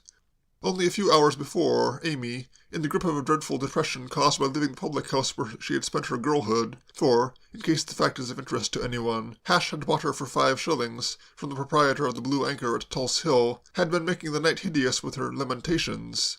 Like Rachel, she had mourned and would not be comforted. But now, to judge from her manner and a certain jauntiness in her walk, she had completely resigned herself to the life of exile.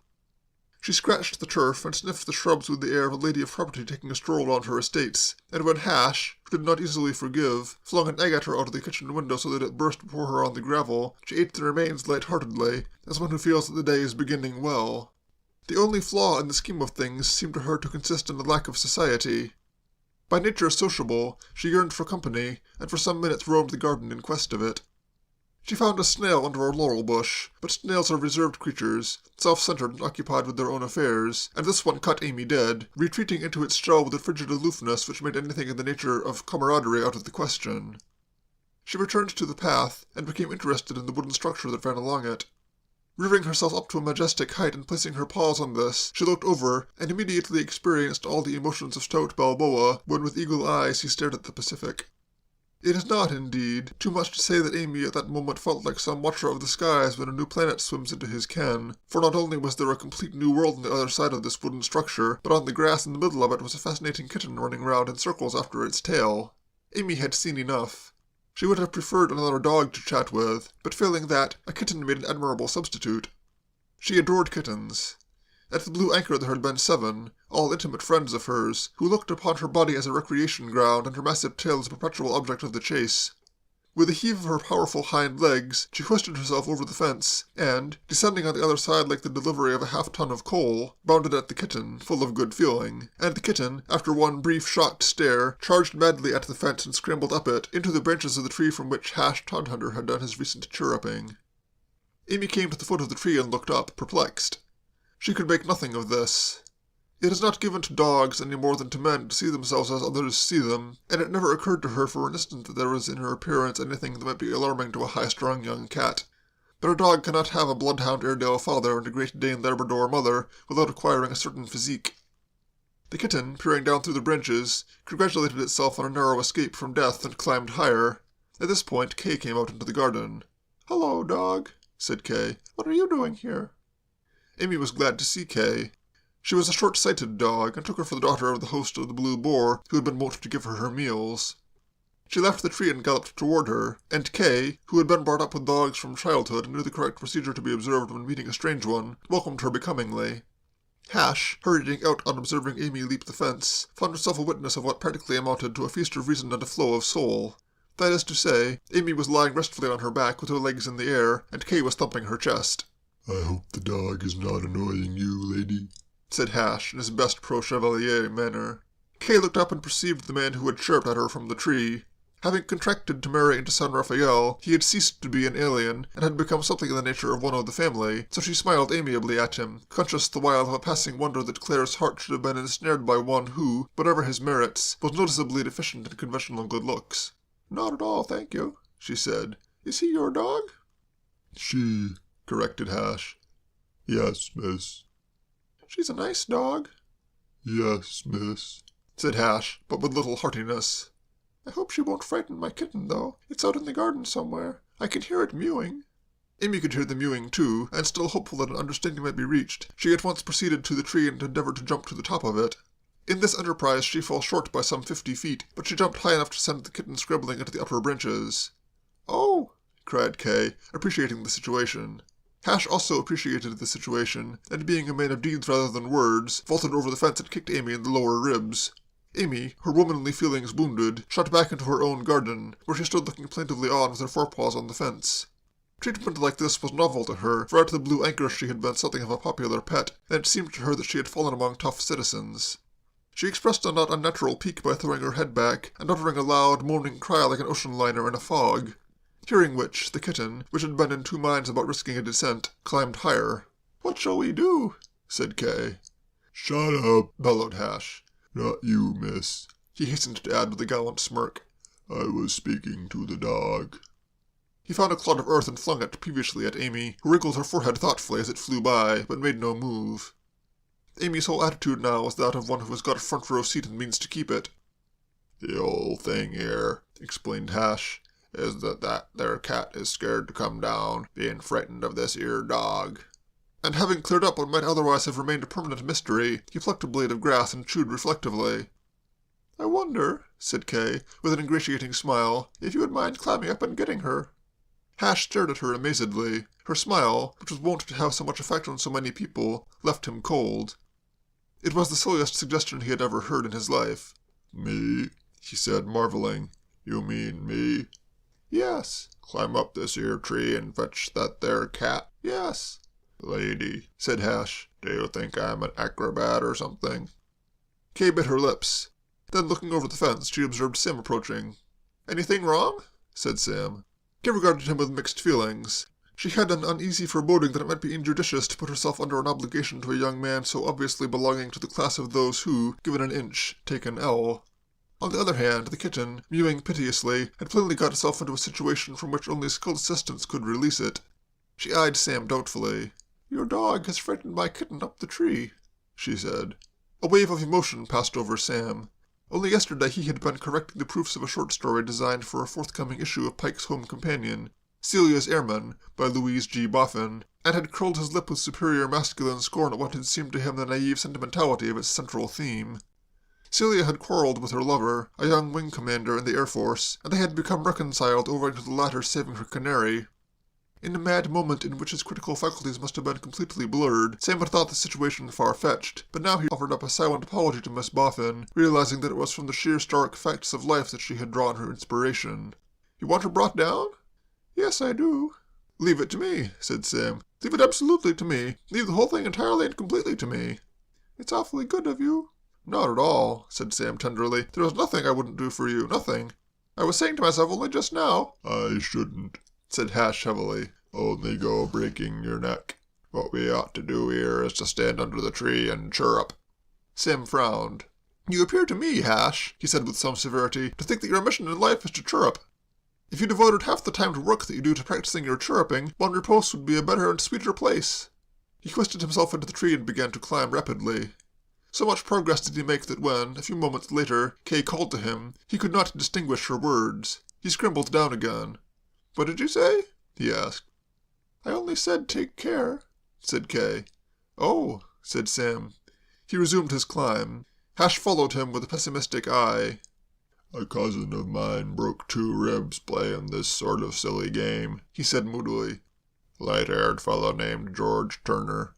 Had a job pruning the elms on a gentleman's place down Chigwell way. 2 ribs he broke, besides a number of contusions." He was aggrieved to find that Kay was not giving that attention to the story which its drama and human interest deserved. 2 ribs, he repeated in a louder voice. "Also cuts, scratches, and contusions. Elms are treacherous things. You think the branches is all right, but lean your weight on 'em and they snap. That's an elm he's climbing now." "Oh, be quiet," said Kay nervously. She was following Sam's movements as tensely as ever Celia followed her airman's. It did look horribly dangerous, what he was doing. "The proper thing we ought to have done here was to have took a blanket and a ladder and a pole and to have held the blanket spread out and climbed the ladder and prodded at that there cat with the pole, same as they do at fires," said Hash, casting an unwarrantable slur on the humane methods of the fire brigade. "Oh, well done," cried Kay. Sam was now operating in the topmost branches, and the kitten, not being able to retreat farther, had just come within reach of his groping hand. Having regarded him suspiciously for some moments, and registered a formal protest against the proceedings by making a noise like an exploding soda-water bottle, it now allowed itself to be picked up and buttoned into his coat. "Splendid!" shouted Kay. "What?" bellowed Sam, peering down. "I said splendid!" roared Kay. "The lady said splendid!" yelled Hash, in a voice strengthened by long practice in announcing dinner in the midst of hurricanes. He turned to Kay with a mournful shaking of the head, his bearing that of the man who has tried to put a brave face on the matter, but feels the uselessness of affecting further optimism. "It's now that's the dangerous part, miss," he said. "The coming down, what I mean. I don't say the climbing up of these 'ere elms is safe, not what you would call safe, but it's when you're coming down that the nasty accidents occur. My cousin was coming down when he broke his 2 ribs and got all of them contusions. George Turner his name was, a light-haired feller, and he broke 2 ribs and had to have 7 stitches sewed in him." "Oh!" cried Kay. "Ah," said Hash. He spoke with something of the smug self-satisfaction of the prophet whose predicted disasters come off as per schedule. Halfway down the tree, Sam, like Mr. Turner, had found proof of the treachery of elms. He had rested his weight on a branch which looked solid, felt solid, and should have been solid, and it had snapped under him. For one breathless moment he seemed about to shoot down like Lucifer. Then he snatched at another bough and checked his fall. This time the bough held. It was as if the elm, having played its practical joke and failed, had become discouraged.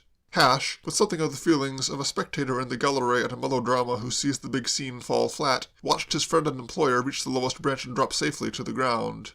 The record of George Turner still remained a mark for other climbers to shoot at. Kay was not a girl who wept easily, but she felt strangely close to tears.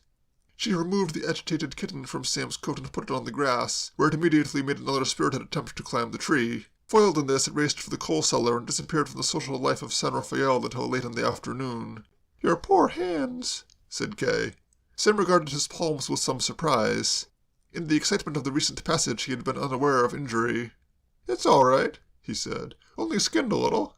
Hash would have none of this airy indifference. "Ah," he said, "and the next thing you know you'll be getting dirt into 'em and going down with lockjaw. I had an uncle what got dirt into a cut, and 3 days later we were buying our blacks for him." "Oh," gasped Kay. 2.5, really," said Hash, "because he expired toward evening." "I'll run and get a sponge and a basin," said Kay in agitation. "That's awfully good of you," said Sam. "O woman," he felt, in our hours of ease uncertain, coy, and hard to please, when pain and anguish rack the brow, a ministering angel thou, and he nearly said as much. "You don't want to do that, miss," said Hash. "Much simpler for him to come indoors and put him under the tap." "Perhaps that would be better," agreed Kay. Sam regarded his practical-minded subordinate with something of the injured loathing which his cooking had occasionally caused to appear on the faces of dainty feeders in the forecastle of the Araminta. "This isn't your busy day, Hash, I take it," he said coldly. "Pardon?" "I said you seem to be taking life pretty easily. Why don't you do a little work sometimes? If you imagine you're a lily of the field, look in the glass and adjust that impression." Hash drew himself up, wounded. "I'm only staying here to help and encourage," he said stiffly. "Now that what I might call the peril is over, there's nothing to keep me." "Nothing," agreed Sam cordially. "I'll be going." "You know your way," said Sam. He turned to Kay. "Hash is an ass," he said. "Put them under the tap, indeed. These hands need careful dressing." "Perhaps they do," Kay agreed. "They most certainly do. Shall we go in, then?" "Without delay," said Sam. "There," said Kay, some 10 minutes later. "I think that will be all right." The finest efforts of the most skillful surgeon could not have evoked more enthusiasm from her patient. Sam regarded his bathed and sticking plastered hands with an admiration that was almost ecstatic. "You've had training in this sort of thing," he said. "No." "You've never been a nurse?" "Never." "Then," said Sam, "it is pure genius. It is just one of those cases of an amazing natural gift. You've probably saved my life. Oh, yes, you have. Remember what Hash said about Lockjaw." "But I thought you said Hash was an ass." "In many ways, yes," said Sam. "But on some points he has a certain rugged common sense. Won't you be awfully late for the office?" "For the what? Oh, well, yes, I suppose I ought to be going there, but I've got to have breakfast first." "Well, hurry, then. My uncle will be wondering what has become of you." "Yes. What a delightful man your uncle is." "Yes, isn't he? Goodbye. I don't know when I met a man I respected more." "This will be wonderful news for him." "So kind." "Yes." "So patient with me." "I expect he needs to be." "The sort of man is a treat to work with." "If you hurry, you'll be able to work with him all the sooner." "Yes," said Sam, "yes. Is there any message I can give him?" "No, thanks." "Ah, well, look here, then," said Sam. "Would you care to come and have lunch somewhere today?" Kay hesitated. Then her eyes fell on those sticking plastered hands, and she melted. After all, when a young man has been displaying great heroism in her service, a girl must do the decent thing. "I should like to," she said. "The Savoy Grill at 1:30? "All right. Are you going to bring my uncle along?" Sam started.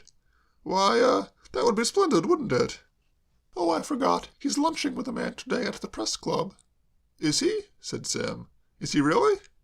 His affection and respect for Mr. Matthew Wren increased to an almost overwhelming degree. He went back to Bon Repos, feeling that it was the presence in the world of men like Matthew Wren that gave the lie to pessimism concerning the future of the human race. Kay, meanwhile, in her role of understudy to Claire Lippett, who had just issued a bulletin to the effect that the neuralgic pains were diminishing, and that she hoped to be up and about by midday, proceeded to an energetic dusting of the house. As a rule, she hated this sort of work, but today a strange feeling of gaiety stimulated her. She found herself looking forward to the lunch at the Savoy with something of the eagerness which, as a child, she had felt at the approach of a party. Reluctant to attribute this to the charms of a young man whom less than 24 hours ago she had heartily disliked, she decided that it must be the prospect of once more enjoying good cooking in pleasant surroundings that was causing her excitement.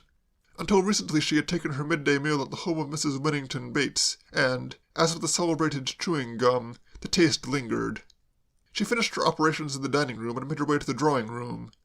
Here the photograph of herself on the mantelpiece attracted her attention. She picked it up and stood gazing at it earnestly. A sharp double rap on the front door broke in on her reflections. It was the postman with the second delivery, and he had rapped because among his letters for San Rafael was one addressed to Kay on which the writer had omitted to place a stamp. Kay paid the 2pence, and took the letter back with her to the drawing-room, hoping that the interest of its contents would justify the financial outlay. Inspecting them, she found that they did. The letter was from Willoughby Braddock, and Mr. Braddock, both writing and expressing himself rather badly, desired to know if Kay could see her way to marrying him. End of Chapter 17. Chapter 18. Discussion at a luncheon table. The little lobby of the Savoy Grow Room that opens onto Savoy Court is a restful place for meditation, and Kay, arriving there at 20 minutes past 1, was glad that she was early. She needed solitude, and regretted that in another 10 minutes Sam would come in and deprive her of it. Ever since she had received his letter, she had been pondering deeply on the matter of Willoughby Braddock, but had not yet succeeded in reaching a definite conclusion either in his favour or against him. In his favour stood the fact that he had been a pleasant factor in her life as far back as she could remember. She had birds nested with him on spring afternoons, she had played the mild card games of childhood with him on winter evenings, and, as has been stated, she had sat in trees and criticized with incisive power his habit of wearing bed socks. These things count. Marrying Willoughby would undeniably impart a sort of restful continuity to life. On the other hand, hello. A young man, entering the lobby, had halted before her. For a moment she supposed that it was Sam, come to bid her to the feast. Then, emerging from her thoughts, she looked up and perceived that blot on the body politic, Claude Winnington Bates. He was looking down at her with a sort of sheepish impudence, as a man will when he encounters unexpectedly a girl who in the not-distant past has blacked his eye with a heavy volume of theological speculation. He was a slim young man, dressed in the height of fashion. His mouth was small and furtive, his eyes flickered with a kind of stupid slyness, and his hair, which mounted his head in a series of ridges or terraces, shone with the unguent affected by the young lads of the town. A messy spectacle. "Hello," he said. "Waiting for someone?" For a brief wistful instant Kay wished that the years could roll back, making her young enough to be permitted to say some of the things she had said to Willoughby Braddock on that summer morning long ago, when the topic of bed socks had come up between them. Being now of an age of discretion, and so debarred from that rich eloquence, she contented herself with looking through him and saying nothing. The treatment was not effective. Claude sat down on the lounge beside her. "I say, he urged. "there's no need to be ratty. I mean to say." Kay abandoned her policy of silence. "Mr. Bates," she said, "do you remember a boy who was at school with you named Shotter?" "Sam Shotter?" said Claude, delighted at her chattiness. "Oh, yes, rather. I remember Sam Shotter. Rather a bad show, that. I saw him the other night, and he was absolutely—" "He's coming here in a minute or two, and if he finds you sitting on this lounge and I explain to him that you have been annoying me, he will probably tear you into little bits. I should go if I were you." Claude Bates went. Indeed, the verb but feebly expresses the celerity of his movement. One moment he was lolling on the lounge, the next he had ceased to be, and the lobby was absolutely free from him. Kay, looking over her shoulder into the grill-room, observed him drop into a chair and mop his forehead with a handkerchief. She returned to her thoughts. The advent of Claude had given them a new turn, or, rather, it had brought prominently before her mind what until then had only lurked at the back of it, the matter of Willoughby Braddock's financial status. Willoughby Braddock was a very rich man. The girl who became Mrs. Willoughby Braddock would be a very rich woman. She would, that is to say, step automatically into a position in life where the prowling Claude Bateses of the world would cease to be an annoyance. And this was, beyond a doubt, another point in Mr. Braddock's favour. Willoughby, moreover, was rich in the right way, in the Midways fashion, with the richness that went with old grey-stone houses and old green parks, and all the comfortable joy of the English country. He could give her the kind of life she had grown up in and loved. But on the other hand... Kay stared thoughtfully before her, and, staring, was aware of Sam hurrying through the swing door. "I'm not late, am I?" said Sam anxiously. "No, I don't think so." "Then come along. Golly, what a corking day."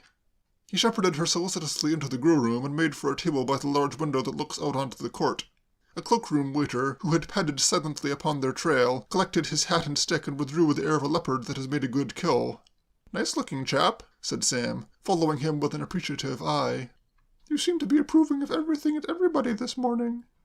"I am. This is the maddest, merriest day of all the glad new year, and you can quote me as saying so. Now then, what is it to be?"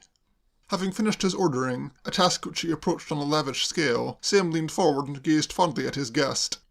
"Gosh," he said rapturously, "I never thought when I was sitting in that fishing hut staring at your photograph that only a month or two later I'd be having lunch with you at the Savoy." Kay was a little startled. Her brief acquaintance with him had taught her that Sam was a man of what might be called direct methods, but she had never expected that he would be quite so direct as this. In his lexicon there appeared to be no such words as reticence and finesse. What fishing hut was that? She asked, feeling rather like a fireman turning a leaky hose on a briskly burning warehouse full of explosives. You wouldn't know it. It's the third on the left as you enter Canada. Are you fond of fishing? Yes, but we won't talk about that if you don't mind. Let's stick to the photograph. You keep talking about a photograph, and I don't in the least know what you mean. The photograph I was speaking of at the dinner last night. Oh, the one your friend found, of some girl. It wasn't a friend, it was me, and it wasn't some girl, it was you. Here the waiter intruded, bearing hors d'oeuvre. Kay lingered over her selection, but the passage of time had not the effect of diverting her host from his chosen topic. Kay began to feel that nothing short of an earthquake would do that, and probably not even an earthquake unless it completely wrecked the grill room. I remember the first time I saw that photograph. I wonder which it was, said Kay casually. It was, so long as it wasn't the one of me sitting in a seashell at the age of 2, I don't mind. It was. They told me that if I was very good and sat very still, I should see a bird come out of the camera. I don't believe it ever did, and why they let me appear in a costume like that, even at the age of 2, I can't imagine. It was the one of you in a riding habit standing by your horse. Oh, that one. I think I will take eggs after all. Eggs? What eggs? I don't know. Oofs a la something, weren't they? Wait, said Sam. He spoke as one groping his way through a maze. Somehow or other we seem to have gotten onto the subject of eggs. I don't want to talk about eggs. Though I'm not positive it was a la something. I believe it was oofs masaizes or some word like that. Anyhow, just call the waiter and say eggs.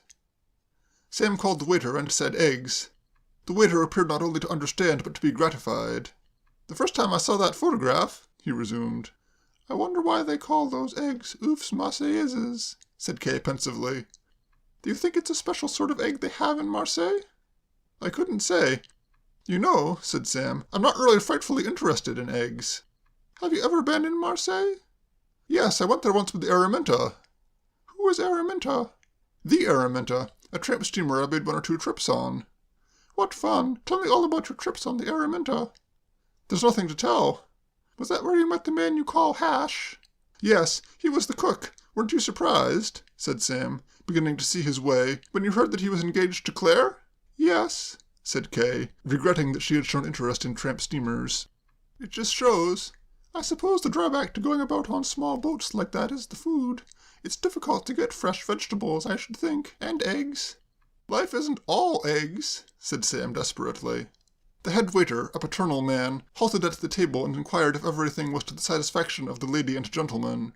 The lady replied brightly that everything was perfect. The gentleman grunted. They're very nice here, said Kay. They make you feel as if they were fond of you. If they weren't nice to you, said Sam vehemently, they ought to be shot, and I'd like to see the fellow who wouldn't be fond of you. Kay began to have a sense of defeat, not unlike that which comes to a scientific boxer who has held off a rushing opponent for several rounds and feels himself weakening. The first time I saw that photograph, said Sam, was one night when I had come in tired out after a day's fishing. Talking about fish, it was pretty dark in the hut, with only an oil lamp on the table, and I didn't notice it at first. Then when I was having a smoke after dinner, my eye caught something tacked up on the wall. I went across to have a look, and by Jove, I nearly dropped the lamp. Why? Why? Because it was such a shock. So hideous? So lovely, so radiant, so beautiful, so marvelous. I see.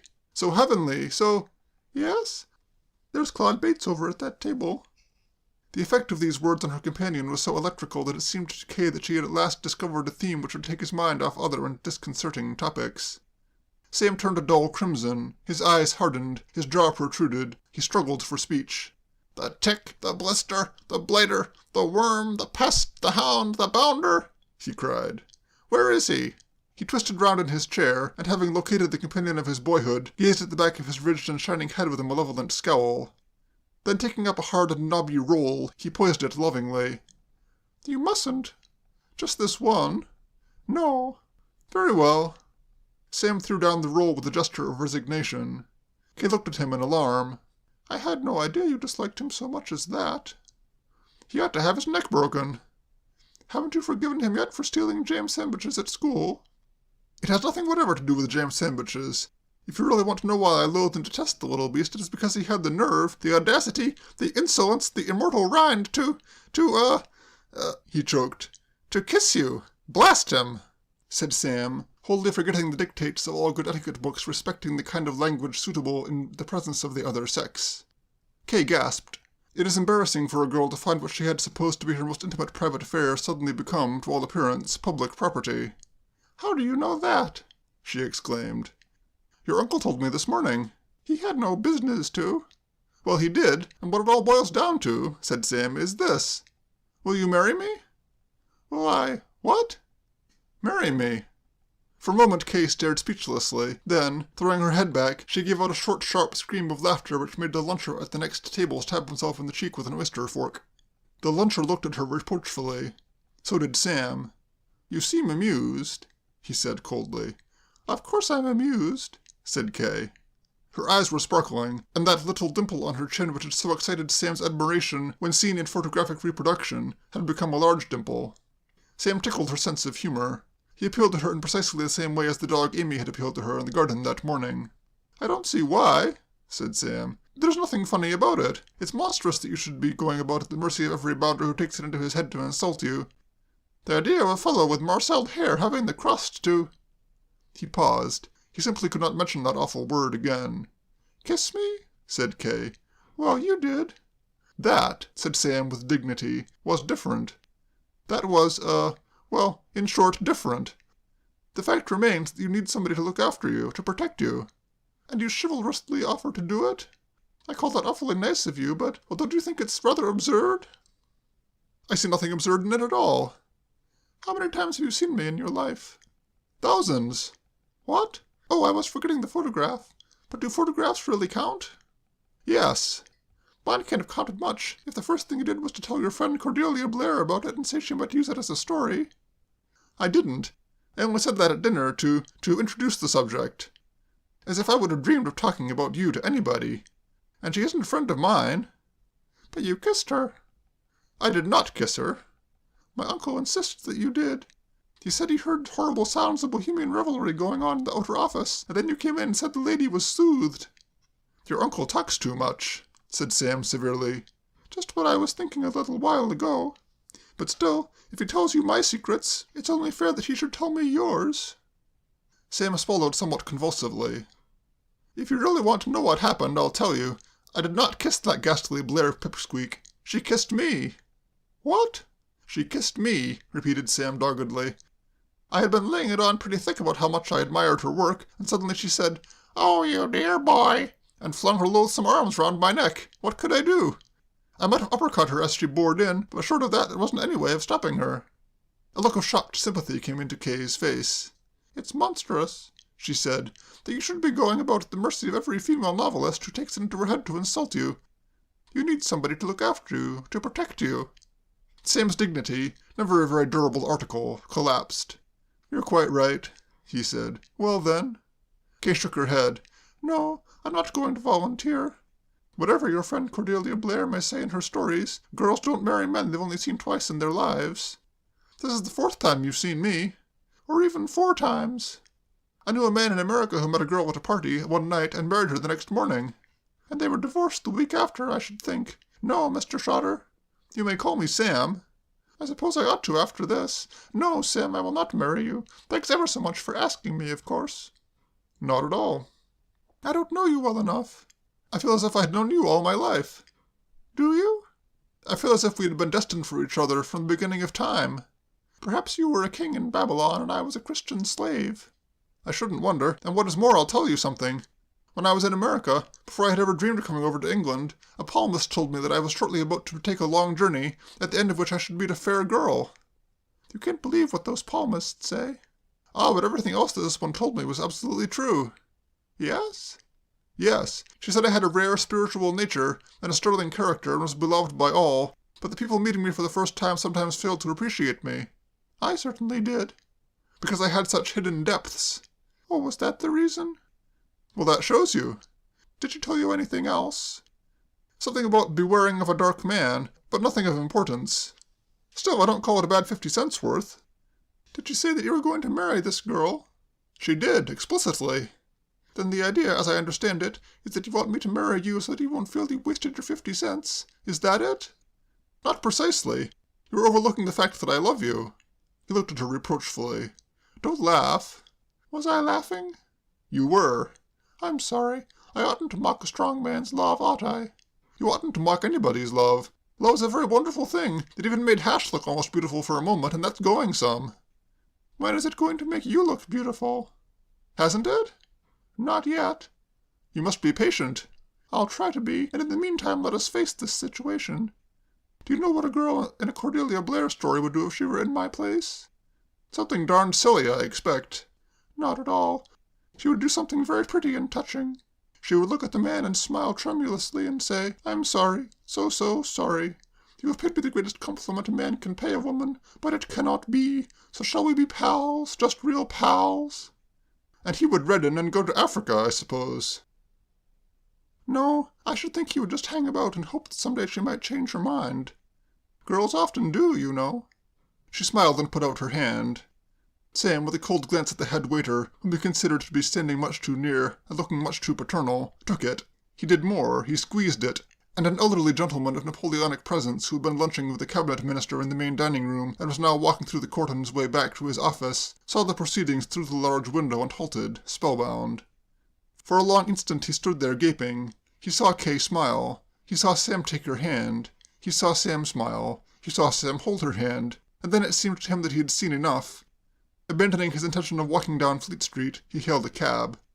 There's Lord Tilbury, said Kay, looking out. Yes, said Sam. He was not interested in Lord Tilbury. Going back to work, I suppose. Isn't it about time you were? Perhaps it is. You wouldn't care to come along and have a chat with your uncle? I may look in later. Just now I want to go to that messenger boy office in Northumberland Avenue and send off a note. Important? It is rather, said Kay. Willoughby Braddock wanted me to do something, and now I find that I shan't be able to. End of Chapter 18.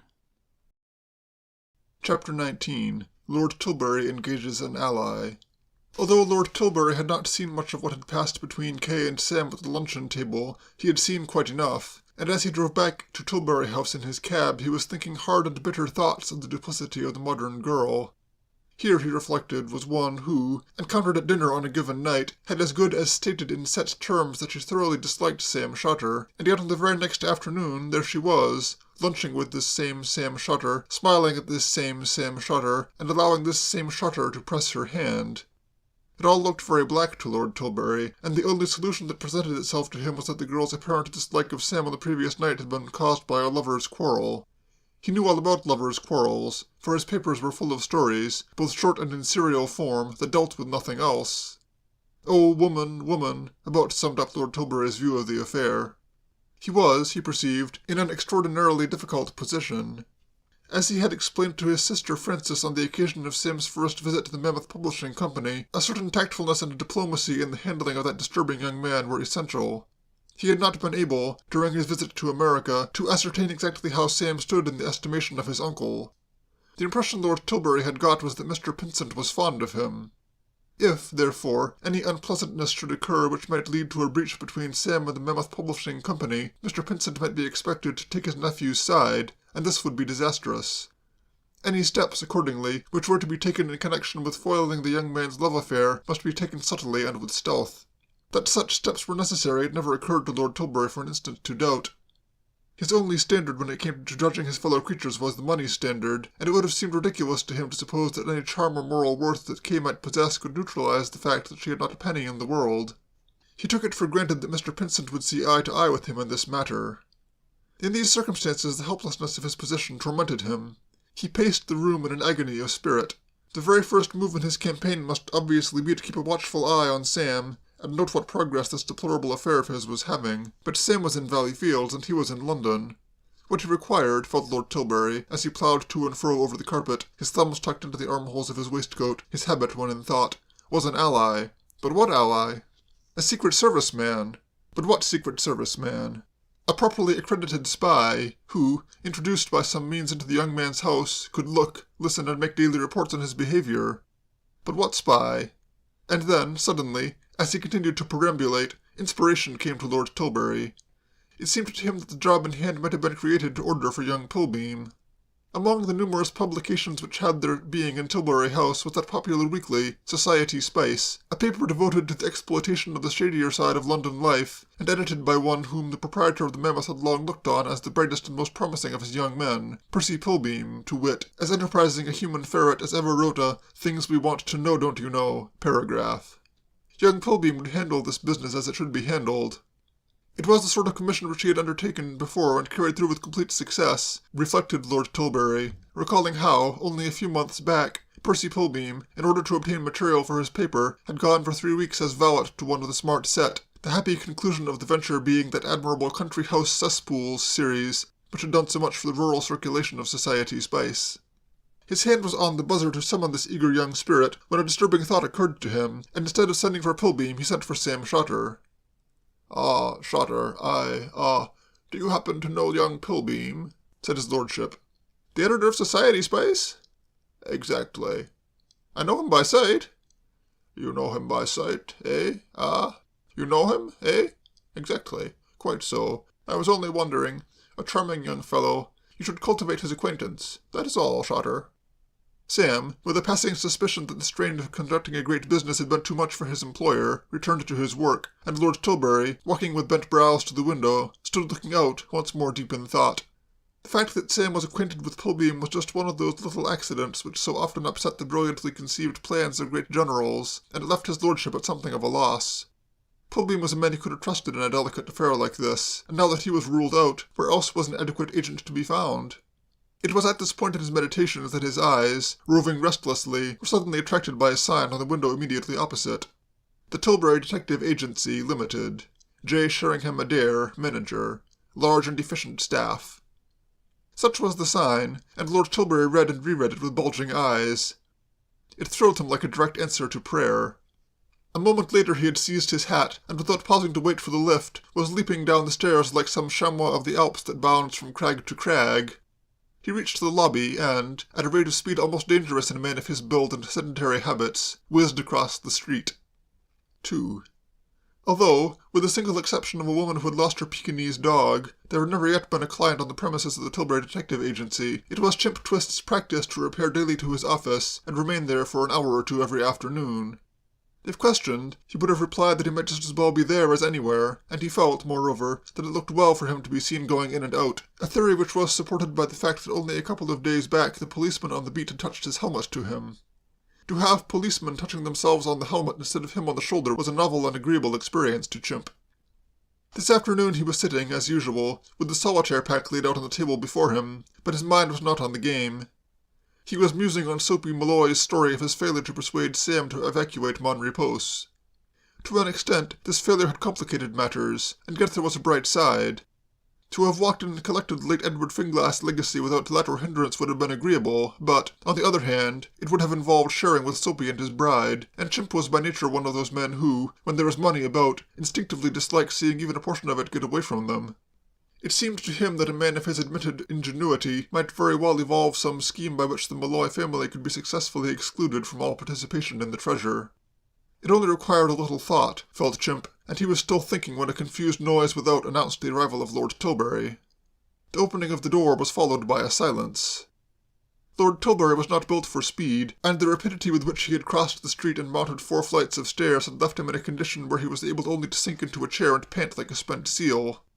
As for Chimp, he was too deeply moved to speak. Even when lying back in a chair and saying, "Woof," Lord Tilbury still retained the unmistakable look of one to whom bank managers grovel, and the sudden apparition of such a man affected him like a miracle.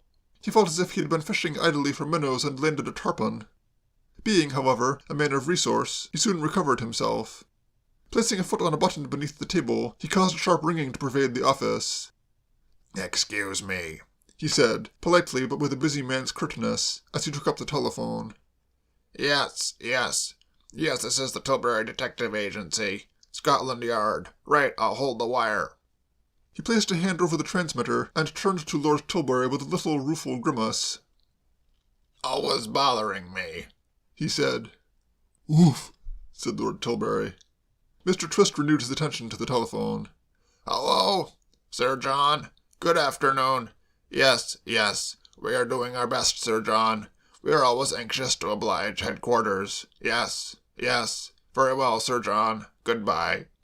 He replaced the receiver and was at Lord Tilbury's disposal. If the Yard would get rid of their antiquated system and give more scope to men of brains, he said, not bitterly but with a touch of annoyance, they would not always have to be appealing to us to help them out. Did you know that a man cannot be a detective at Scotland Yard unless he is over a certain height? You surprise me, said Lord Tilbury, who was now feeling better. 5'9", I believe it is. Could there be an absurder regulation? It sounds ridiculous. And is, said Chimp severely. I am 5'7" myself. Wilbraham and Donahue, the best men on my staff, are an inch and a half shorter. You cannot gauge brains by height. No, indeed, said Lord Tilbury, who was 5'6". Look at Napoleon and Nelson. Exactly, said Chimp.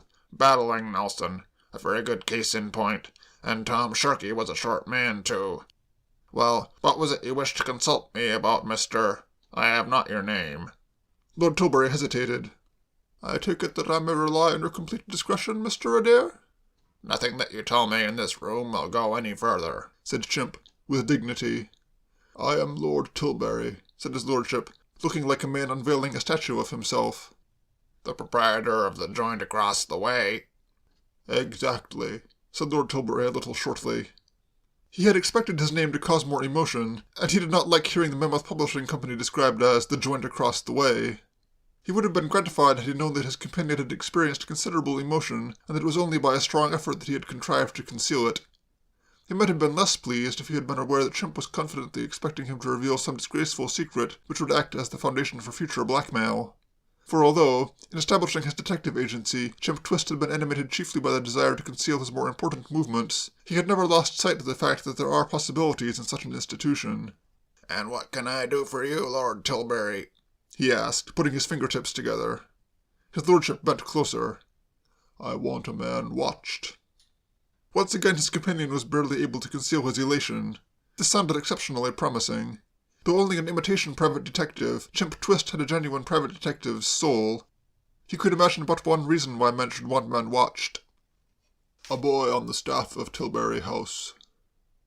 "Ah," said Chimp, more convinced than ever. "Good-looking fellow, I suppose." Lord Tilbury considered.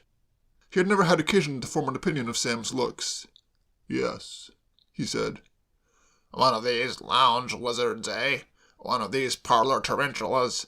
I know the sort. Know 'em well. One of these slithery young feller me lads with educated feet and shiny hair. And when did the dirty work start?" "I beg your pardon?" "When did you first suspect this young man of alienating Lady Tilbury's affections?" "Lady Tilbury? I don't understand you. I am a widower." "Eh? Then what's this fellow done?" said Chimp, feeling at sea again. Lord Tilbury coughed. "I had better tell you the whole position. This boy is the nephew of a business acquaintance of mine in America, with whom I am in the process of conducting some very delicate negotiations. He, the boy, is over here at the moment, working on my staff, and I am, you will understand, practically responsible to his uncle for his behavior. That is to say, should he do anything of which his uncle might disapprove, the blame will fall on me, and these negotiations, these very delicate negotiations, will undoubtedly be broken off. My American acquaintance is a peculiar man, you understand." "Well?" "Well, I have just discovered that the boy is conducting a clandestine love affair with a girl of humble circumstances who resides in the suburbs." "A toting toty-frody," translated Chimp, nodding. "I see." "A what?" asked Lord Tilbury, a little blankly. "A belle of Balham, Bertha from Brixton." "She lives at Valley Fields, and this boy Shutter has taken the house next door to her." "I beg your pardon?" "Nothing," said Chimp in a thick voice. "I thought you spoke." "No." Chimp swallowed feverishly. "Did you say Shutter?" "Shutter." "Taken a house in Valley Fields?" "Yes, in Burberry Road. Monry Post is the name." "Ah," said Chimp, expelling a deep breath. "You see the position? All that can be done at present is to institute a close watch on the boy. It may be that I have allowed myself to become unduly alarmed. Perhaps he does not contemplate so serious a step as marriage with this young woman.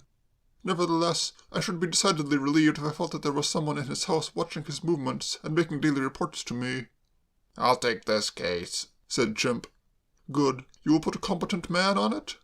I wouldn't trust it to one of my staff, not even Wilbraham or Donahue. I'll take it on myself. That is very good of you, Mr. Adair. A pleasure, said Chimp. And now arises the difficult point. How do you propose to make your entry into young Shutter's household? Easy as pie. Odd job man. Odd job man? They always want odd job men down in the suburbs. Fellows who will do the dirty work that they'll help kick at. Listen here, you tell this young man that I'm a fellow that once worked for you and ask him to engage me as a personal favor. That'll cinch it. He won't like to refuse the boss, what I mean. True, said Lord Tilbury, true. But it will necessitate something in the nature of a change of costumes, he went on, looking at the other's shining tweeds. Don't you fret. I'll dress the part. And what name would you suggest taking? Not your own, of course. I've always called myself Twist before. Twist? Excellent. Then suppose you come to my office in half an hour's time. Sure. I am much obliged, Mr. Adair. Not at all, said Chimp handsomely. Not at all. Don't mention it. Only too pleased. Sam, when the summons came for him to go to his employer's office, was reading with no small complacency a little thing of his own in the issue of Pike's Home Companion which would be on the bookstalls next morning. It was signed Aunt Isabel, and it gave some admirable counsel to Worried, Upper Sydenham, who had noticed of late a growing coldness toward her on the part of her betrothed. He had just finished reading this, marvelling, as authors will, when they see their work in print, at the purity of his style and the soundness of his reasoning, when the telephone rang, and he learned that Lord Tilbury desired his presence. He hastened to the Holy of Holies and found there not only his lordship, but a little man with a waxed moustache, to which he took an instant dislike. "Ah, Shutter," said Lord Tilbury. There was a pause. Lord Tilbury, one hand resting on the back of his chair, the fingers of the other in the fold of his waistcoat, stood looking like a Victorian uncle being photographed. The little man fingered the waxed moustache, and Sam glanced from Lord Tilbury to the moustache inquiringly and with distaste. He had never seen a moustache he disliked more. "Ah, Shutter," said Lord Tilbury. "This is a man named Twist, who was at one time in my employment." Odd job man, interpolated the waxed moustached one. "As odd job man," said Lord Tilbury. "Ah?" said Sam. "He is now out of work." Sam, looking at Mr. Twist, considered that this spoke well for the rugged good sense of the employers of London. "I have nothing to offer him myself," continued Lord Tilbury, "so it occurred to me that you might possibly have room for him in your new house." "Me?" said Sam. "I should take it as a personal favour to myself if you would engage Twist. I naturally dislike the idea of an old and faithful employee of mine being out of work." Mr. Twist's foresight was justified. Put in this way, the request was one that Sam found it difficult to refuse. "Oh, well, in that case." "Excellent. No doubt you will find plenty of little things for him to do about your house and garden." "He can wash the dog," said Sam, inspired. The question of the bathing of Amy was rapidly thrusting itself into the forefront of the domestic politics of Bon Repose. "Exactly, and chop wood and run errands and what not." "There's just one thing," said Sam, who had been eyeing his new assistant with growing aversion. "That moustache must come off." What? cried Chimp, stricken to the core. "Right off at the roots," said Sam sternly. "I will not have a thing like that about the place, attracting the moths." Lord Tilbury sighed. He found this young man's eccentricities increasingly hard to bear. With that sad wistfulness which the Greeks called pathos, and the Romans desiderium, he thought of the happy days, only a few weeks back, when he had been a peaceful, carefree man, ignorant of Sam's very existence. He had had his troubles then, no doubt, but how small and trivial they seemed now. "I suppose Twist will shave off his moustache if you wish it," he said wearily. Chancing to catch that eminent private investigator's eye, he was surprised to note its glazed and despairing expression. The man had the air of one who has received a death sentence. "Shave it," quavered Chimp, fondling the growth tenderly. "Shave my mustache." "Shave it," said Sam firmly. "Hew it down, raise it to the soil, and sow salt upon the foundations." "Very good, sir," said Chimp lugubriously. "That is settled, then," said Lord Tilbury, relieved. "So you will enter Mr. Shutter's employment immediately, Twist." Chimp nodded a mournful nod. "You will find Twist thoroughly satisfactory, I am sure. He is quiet, sober, respectful, and hard-working." "Ah, that's bad," said Sam. Lord Tilbury heaved another sigh. End of Chapter 19. Chapter 20. Trouble in the Syndicate. When Chimp Twist left Tilbury House, he turned westward along the embankment, for he had an appointment to meet his colleagues of the syndicate at the Lion's Tea Shop in Green Street, Leicester Square. The depression which had swept over him on hearing Sam's dreadful edict had not lasted long. Men of Mr. Twist's mode of life are generally resilient. They have to be. After all, he felt, it would be churlish of him, in the face of this almost supernatural slice of luck, to grumble at the one crumpled rose leaf. Besides, it would only take him about a couple of days to get away with the treasure of Monrepos, and then he could go into retirement and grow his mustache again. For there is this about mustaches as about whiskers, though of these Mr. Twist, to do him justice, had never been guilty, that, like truth, though crushed to the earth, they will rise. A little patience, and his mustache will rise on stepping stones of its dead self to higher things. Yes, when the fields were white with daisies it would return. Pondering thus, Chimp Twist walked briskly to the end of the embankment, and reaching his destination, found Mr. and Mrs. Malloy waiting for him at a table in a far corner. It was quiet in the tea-shop at this hour, and the tryst had been arranged with that fact in mind. For this was in all essentials a board meeting of the syndicate, and business men and women do not like to have their talk interrupted by noisy strangers clamorous for food.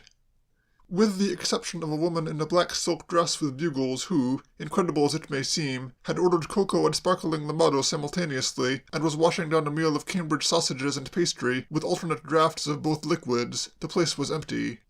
Soapy and his bride, Chimp perceived, were looking grave, even gloomy, and in the process of crossing the room he forced his own face into an expression in sympathy with theirs. It would not do, he realized, to allow his joyous excitement to become manifest at what was practically a post-mortem. For the meeting had been convened to sit upon the failure of his recent scheme, and he suspected the possibility of a vote of censure. He therefore sat down with heavy seriousness befitting the occasion, and having ordered a cup of coffee, replied to his companion's questioning glances with a sorrowful shake of the head. "Nothing stirring," he said. "You haven't doped out another scheme?" said Dolly, bending her shapely brows in a frown. "Not yet." "Then," demanded the lady heatedly, "where does this 65-35 stuff come in? That's what I'd like to know." "Me too," said Mr. Malloy with spirit. It occurred to Chimp that a little informal discussion must have been indulged in by his colleagues of the board previous to his arrival, for their unanimity was wonderful. "You threw a lot of bull about being the brains of the concern," said Dolly accusingly, "and said that, being the brains of the concern, you ought to be paid highest. And now you blow in and admit that you haven't any more ideas than a rabbit." "Not so many," said Mr. Malloy, who liked rabbits and had kept them as a child. Chimp stirred his coffee thoughtfully. He was meditating on what a difference a very brief time can make in the fortunes of man. But for that amazing incursion of Lord Tilbury, he would have been approaching this interview in an extremely less happy frame of mind. For it was plain that the temper of the shareholders was stormy. "You're quite right, Dolly," he said humbly. "Quite right. I'm not so good as I thought I was." This handsome admission should have had the effect proverbially attributed to soft words, but it served only to fan the flame. "Then where do you get off with this 65-35? "I don't," said Chimp. "I don't, Dolly." The man's humility was touching. "That's all cold. We split 50-50. That's what we do." Soft words may fail, but figures never. Dolly uttered a cry that caused the woman in the bugles to spill her cocoa, and Mr. Malloy shook as with a palsy. "Now you're talking," said Dolly. "Now," said Mr. Malloy, "you are talking." "Well, that's that," said Chimp. "Now let's get down to it and see what we can do." "I might go to the joint again and have another talk with that guy," suggested Mr. Malloy. "No sense in that," said Chimp, somewhat perturbed. It did not at all suit his plans to have his old friend roaming about in the neighborhood of Monrepos while he was in residence. "I don't know so much," said Mr. Malloy thoughtfully. "I didn't seem to get going quite good that last time. The fellow had me out on the sidewalk before I could pull a real spiel. If I tried again—" "It wouldn't be any use," said Chimp. "This guy Shotter told you himself he had a special reason for staying on." "You don't think he's wise to the stuff being there?" said Dolly, alarmed. No, said Chimp. "Nothing like that. There's a dame next door he's kinda stuck on." "How do you know?" Chimp gulped. He felt like a man who discovers himself on the brink of a precipice. I was snooping around down there and I saw him, he said. What were you doing down there? Asked Dolly suspiciously. Just looking around, Dolly. Just looking around. Oh? The silence which followed was so embarrassing to a sensitive man that Chimp swallowed his coffee hastily and rose. Go in, said Mr. Malloy coldly. Just remembered I've got a date. When do we meet again? No sense in meeting for the next day or two. Why not? Well, a fellow wants time to think. I'll give you a ring. You'll be at your office tomorrow? Not tomorrow. Day after? Maybe not the day after. I'm moving around some. Where? Oh, all around. Doing what? Chimp's self-control gave way. Say, what's eating you? He demanded. Where do you get this stuff prying and poking into a man's affairs? Can a fellow have a little privacy sometimes? Sure, said Mr. Malloy. Sure. Sure, said Mrs. Malloy. Sure. Well, goodbye, said Chimp. Goodbye, said Mr. Malloy. God bless you, said Mrs. Malloy, with a little click of her teeth. Chimp left the tea shop. It was not a dignified exit, and he was aware of it with every step that he took. He was also aware of the eyes of his two colleagues boring into his retreating back. Still, what did it matter, argued Chimp Twist, even if that stiff, Soapy, and his wife had suspicions of him?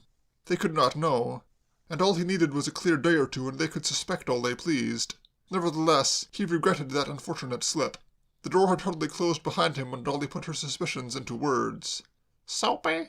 Yes, Petty? That bird is aiming to double-cross us. You said it. I wondered why he switched to that 50-50 proposition so smooth. And when he let it out that he'd been snooping around down there, I knew. He's got some little game of his own on. That's what he's got. He's planning to try and scoop that stuff by himself and leave us flat. The law hound, said Mr. Malloy virtuously. We got to get action, Soapy, or we'll be left. To think of that little chimp doing us dirt just goes against my better nature. How would it be if you was to go down tonight and do some more porch climbing? Once you were in, you could get the stuff easily. It wouldn't be a case of hunting around same as last time. Well, sweetie, said Mr. Malloy frankly, I'll tell you, I'm not so strong for that burgling stuff. It's not my line and I don't like it. It's awful dark and lonesome in that joint at 3 o'clock in the morning. All the time I was there, I kept looking over my shoulder, expecting old Finky's ghost to sneak up on me and breathe down the back of my neck. Be a man, honey. I'm a man, all right, Petty, but I'm temperamental. Well, then, said Dolly, and breaking off abruptly, plunged into thought. Mr. Malloy watched her fondly and hopefully. He had a great respect for her woman's resourcefulness, and it seemed to him from the occasional gleam in her vivid eyes that something was doing. I've got it. You have? Yes, sir. There is none like her, none, Mr. Malloy's glistening eye seemed to say.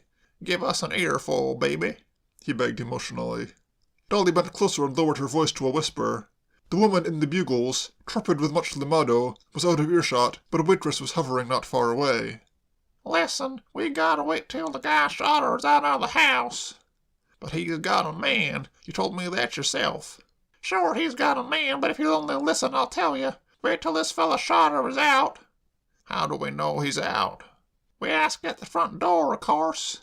Say, listen, Soapy, for the love of Pete, don't keep interrupting. We go to the house. You go round to the back door. Why?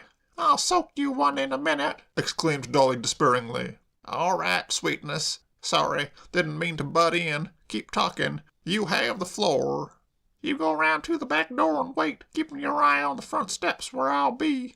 I ring the bell and the hired man comes. I say, is Mr. Schroeder at home? If he says yes, I'll go in and make some sort of spiel about something. But if he's not, I'll give you the high sign, and you slip in at the back door. And then when the man comes down into the kitchen again, you're waiting and you beat him one with a sandbag. Then you tie him up and come along to the front door and let me in, and we go up and grab that stuff. How about it? I beat him one, said Mr. Malloy doubtfully. Certainly you beat him one. I couldn't do it, Petty, said Mr. Malloy. I'd never beaten anyone in my life. Dolly exhibited the impatience which all wives, from Lady Macbeth downward through the ages, have felt when their schemes appear in danger of being thwarted by the pusillanimity of a husband. The words, "Infirm a purpose, give me the sandbag," seemed to be trembling on her lips. You poor cake-eater, she cried with justifiable vigor.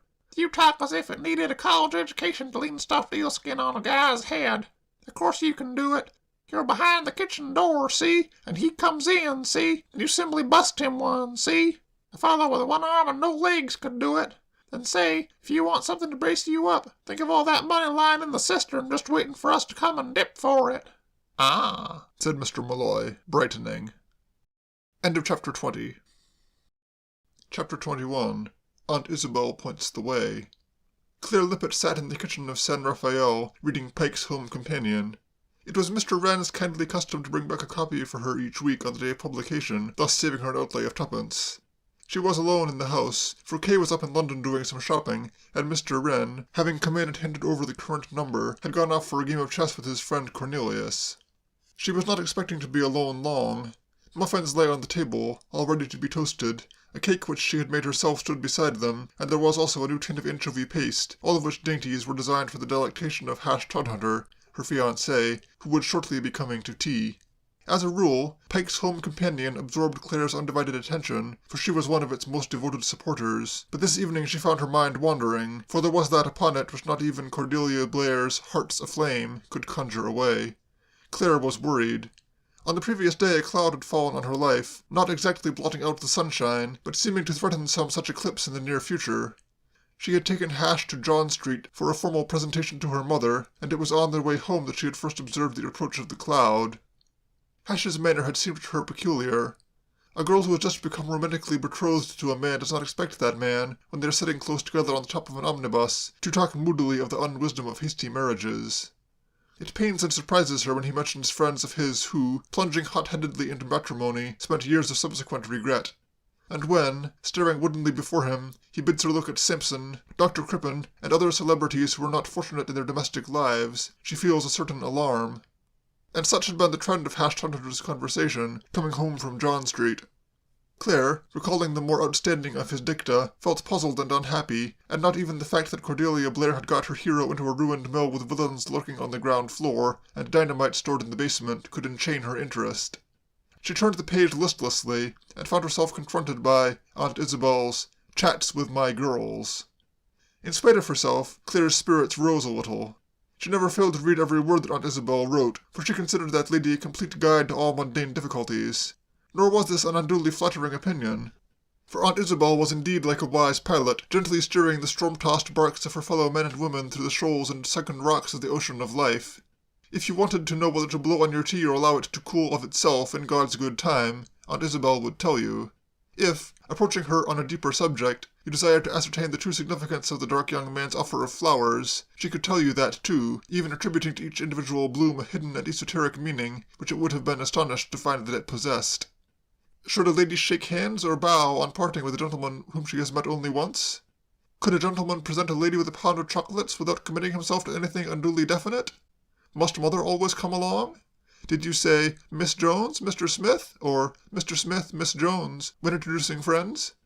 And arising from this question, did Mr. Smith on such an occasion say, Pleased to meet you, or Happy, I'm sure?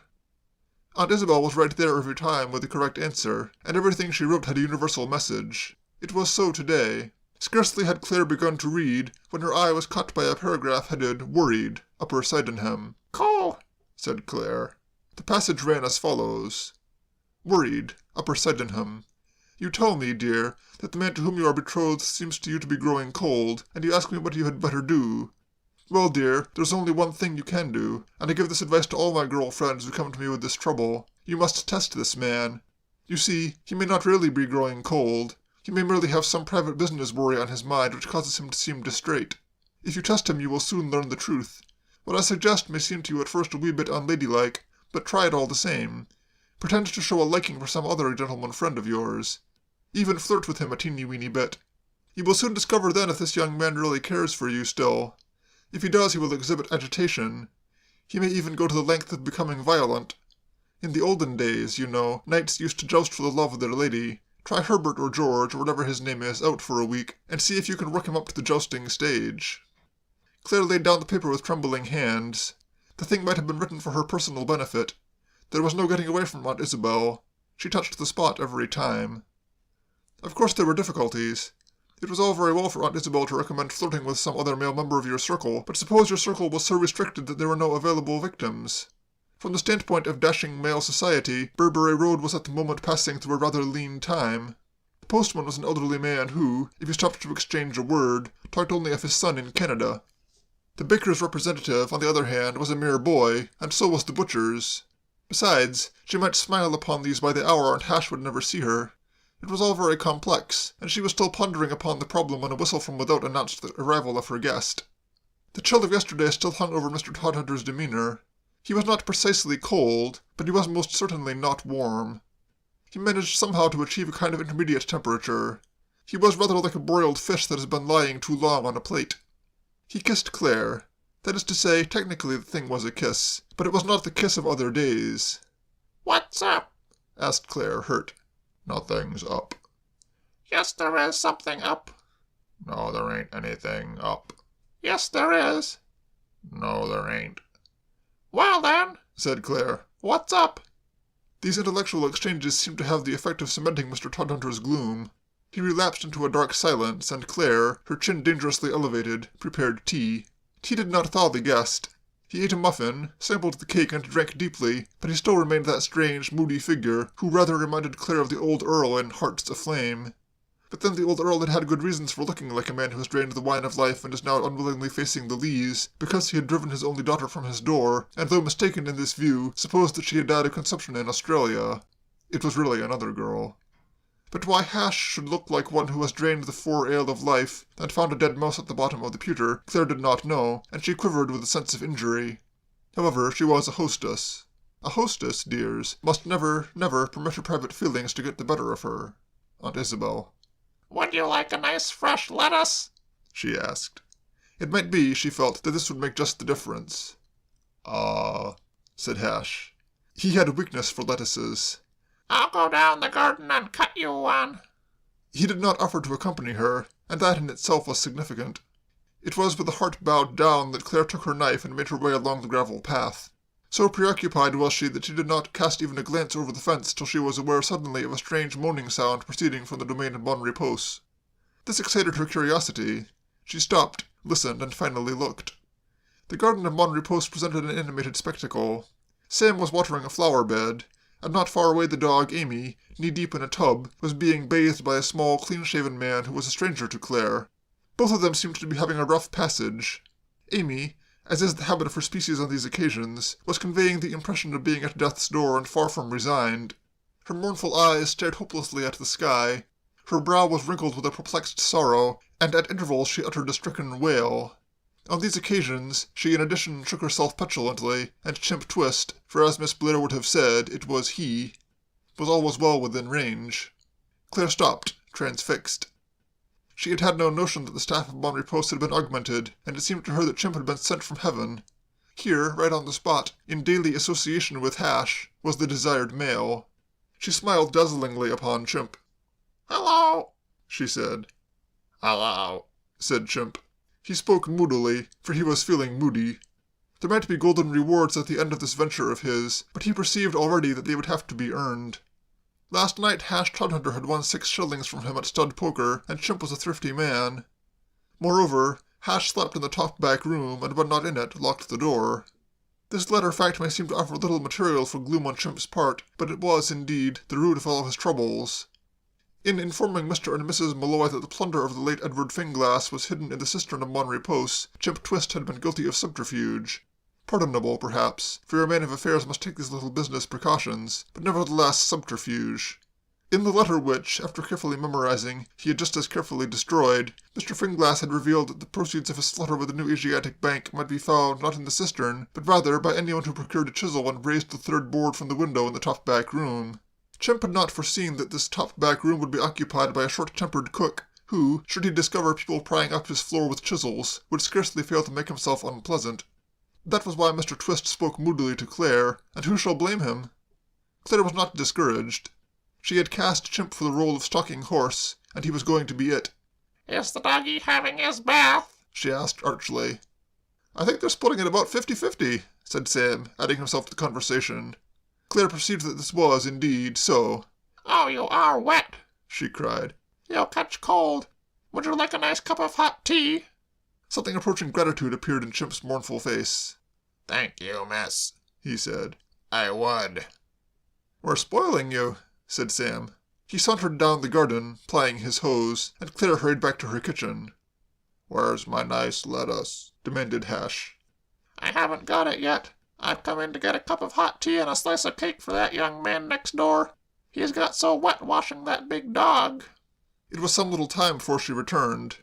I've been having a talk with that young man, she said. He liked his tea very much. Did he? Said Hash shortly. Oh, did he? Where's my lettuce? Claire uttered an exclamation. There, if I haven't gone and forgotten it. Hash rose, a set look on his face. Never mind, he said. Never mind. You aren't going? Yes, I am. What, already? Yes, already. Well, if you must, said Claire. I like Mr. Twist, she went on pensively. He's what I call a perfect gentleman. He's what I call a perisher, said Hash sourly. Nice way he's got of speaking. His Christian name's Alexander. Do you call him that or Alec? If you care to hear what I call him, replied Hash with frigid politeness, you can come and listen at our kitchen door. Why, surely you aren't jealous, cried Claire, wide-eyed. Who, me? said Hash bitterly. It was some few minutes later that Sam, watering his garden like a good householder, heard sounds of tumult from within. Turning off his hose, he hastened toward the house, and reached it in time to observe the back door open with some violence, and his new odd-job man emerged at a high rate of speed. A crockery implement of the kind used in kitchens followed the odd-job man, bursting like a shell against the brick wall which bounded the estate of Monrepos. The odd-job man himself, heading for the street, disappeared, and Sam, going into the kitchen, found Mr. Todhunter fuming. "A little tiff?" inquired Sam. Hash gave vent to a few surly oaths. He's been flirting with my girl, and I've been telling him off. Sam clicked his tongue. "Boys will be boys," he said. "But, Hash, didn't I gather from certain words you let fall when you came home last night that your ardour was beginning to wane a trifle?" "I say, from the way you spoke last night about the folly of hasty marriages, I imagined that you had begun to experience certain regrets.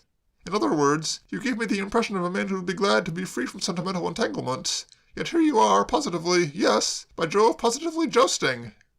"What say?" "I was quoting from a little thing I dashed off up at the office recently. Have you changed your mind about hasty marriages, then?" Hash frowned perplexedly at the stove. He was not a man who found it easy to put his thoughts into words. "Well, it's like this. I saw her mother yesterday." "Ah, that is a treat I have not had." "Do you think girls get like their mothers, Sam?" "Sometimes." Hash shivered. "Well, the old thing is, when I'm away from the girl, I get to thinking about her." "Very properly," said Sam. "Absence, it has been well said, makes the heart grow fonder." "Thinking of her mother, I mean." "Oh, of her mother?" "And then I wish I was well out of it all, you understand. But then again, when I'm sitting with her with my arm round her little waist—" "You are still speaking of the mother?" "No, the girl." "Oh, the girl?" "And when I'm looking at her and she's looking at me, it's different. It's what I may call different. She's got a way of tossing her chin up, Sam, and waggling of her hair." Sam nodded. "I know," he said. "I know. They have, haven't they? Confirmed hair-wagglers, all of them. Well, Hash, if you will listen to the advice of an old lady with girlfriends in every part of England, and Scotland too, for that matter, you'll find a communication from Bunny Lassie, Glasgow, in this very issue. I would say, risk the mother. And meanwhile, Hash, refrain if possible from slaying our odd-job man. He may not be very much to look at, but he is uncommonly useful. Never forget that in a few days we may want Amy washed again." He bestowed an encouraging nod upon his companion and went out into the garden. He was just picking up his hose when a scuffling sound from the other side of the fence attracted his attention. It was followed by a sharp exclamation, and he recognized Kay's voice. It was growing dark now, but it was not too dark for Sam to see, if only sketchily, what was in progress in the garden of San Raphael. Shrouded though the whole scene was in an evening mist, he perceived a male figure.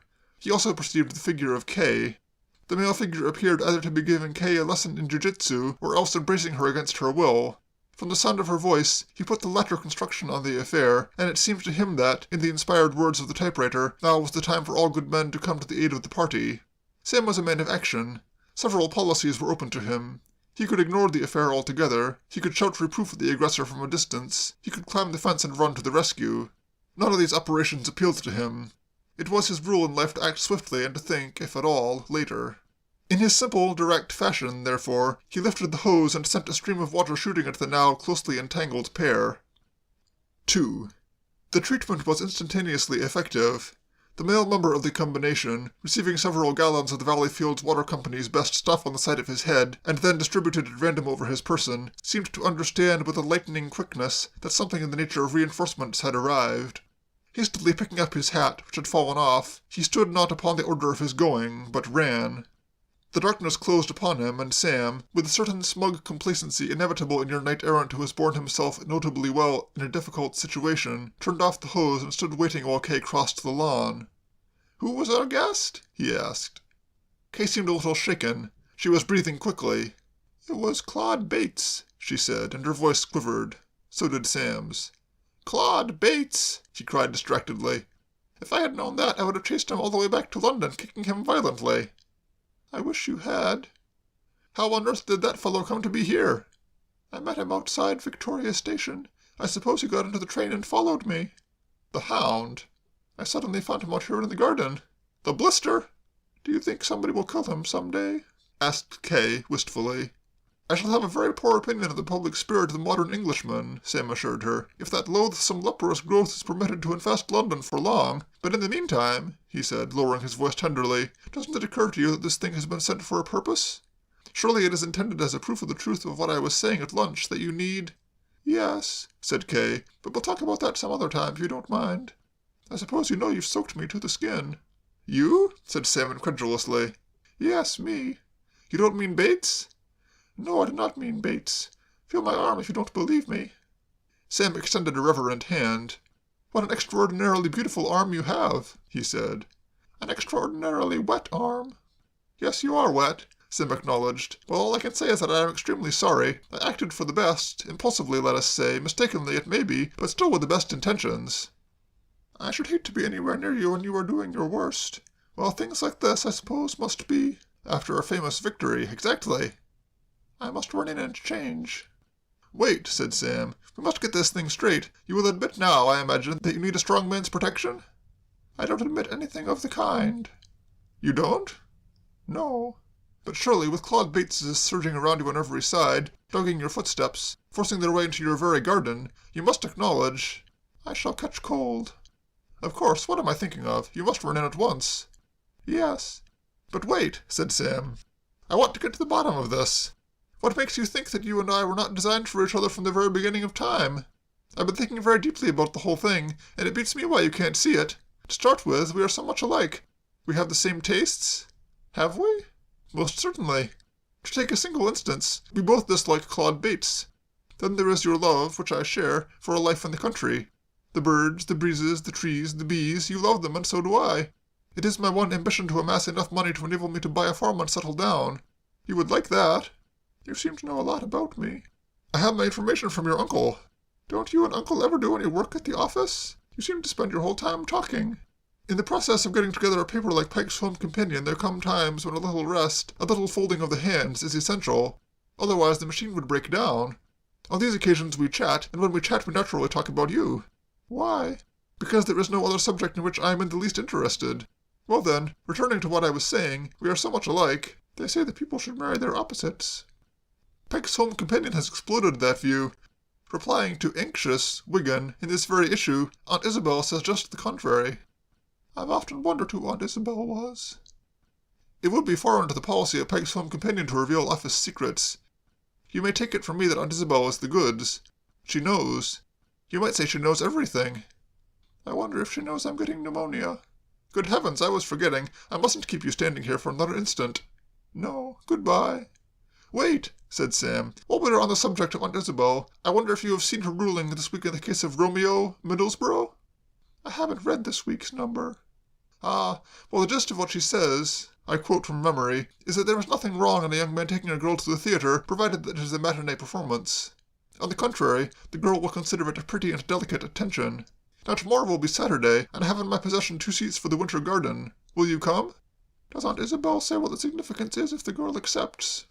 It implies that she is beginning to return, slightly it may be, but nevertheless perceptibly, the gentleman's esteem. I see. Rather serious. I must think this over. Certainly. And now, if I may suggest it, you really ought to be going in and changing your dress. You are very wet. So I am. You seem to know everything, like Aunt Isabel. There is a resemblance, perhaps, said Sam.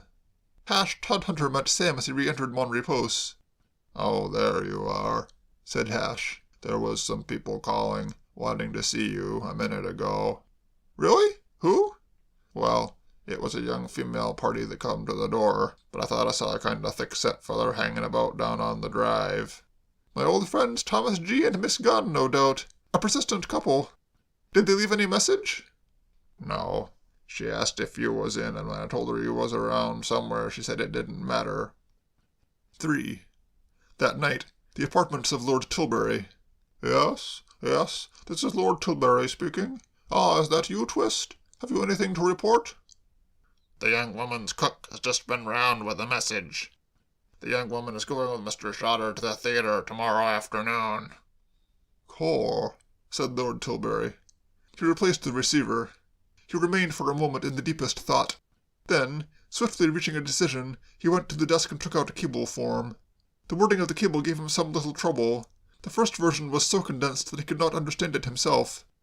He destroyed the form, and decided that this was no time for that economy which is instinctive even to the richest men when writing cables.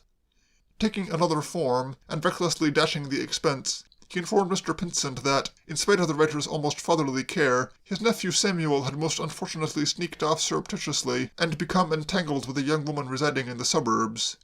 He desired Mr. Pinsent to instruct him in this matter. The composition satisfied him. It was a good piece of work. He rang for an underling, and sent him with it to the cable office. End of Chapter 21. Chapter 22. Stormy Times at Mon Repos. There are few pleasanter things in life than to sit under one's own roof-tree and smoke the first pipe of the morning, which so sets the seal on the charms of breakfast. Sam, as he watched Hash clearing away the remains of as goodly a dish of bacon and eggs and as fragrant a pot of coffee as ever man had consumed, felt an uplifted thrill of well-being. It was Saturday morning, and a darned good Saturday morning at that, mild enough to permit of an open window, yet crisp enough to justify a glowing fire. "Hash," said Sam, "have you ever felt an almost overwhelming desire to break into song?" No, said Hash, after consideration. You have never found yourself irresistibly compelled to render some old Provençal chansonette, breathing of love and youth and romance? No, I ain't. Perhaps it's as well. You wouldn't be good at it, and one must consider the neighbors. But I may tell you that I am feeling the urge today. What's that thing of Browning's that you're always quoting? Ah, yes. The morning's at 7, the hillsides dew pearled, God's in his heaven, all's right with the world. That is how I feel. How do you like this bacon? Inquired Hash, picking up a derelict slice and holding it against the light as if it were some rare objet d'art. Sam perceived that his audience was not attuned to the lyrical note. I am too spiritual to be much of a judge of these things, he said, but as far as I could tell it seemed all right. A penny a pound cheaper than the last, said Hash, with sober triumph. Indeed? Well, as I was saying, life seems decidedly tolerable today. I am taking Miss Derrick to the theatre this afternoon, so I shall not be back until late-ish. Before I go, therefore, I have something to say to you, Hash. I noticed a disposition on your part yesterday to try to disintegrate our odd-job man. This must not be allowed to grow upon you. When I return this evening, I shall expect to find him all in one piece. That's all right, Sam, replied Mr. Todhunter cordially. All that happened there was that I let myself get what I might call rather hasty. I've been thinking it over, and I've got nothing against the feller. This was true.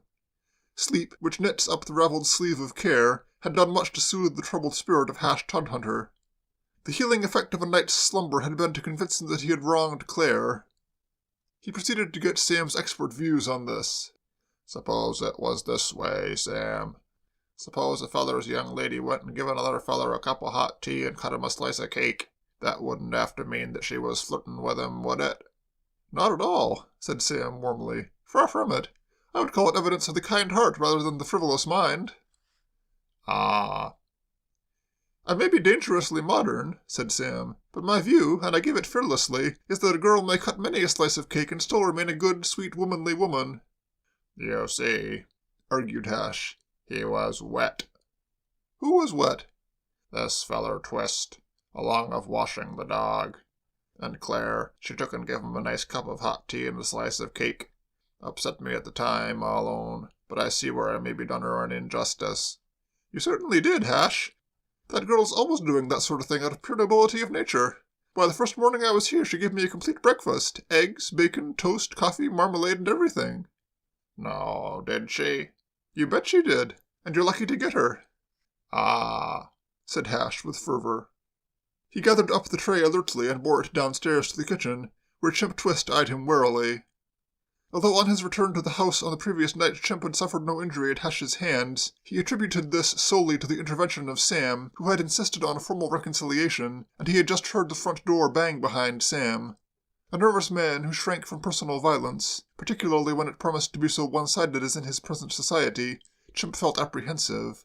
He was reassured by the geniality of his companion's manner. Nice day, said Hash. Lovely, said Chimp, relieved. As that dog had her breakfast. She was eating a shoe when I saw her last. Ah, well, maybe that'll do her till dinner time. Nice dog. Yes, yes. Nice weather. Yes, yes. If the rain holds off, it'll be a regular nice day. It certainly will. And if it rains, continued Hash, suddenly optimistic, I see by the paper that the farmers need it. It was a scene which would have rejoiced the heart of Henry Ford or any other confirmed peacemaker, and Chimp, swift, in his canny fashion, to take advantage of his companion's miraculous cordiality, put a tentative question. Sleep well last night? Like a top. So did I. Say, said Chimp enthusiastically, that's a swell bed I've got. Ah. Yes, sir, that's one swell bed, and a dandy room, too, and I've been thinking it over, and it don't seem right that I should have that dandy room and that swell bed, seeing that I came here after you. So what say we exchange? Change rooms? Yes, sir. You have my swell big front room, and I have your poky little back room. The one fault which undoes diplomatists more than any other is the temptation to be too elaborate.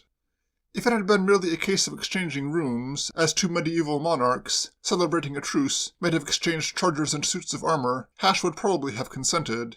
He would have thought it silly, but he would have done it by way of a gesture indicating his opinion of the world's excellence this morning, and of his desire to show Mr. Twist that he had forgiven him and wished him well. But the way the other put it made it impossible for any man feeling as generous and amiable as he did to become a party to a scheme for turning this charming fellow out of a swell front room and putting him in a poky back one. Couldn't do it, he said. I certainly wish you would. No, said Hash. No, couldn't do it. Chimp sighed and returned to his solitaire. Hash, full of the milk of human kindness, went out into the garden. It had occurred to him that about this time of day Claire generally took a breather in the open after the rough work of making the beds. She was strolling up and down the gravel path. Hello, she said. Hello, said Hash. Nice day. A considerable proportion of the pathos of life comes from the misunderstandings that arise between male and female through the inability of a man with an untrained voice to convey the emotions underlying his words. Hash supposed that he had spoken in a way that would show Claire that he considered her an angel of light and credit to her sex. If he was slightly more formal than usual, that was because he was feeling embarrassed at the thought of the injustice he had done her at their last meeting.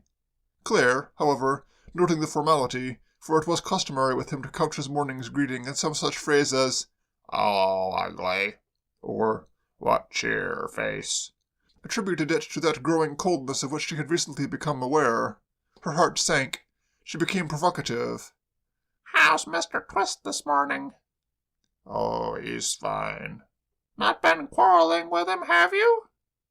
"Oh, me?" cried Hash, shocked. "Why, him and me is the best of friends." "Oh?" "We just been having a chat." "About me?" "No, about the weather and the dog and how well we slept last night." Claire scraped at the gravel with the toe of her shoe. "Oh, well, I've got to go and wash the dishes," she said. "Good morning." 2. Hash Todhunter was not a swift-thinking man, nor was he one of those practiced amateurs of the sex who can read volumes in a woman's glance, and see in a flash exactly what she means when she scrapes arabesques on a gravel path with the toe of her shoe. For some 3 hours and more, therefore, he remained in a state of perfect content, and then, suddenly, while smoking a placid after-luncheon pipe, his mood changed, and there began to seep into the hinterlands of his mind the idea that in Claire's manner at the recent meeting there had been something decidedly peculiar. He brooded over this, and as the lunch which he had cooked and eaten fought what was for the moment a winning battle with his organs of digestion, there crept over him a somber alarm. Slowly, but with a persistence not to be denied, the jealousy of which sleep had cured him began to return.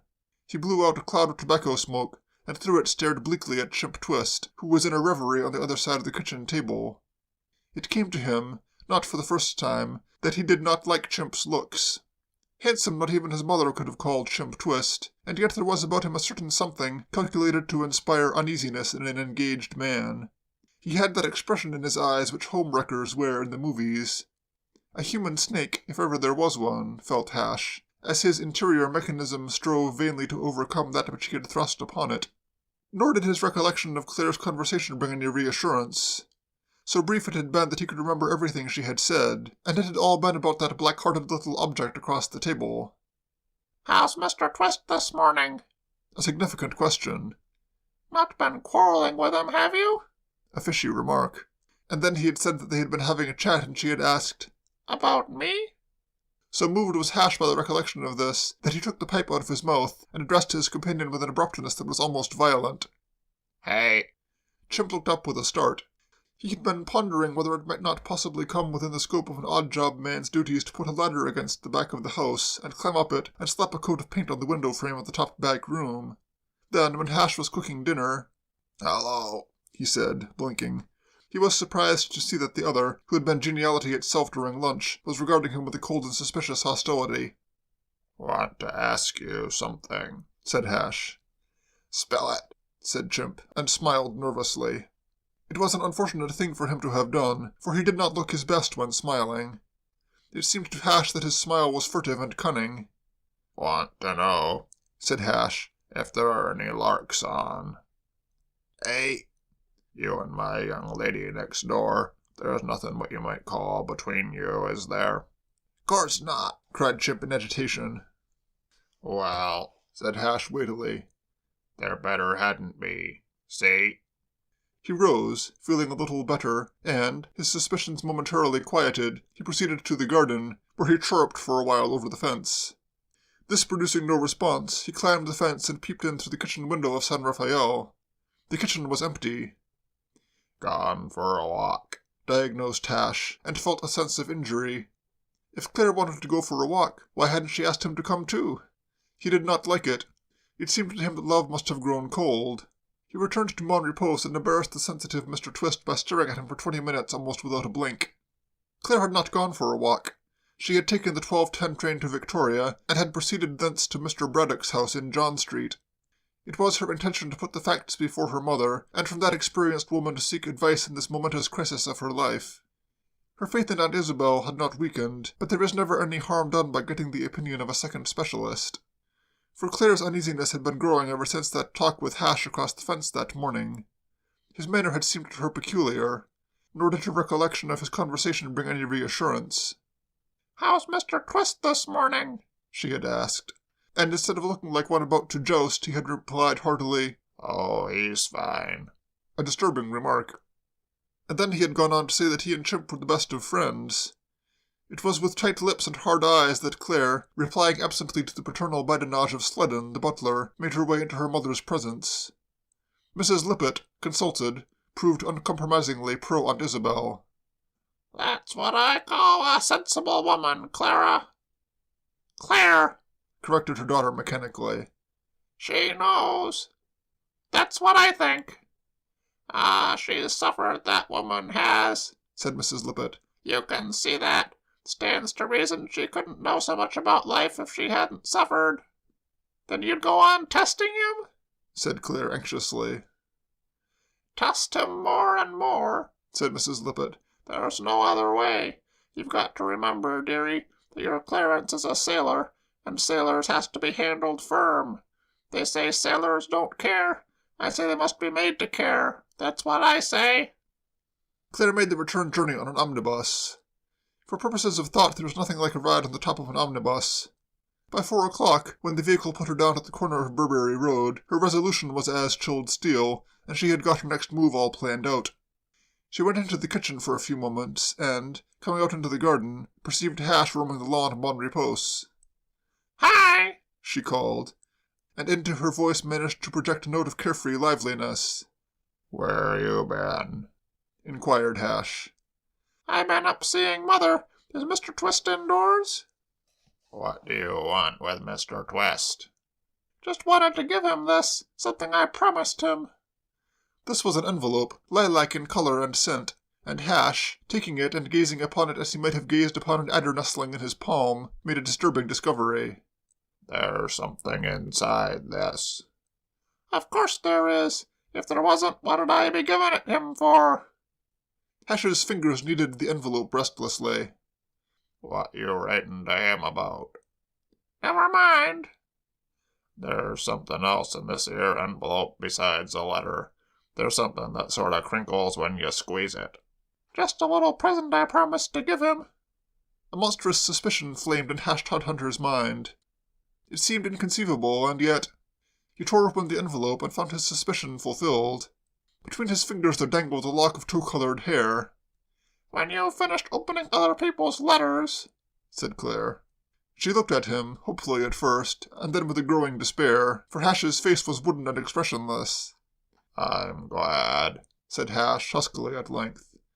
I've been worried, but now I'm not worried. I've been worried because I've been worrying about you and me not being suited to one another and having acted hasty. But now I'm not worried because I see there's another feller you're fond of, so the worry about what was to be done and everything don't worry me no more. He's in the kitchen, said Hash in a gentle rumble. I'll give him this and explain how it come to be opened in error. Nothing could have exceeded the dignity of his manner, but there are moments when women chafe at masculine dignity. Aren't you going to knock his head off? Demanded Claire distractedly. Me? Said Hash, looking as nearly as he could like the picture of St. Sebastian in the Louvre. Me? Why should I knock the poor feller's head off? I'm glad. Because I was worried, and now I'm not worried. See what I mean? Before Claire's horrified eyes, and through a world that rocked and danced, he strode toward the kitchen of Bon Repos, bearing the envelope daintily between finger and thumb. He seemed calm and at peace. He looked as if he might be humming. Inside the kitchen, however, his manner changed. Chimp Twist, glancing up from his solitaire, observed in the doorway, staring down at him, a face that seemed to his excited imagination to have been equipped with searchlights instead of eyes. Beneath these searchlights was a mouth that appeared to be gnashing its teeth, and from this mouth, in a brief interval of gnashing, proceeded dreadful words. The first that can be printed were the words, "Put 'em up." Mr. Twist, rising, slid like a nail to the other side of the table. What's the matter? He demanded, in considerable agitation. I'll show you what's the matter, said Hash, after another verbal interlude which no compositor would be allowed by his union to set up. Come out from behind that table like a man and put your hands up. Mr. Twist rejected this invitation. I'm going to take your head, continued Hash, sketching out his plans, and I'm going to pull it off, and then... What he proposed to do after this did not intrigue Chimp. He foiled a sudden dash with an inspired leap. Come here, said Hash coaxingly. His mind clearing a little, he perceived that the root of the trouble, the obstacle which was standing in the way of his aims, was the table. It was a heavy table, but with a sharp heave he tilted it on its side and pushed it toward the stove. Chimp, his first line of defense thus demolished, shot into the open, and Hash was about to make another offensive movement when the dog Amy, who had been out in the garden making a connoisseur's inspection of the dustbin, strolled in and observed with pleasure that a romp was in progress. Amy was by nature a thoughtful dog. Most of her time, when she was not eating or sleeping, she spent in wandering about with wrinkled forehead, puzzling over the cosmos, but she could unbend. Like so many philosophers, she loved an occasional frolic, and this one appeared to be of exceptional promise. The next moment, Hash, leaping forward, found his movements impeded by what seemed like several yards of dog. It was hard for him to tell without sorting the tangle out whether she was between his legs or leaning on his shoulder. Certainly she was licking his face, but on the other hand, he had just kicked her with a good deal of violence, which seems to indicate that she was on a lower level. "Get out," cried Hash. The remark was addressed to Amy, but the advice it contained was so admirable that Chimp Twist acted on it without hesitation. In the swirl of events, he had found himself with a clear path to the door, and along this path he shot without a delay. And not until he had put the entire length of Burberry Road between him and his apparently insane aggressor did he pause. Then he mopped his forehead and said, "Gee." It seemed to Chimp Twist that a long walk was indicated, a walk so long that by the time he reached Mon Repose again, Sam, his preserver, would have returned, and would be on the spot to protect him. Hash, meanwhile, raged, baffled. He had extricated himself from Amy, and had rushed out into the road, but long ere that his victim had disappeared. He went back to try to find Amy and rebuke her, but Amy had disappeared too. In spite of her general dreaminess, there was sterling common sense in Amy. She knew when and when not to be among those present. Hash returned to his kitchen and remained there, seething. He had been seething for perhaps a quarter of an hour when the front doorbell rang. He climbed the stairs gloomily, and such was his disturbed frame of mind that not even the undeniable good looks of the visitor who had rung could soothe him. "Mr. Shawter in." He recognized her now. It was the young party that had called on the previous evening, asking for Sam, and, as on that occasion, he seemed to see through the growing darkness the same sturdy male person hovering about in the shadows. "No, miss, he ain't." "Expecting him back soon?" "No, miss, I ain't. He's gone to the theater to a matinee." "Ah," said the lady. "Is that so?" And she made a sudden curious gesture with her parasol. "Sorry," said Hash, melting a little, for her eyes were very bright. "Can't be helped. You all alone here, then?" "Yes." "Tough luck." "Oh, I don't mind, miss," said Hash, pleased by her sympathy. "Well, I won't keep you. 'Devening." "Evening, miss." Hash closed the door. Whistling a little, for his visitor had lightened somehow the depression which was gnawing at him, he descended the stairs and entered the kitchen. Something which appeared at first acquaintance to be the ceiling, the upper part of the house, and a ton of bricks thrown in for good measure hit Hash on the head, and he subsided gently on the floor. Soapy Malloy came to the front door and opened it. He was a little pale, and he breathed heavily. "All right," said his wife eagerly. "All right." "Tied him up." "With a clothesline." "How about if he hollers?" "I put a duster in his mouth." "Attaboy," said Mrs. Malloy. "Then let's get action." They climbed the stairs to where the cistern stood, and Mr. Malloy, removing his coat, rolled up his sleeves. Some minutes passed, and then Mr. Malloy, red in the face and wet in the arm, made a remark. "But it must be there," cried his wife. "It isn't." "You haven't looked." "I've looked everywhere. There couldn't be a toothpick in that thing without I'd have found it." He expelled a long breath and his face grew bleak. "Know what I think? "What?" That little oil can chimp has slipped one over on us. Told us the wrong place." The plausibility of this theory was so obvious that Mrs. Malloy made no attempt to refute it. She bit her lip in silence. "Then let's you and me get busy and find the right place," she said at length, with the splendid fortitude of a great woman. "We know the stuff's in the house somewheres, and we got the place to ourselves." "It's taking a chance," said Mr. Malloy doubtfully. "Suppose somebody was to come and find us here." "Well, then, all you would do would be to just simply haul off and bust them one, same as you did the hired man." Yes," said Mr. Malloy. End of Chapter 22. Chapter 23. Soapy Malloy's Busy Afternoon. The unwelcome discovery of the perfidy of Chimp Twist had been made by Mr. Malloy and his bride at about 20 minutes past 4. At 4:30 a netty two-seater car drew up at the gate of San Rafael, and Willoughby Braddock alighted. Driving aimlessly about the streets of London some 40 minutes earlier, and feeling rather at a loose end, it had occurred to him that a pleasant way of passing the evening would be to go down to Valley Fields and get Kay to give him a cup of tea. Mr. Braddock was in a mood of the serenest happiness, And if this seems strange, seeing that only recently he had had a proposal of marriage rejected, it should be explained that he had regretted that hasty proposal within 2 seconds of dropping the letter in the letterbox, and he had come to the conclusion that, much as he liked Kay, what had induced him to offer her his hand and heart had been the fact that he had had a good deal of champagne at dinner, and that its after-effects had consisted of a sort of wistful melancholy which had removed for the time his fundamental distaste for matrimony. He did not want matrimony, he wanted adventure. He had not yet entirely abandoned hope that some miracle might occur to remove Mrs. Lippett from the scheme of things, and when that happened, he wished to be free.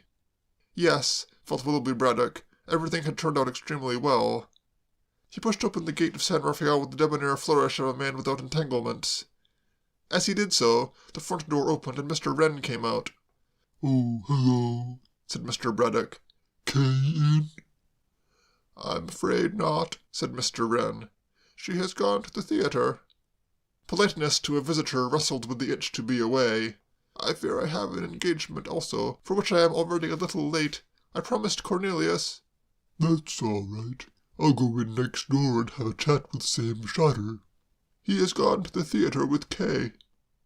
"A washout, in short," said Mr. Braddock, with undiminished cheerfulness. "Right-ho, then I'll pop." "But, my dear fellow, you mustn't run away like this," said Mr. Wren with remorse.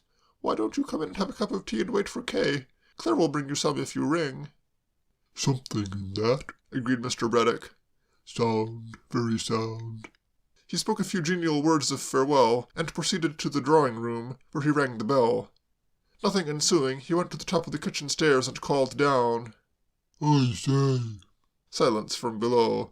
"I say," fluted Mr. Braddock once more, and now it seemed to him that the silence had been broken by a sound, a rummy sound, a sound that was like somebody sobbing. He went down the stairs. It was somebody sobbing. Bunched up on a chair, with her face buried in her arms, that weird girl Claire was crying like the dickens. "I say," said Mr. Braddock. There is this peculiar quality about tears, that they can wash away in a moment the animosity of a lifetime. For years Willoughby Braddock had been on terms of distant hostility with this girl. Even apart from the fact that the affair of the onion had not ceased to rankle in his bosom, there had been other causes of war between them. Mr. Braddock still suspected that it was Claire who, when on the occasion of his 18th birthday he had called in Midways in a top-hat, had flung a stone at that treasured object from the recesses of a shrubbery. One of those things impossible of proof. The outrage had been allowed to become a historic mystery, but Willoughby Braddock had always believed the hidden hand to be Claire's, and his attitude toward her from that day had been one of stiff disapproval. But now, seeing her weeping and broken before him, with all the infernal cheek which he so deprecated swept away on a wave of woe, his heart softened. It has been a matter of much speculation among historians what Wellington would have done if Napoleon had cried at Waterloo. "I say," said Mr. Braddock, "what's the matter? Anything up?" The sound of his voice seemed to penetrate Claire's grief. She sat up and looked at him dimply. "Oh, Mr. Braddock," she moaned. "I'm so wretched. I am so miserable, Mr. Braddock." There, said Willoughby Braddock. "How was I to know?" "Know what?" "I couldn't tell." Tell which?" "I never had a notion he would act like that." "Who would act like what?" "Hash." "You've spoiled the hash?" said Mr. Braddock, still out of his depth. "My hash. Clarence. He took it the wrong way." At last Mr. Braddock began to see daylight. She had cooked hash for this Clarence, whoever he might be, and he had swallowed it in so erratic a manner that it had choked him. "Is he dead?" he asked in a hushed voice. A piercing scream rang through the kitchen. "Ow! Ow! Ow!" "My dear old soul."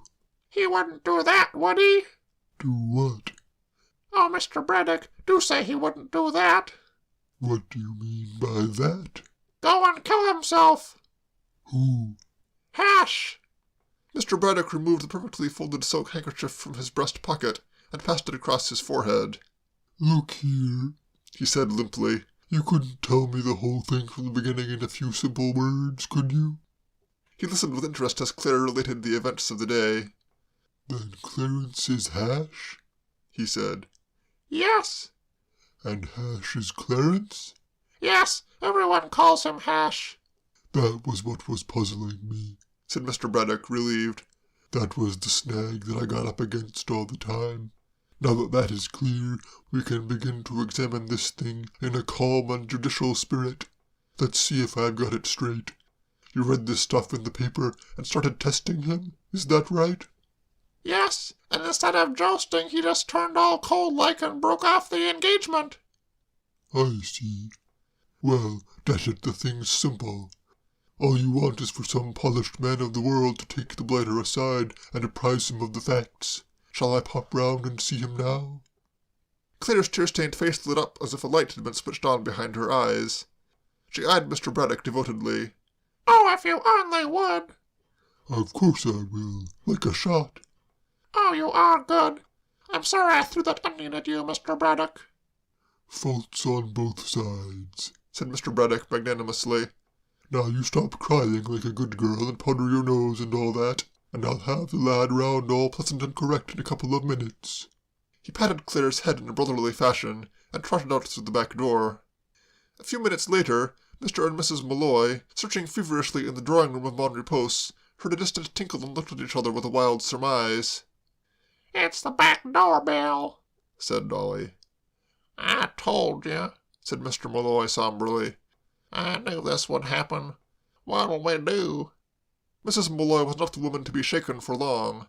Why, go downstairs and answer it, she said. It's probably only a tradesman come with a loaf of bread or something.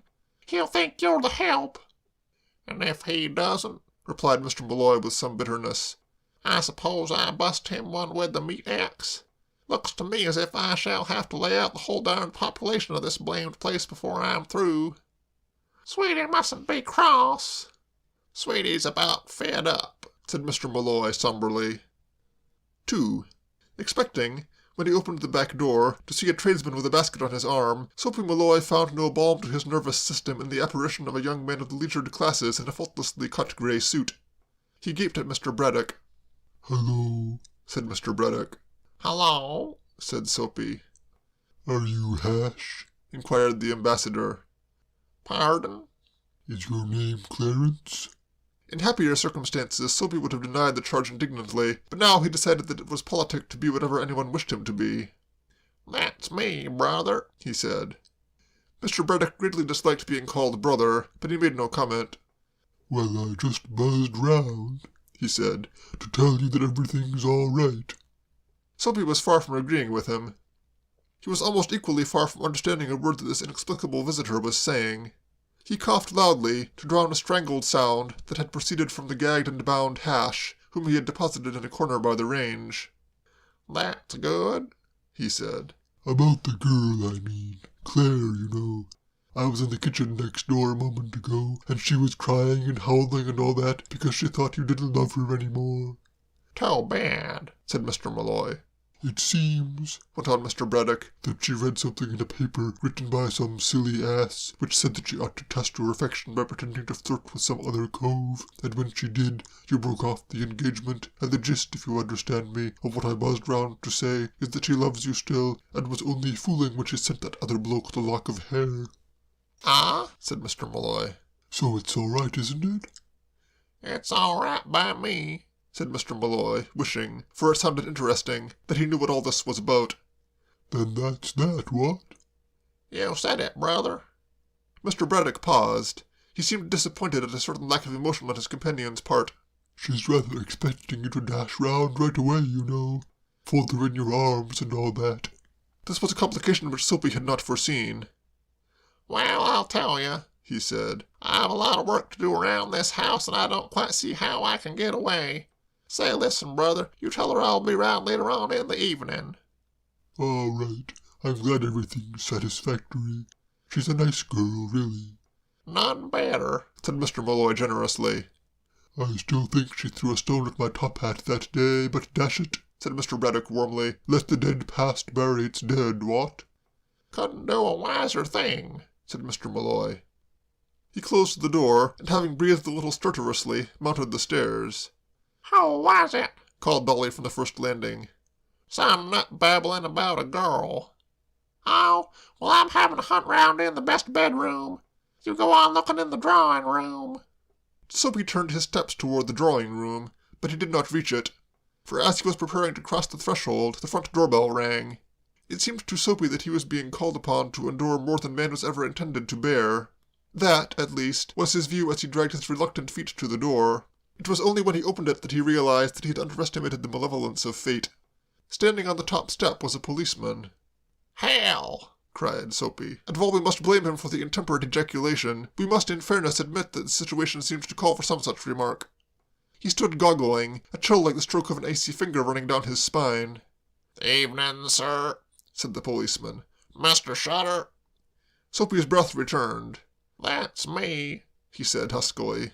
This thing, coming so soon after his unrehearsed impersonation of Hash Tudhunter, made him feel the sort of dizzy feeling which a small-part actor must experience who has to open a play as Jervis, a footman, and then rush up to his dressing room, make a complete change, and return 5 minutes later as Lord George Spelvin, one of Lady Hemingway's guests at the Towers. The policeman fumbled in the recesses of his costume. "New resident, sir, I think." "Yes. Then you will doubtless be glad," said the policeman, shutting his eyes and beginning to speak with great rapidity, as if he were giving evidence in court, "of the opportunity to support a charitable organization which is not only most deserving in itself, but is connected with a body of men to whom you, as an householder, will be the first to admit that you owe the safety of your person and the tranquility of your home, the police," explained the officer, opening his eyes. Mr. Malloy did not look on the force in quite this light, but he could not hurt the man's feelings by saying so. "This charitable organization to which I allude," resumed the constable, shutting his eyes again, "is the Policeman's Orphanage, for which I have been told off, one of several others, to sell tickets for the annual concert of, to be held at the Oddfellows' Hall on Ogilvy Street at the coming 16th Prox. Tickets, which may be purchased in any quantity or number, consist of the 5-shilling ticket, the half-crown ticket, the 2-shilling ticket, the shilling ticket, and the 6-penny ticket." He opened his eyes. "May I have the pleasure of selling you and your good lady a couple of the 5-shilling? "If I may add such weight as I possess to the request, I should certainly advocate the purchase, Mr. Shutter. It is a most excellent and deserving charity." The speaker was a gentleman in clerical dress, who had appeared from nowhere and was standing at the constable's side. His voice caused Soapy a certain relief, for when a moment before a second dark figure had suddenly manifested itself on the top step, he had feared that the strain of the larger life was causing him to see double. "I take it that I am addressing Mr. Shutter," continued the newcomer. He was a hatchet-faced man with penetrating eyes, and for one awful moment he looked to Soapy exactly like Sherlock Holmes. "I have just taken up my duties as vicar of this parish, and I am making a little preliminary round of visits so that I may become acquainted with my parishioners. Mr. Cornelius, the house agent, very kindly gave me a list of names. May I introduce myself? The Reverend Aubrey Jerningham." It has been well said that the world knows little of its greatest men.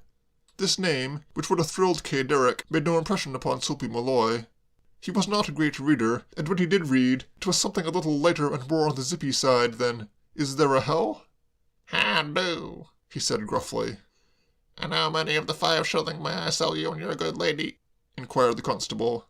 His respect for the cloth had kept him silent through the recent conversation, but now he seemed to imply that business is business.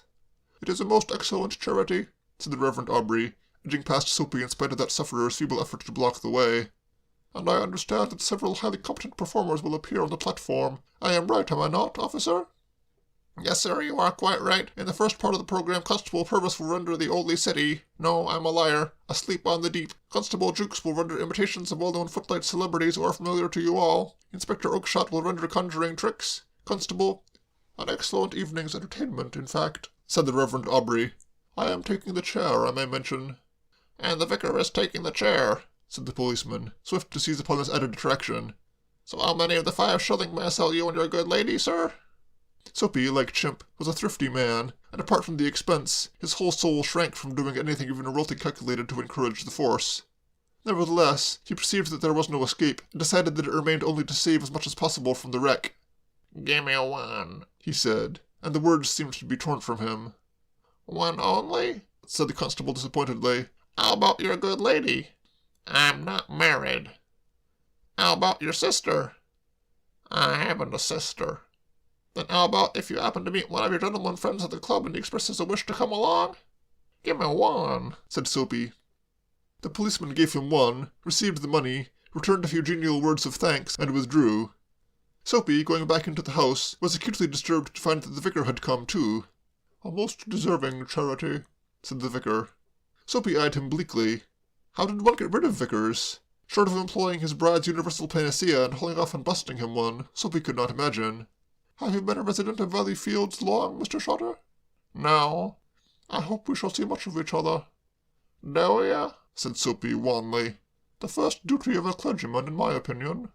Mr. Malloy had no notion of what constituted the first duty of a clergyman, and he was destined never to find out, for at this moment there came from the regions above the clear musical voice of a woman.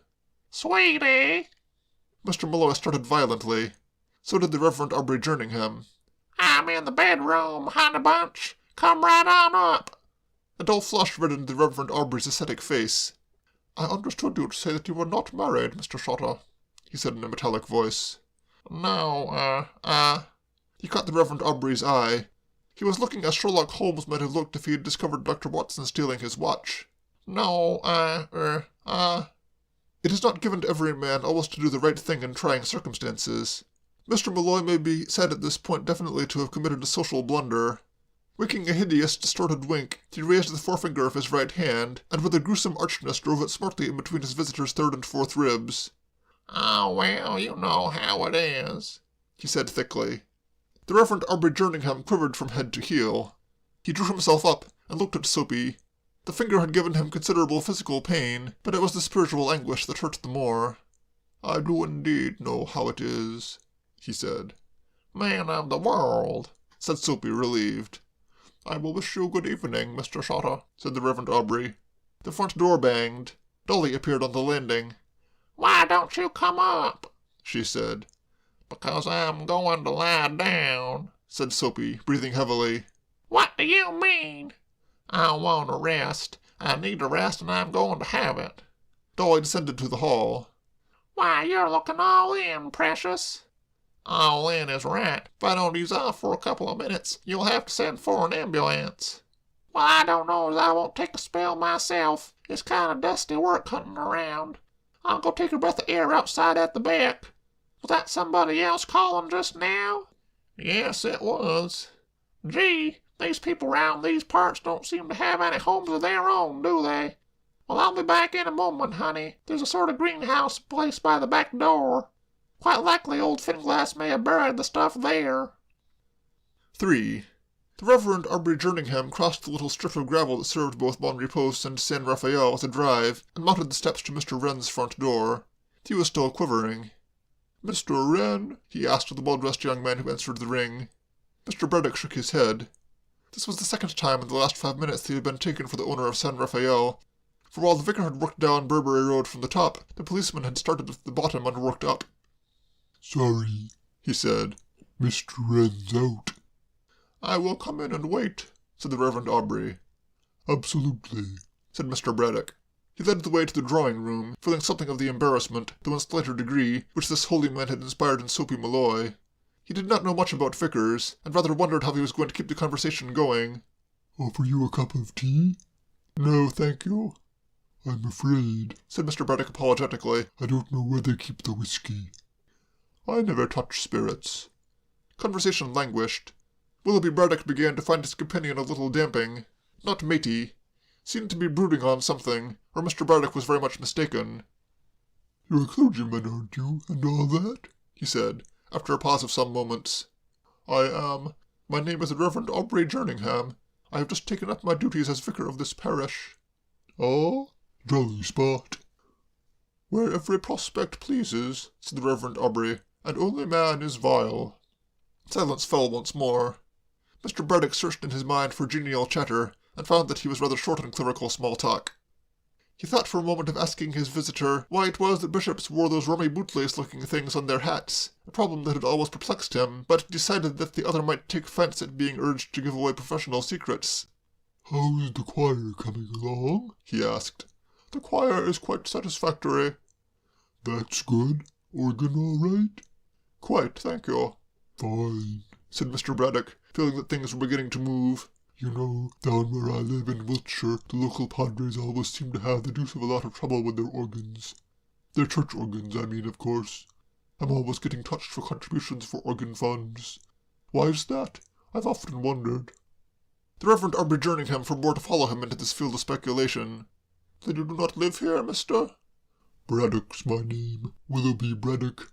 Oh no, I don't live here. Just calling. Friend of the family." "Ah, then you are not acquainted with the gentleman who lives next door, Mr. Shotter?" "Oh, yes I am. Sam Shotter, he's one of my best pals. Known him for years and years and years. Indeed, I cannot compliment you upon your choice of associates. Why, what's wrong with Sam? Only this, Mr. Braddock, said the Reverend Aubrey, his suppressed wrath boiling over like a kettle. He is living a life of open sin. Open which? Open sin, in the heart of my parish. I don't get this. How do you mean, open sin? I have it from this man Shotter's own lips that he is a bachelor. Yes, that's right. And yet a few minutes ago I called at his house and found that there was a woman residing there. A woman? A woman? But there can't be. Sam's not that sort of chap. Did you see her? I did not wait to see her. I heard her voice. I've got it, said Mr. Braddock acutely. She must have been a caller. Some casual popper in, you know. In that case, what would she be doing in his bedroom? In his bedroom? In his bedroom! I came here to warn Mr. Wren, who, I understand from Mr. Cornelius, has a young niece, to be most careful to allow nothing in the shape of neighbourly relations between the two houses. Do you think that Mr. Wren will be returning shortly? I couldn't say, but look here, said Mr. Braddock, troubled. There must be some mistake. You do not know where he is, by any chance? No. Yes, I do, though. He said something about going to see Cornelius. I think they play chess together or something. A game, said Mr. Braddock, which I have never been able to get the hang of. But then, I'm not awfully good at those brainy games. I will go to Mr. Cornelius's house, said the Reverend Aubrey, rising. You don't play mahjong, do you? Asked Mr. Braddock. Now there's a game that I... If he is not there, I will return. Left alone, Willoughby Braddock found that his appetite for tea had deserted him. Claire, grateful for his services, had rather extended herself over the buttered toast, but it had no appeal for him. He lighted a cigarette and went out to fiddle with the machinery of his two-seater, always an assistance to thought. But even the carburetor, which had one of those fascinating ailments to which carburetors are subject, yielded him no balm. He was thoroughly upset and worried. He climbed into the car and gave himself up to gloomy meditation, and presently voices down the road announced the return of Kay and Sam. They were chatting away in the friendliest possible fashion. From where he sat, Willoughby Braddock could hear Kay's clear laugh ringing out happily, and it seemed to Mr. Braddock, though he was no austerer moralist than the rest of his generation, that things were in a position only to be described as a bit thick. He clamped down and waited on the pavement. "Why, hello, Willoughby," said Kay. "This is fine. Have you just arrived? Come in and have some tea." "I've had tea, thanks. That girl Claire gave me some, thanks. I say, Sam, could I have a word with you?" "Say on," said Sam. "In private, I mean. You don't mind, Kay?" "Not a bit. I'll go in and order tea." Kay disappeared into the house, and Sam, looking at Mr. Braddock, observed with some surprise that his face had turned vivid red, and that his eyes were fastened upon him in a reproachful stare. "What's up?" he asked, concerned. Willoughby Braddock cleared his throat. "You know, Sam." "But I don't," said Sam as he paused. "You know, Sam, I'm not a... Nobody would call me a... Dash it now, I've forgotten the word." "Beauty?" hazarded Sam. "It's on the tip of my tongue. Puritan, that's the word I want. I'm not a Puritan, not straight-laced, you know. But really, honestly, Sam, old man, I mean, dash it all." Sam stroked his chin thoughtfully. "I still don't quite get it, Bradder," he said. "What exactly is the trouble?" "Well, I mean on the premises, old boy. Absolutely on the premises. Is it playing the game? I mean, next door to people who are pals of mine and taking Kay to the theatre and generally going on as if nothing was wrong." "Well, what is wrong?" asked Sam patiently. "Well, when it comes to the vicar beetling in and complaining about women in your bedroom." "What?" "He said he heard her." "Heard a woman in my bedroom?" "Yes." "He must be crazy. When?" "Just now." "This beats me." "Well, that was what he said, anyway. Dashed unpleasant he was about it, too. Oh, and there's another thing, Sam. I wish you'd ask that man of yours not to call me brother. Great Caesar," said Sam. He took Willoughby Braddock by the arm and urged him toward the steps. His face wore a purposeful look. "You go in like a good chap and talk to Kay," he said. "Tell her I'll be in a minute. There's something I've got to look into." "Yes, but listen." "Run along." "But I don't understand." "Push off." Yielding to superior force, Willoughby Braddock entered San Rafael, walking pensively. And Sam, stepping off the gravel onto the grass, moved with a stealthy tread toward his home. Vague but lively suspicions were filling his mind. He had reached the foot of the steps and paused to listen, when the evening air was suddenly split by a sharp feminine scream. This was followed by a joyous barking, and this in its turn was followed by the abrupt appearance of a flying figure racing toward the gate. It was moving swiftly, and the light was dim, but Sam had no difficulty in recognizing his old acquaintance, Miss Gunn of Pittsburgh. She fled rapidly through the gate and out into Burberry Road, while Amy, looking in the dusk like a small elephant, gamboled about her, uttering strange canine noises. Dolly slammed the gate, but gates meant nothing to Amy. She poured herself over it, and the two passed into the darkness. Sam's jaw set grimly. He moved with noiseless steps to the door of Mon Repos and took out his key. End of Chapter 23. Chapter 24, mainly about trousers. The meeting between Amy and Mrs. Malloy had taken place owing to the resolve of the latter to search the small conservatory which stood outside the back door. She had told Soapy that she thought the missing bonds might be hidden there. They were not, but Amy was.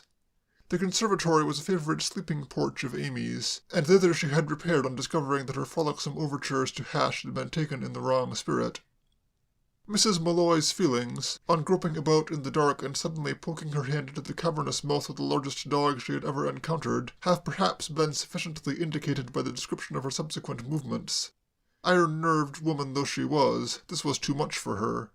The single scream which she emitted, previous to saving her breath for the race for life, penetrated only faintly to where Mr. Malloy sat taking a rest on the sofa in the drawing-room. He heard it, but it had no message for him. He was feeling a little better now, and his ganglions, though not having ceased to vibrate with uncomfortable rapidity, were beginning to simmer down. He decided that he would give himself another couple of minutes of repose. It was toward the middle of the second minute that the door opened quietly and Sam came in. He stood looking at the recumbent Mr. Malloy for a moment. "Comfortable?" he said. Soapy shot off the sofa with a sort of gurgling whoop. Of all the disturbing events of that afternoon, this one had got more surely in amongst his nerve centres than any other. He had not heard the door open, and Sam's voice had been the first intimation that he was no longer alone. "I'm afraid I startled you," said Sam. The exigencies of a difficult profession had made Soapy Malloy a quick thinker.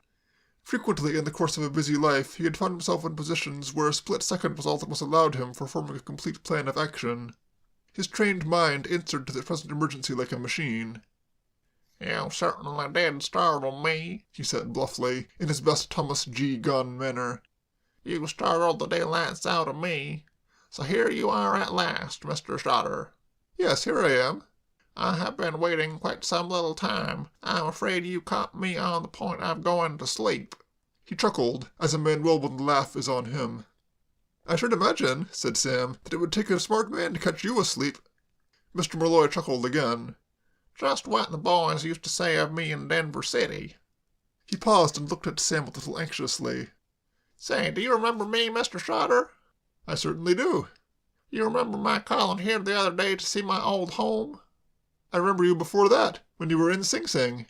He turned away to light the gas, and Mr. Malloy was glad of the interval for thought afforded by this action. "Sing Sing?" "Yes." "You were never there." "I went there to see a show in which you took an important part. I forget what your number was." "And what of it?" "Eh?" Mr. Malloy drew himself up with considerable dignity. "What of it?" he repeated. "What if I was for a brief period, owing to a prejudiced judge and a packed jury, in the place you mention? I decline to have the fact taken as a slur on my character. You are an American, Mr. Stoddard, and you know that there is unfortunately a dark side to American politics. My fearless efforts on behalf of the party of reform and progress brought me into open hostility with a gang of unscrupulous men who did not hesitate to have me arrested on a trumped-up charge, and—" "All of this," said Sam, "would go a lot stronger with me if I hadn't found you burgling my house." It would have been difficult to say whether the expression that swept over Mr. Malloy's fine face was more largely indignation or amazement. "Burgling your house? Are you insane? I called here in the hope of seeing you, and was informed that you were not at home, and was invited by your manservant, a most civil fellow, to await your return. Burgling your house, indeed. If I were, would you have found me lying on the sofa?" "Hash let you in?" Such was the magnetic quality of the personality of one who had often sold large blocks of shares in non-existent oil wells to Scotchmen that Sam was beginning, in spite of himself, to be doubtful. "If Hash is the name of your manservant, most certainly he let me in. He admitted me by the front door in the perfectly normal and conventional manner customary when gentlemen pay calls." "Where is Hash?" Why ask me? Sam went to the door. The generous indignation of his visitor had caused him to waver, but it had not altogether convinced him. Hash, he called. he appears to be out. Hash! Gone for a walk, no doubt. Hash! shouted Sam. From the regions below there came an answering cry. Hi! Oh! It had been a long and arduous task for Hash Todhunter to expel from his mouth the duster which Soapy Malloy had rammed into it with such earnest care, but he had accomplished it at last, and his voice sounded to Mr. Malloy like a knell. He appears to be in after all, he said feebly. Sam had turned and was regarding him fixedly, and Soapy noted with a sinking heart the athletic set of his shoulders and the large muscularity of his hands. How often bust him one? His wife's gentle voice seemed to whisper in his ear, but eyeing Sam, he knew that any such project was but a utopian dream. Sam had the unmistakable look of one who, if busted, would infallibly bust in return, and bust disintegratingly. You tied him up, I suppose, said Sam with a menacing calm. Soapy said nothing. There was a time for words and a time for silence. Sam looked at him in some perplexity. He had begun to see that he was faced with the rather delicate problem of how to be in two places at the same time. He must, of course, at once go down to the kitchen and release Hash. But if he did that, would not this marauder immediately escape by the front door? And if he took him down with him to the kitchen, the probability was that he would escape by the back door. While if he merely left him in this room and locked the door, he would proceed at once to depart by the window. It was a nice problem, but all problems are capable of solution. Sam solved this one in a spasm of pure inspiration. He pointed a menacing finger at Soapy. "Take off those trousers," he said. Soapy gaped. The intellectual pressure of the conversation had become too much for him. Trousers? He faltered. Trousers. You know perfectly well what trousers are, said Sam, and it's no good pretending you don't. Take them off. Take off my trousers? Good Lord, said Sam with sudden petulance. What's the matter with the man? You do it every night, don't you? You do it when you take a Turkish bath, don't you? Where's the difficulty? Peel them off and don't waste time. But... Listen, said Sam. If those trousers are not delivered to me, FOB in 30 seconds, I'll bust you one. He had them in 18. Now, said Sam, I think you'll find it a little difficult to get away. He gathered up the garments, draped them over his arm, and went down to the kitchen. 2. Love is the master passion. It had come to Hash Todhunter late, but, like measles, the more violent for the delay. A natural inclination to go upstairs and rend his recent aggressor limb from limb faded before the more imperious urge to dash across to San Rafael and see Claire. It was the first thing of which he spoke when Sam, with the aid of a carving knife, had cut his bonds. I got to see her. Are you hurt, Hash? No, he only hit me on the head. I got to see her, Sam. Claire? The poor little angel crying her ruddy eyes out. The gentleman was saying all about it. What gentleman? A gentleman come to the back door and told that perisher all about how the poor little thing was owling and weeping and all, thinking he was me. Have you had a quarrel with Claire? We had words. I got to see her. You shall. Can you walk? Of course I can walk. Why shouldn't I walk? Come along, then. In spite of his assurance, however, Hash found his cramped limbs hard to steer. Sam had to lend an arm, and their progress was slow. Sam, said Hash, after a pause which had been intended primarily for massage, but which had plainly been accompanied by thought, do you know anything about getting married? Only that it's an excellent thing to do. I mean, how quick can a feller get married? Like a flash, I believe. At any rate, if he goes to a registrar's. I'm going to a registrar's, then. I've had enough of these what I might call misunderstandings. Brave words, Hash. How are the legs? The legs are all right. It's her mother I'm thinking of. You always seem to be thinking of her mother. Are you quite sure you've picked the right one with the family? Hash had halted again, and his face was that of a man whose soul was a battlefield. Sam, her mother wants to come and live with us when we're married. Well, why not? You ain't seen her, Sam. She's got a hooked nose and an eye like one of those animal trainers. Still. The battle appeared to be resumed once more. Oh, well, said Hash. He mused for a while. You've got to look at it all round, you know. Exactly. And there's this to think of. She says she'll buy a pub for us. Pubs are pubs, agreed Sam. I've always wanted to have a pub of my own. Then I shouldn't hesitate. Hash suddenly saw the poetic side of the vision. Won't my little Clara look a treat standing behind the bar, serving the drinks and singing out, "Time, gentlemen, please." Can't you see her scraping the froth off the mugs? He fell into a rapt silence, and said no more while Sam escorted him through the back door of San Rafael and led him into the kitchen. There, rightly considering that the sacred scene of reunion was not for his eyes, Sam turned away. Gently depositing the nether garments of Mr. Malloy on the table, he left them together, and made his way to the drawing-room. 3. The first thing he heard as he opened the door was Kay's voice. "I don't care," she was saying. "I simply don't believe it." He went in and discovered that she was addressing her uncle, Mr. Wren, and the white-bearded Mr. Cornelius. They were standing together by the mantelpiece, their attitude the sheepish and browbeaten one of men who have been rash enough to argue with a woman. Mr. Wren was fiddling with his tie, and Mr. Cornelius looked like a druid who was having a little unpleasantness with the widow of the deceased. Sam's entrance was the signal for an awkward silence. "Hello, Mr. Wren," said Sam. "Good evening, Mr. Cornelius." Mr. Wren looked at Mr. Cornelius. Mr. Cornelius looked at Mr. Wren. "Say something," said Mr. Cornelius's eye to Mr. Wren. "You are her uncle." "You say something," retorted Mr. Wren's eye to Mr. Cornelius. "You have a white beard." "I'm sorry I've been such a time," said Sam to Kay. "I have had a little domestic trouble. I found a gentleman burgling my house." "What?" "There had been a lady there, too, but she was leaving as I arrived." "A lady?" "Well, let us call her a young female party." Kay swung round on Mr. Wren, her eyes gleaming with the light that shines only in the eyes of girls who are entitled to say, "I told you so," to elderly relatives. Mr. Wren avoided her gaze. Mr. Cornelius plucked at his beard and registered astonishment.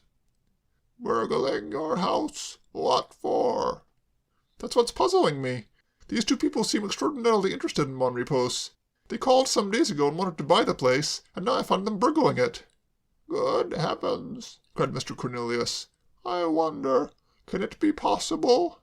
"I shouldn't wonder. It might," said Sam. "What?"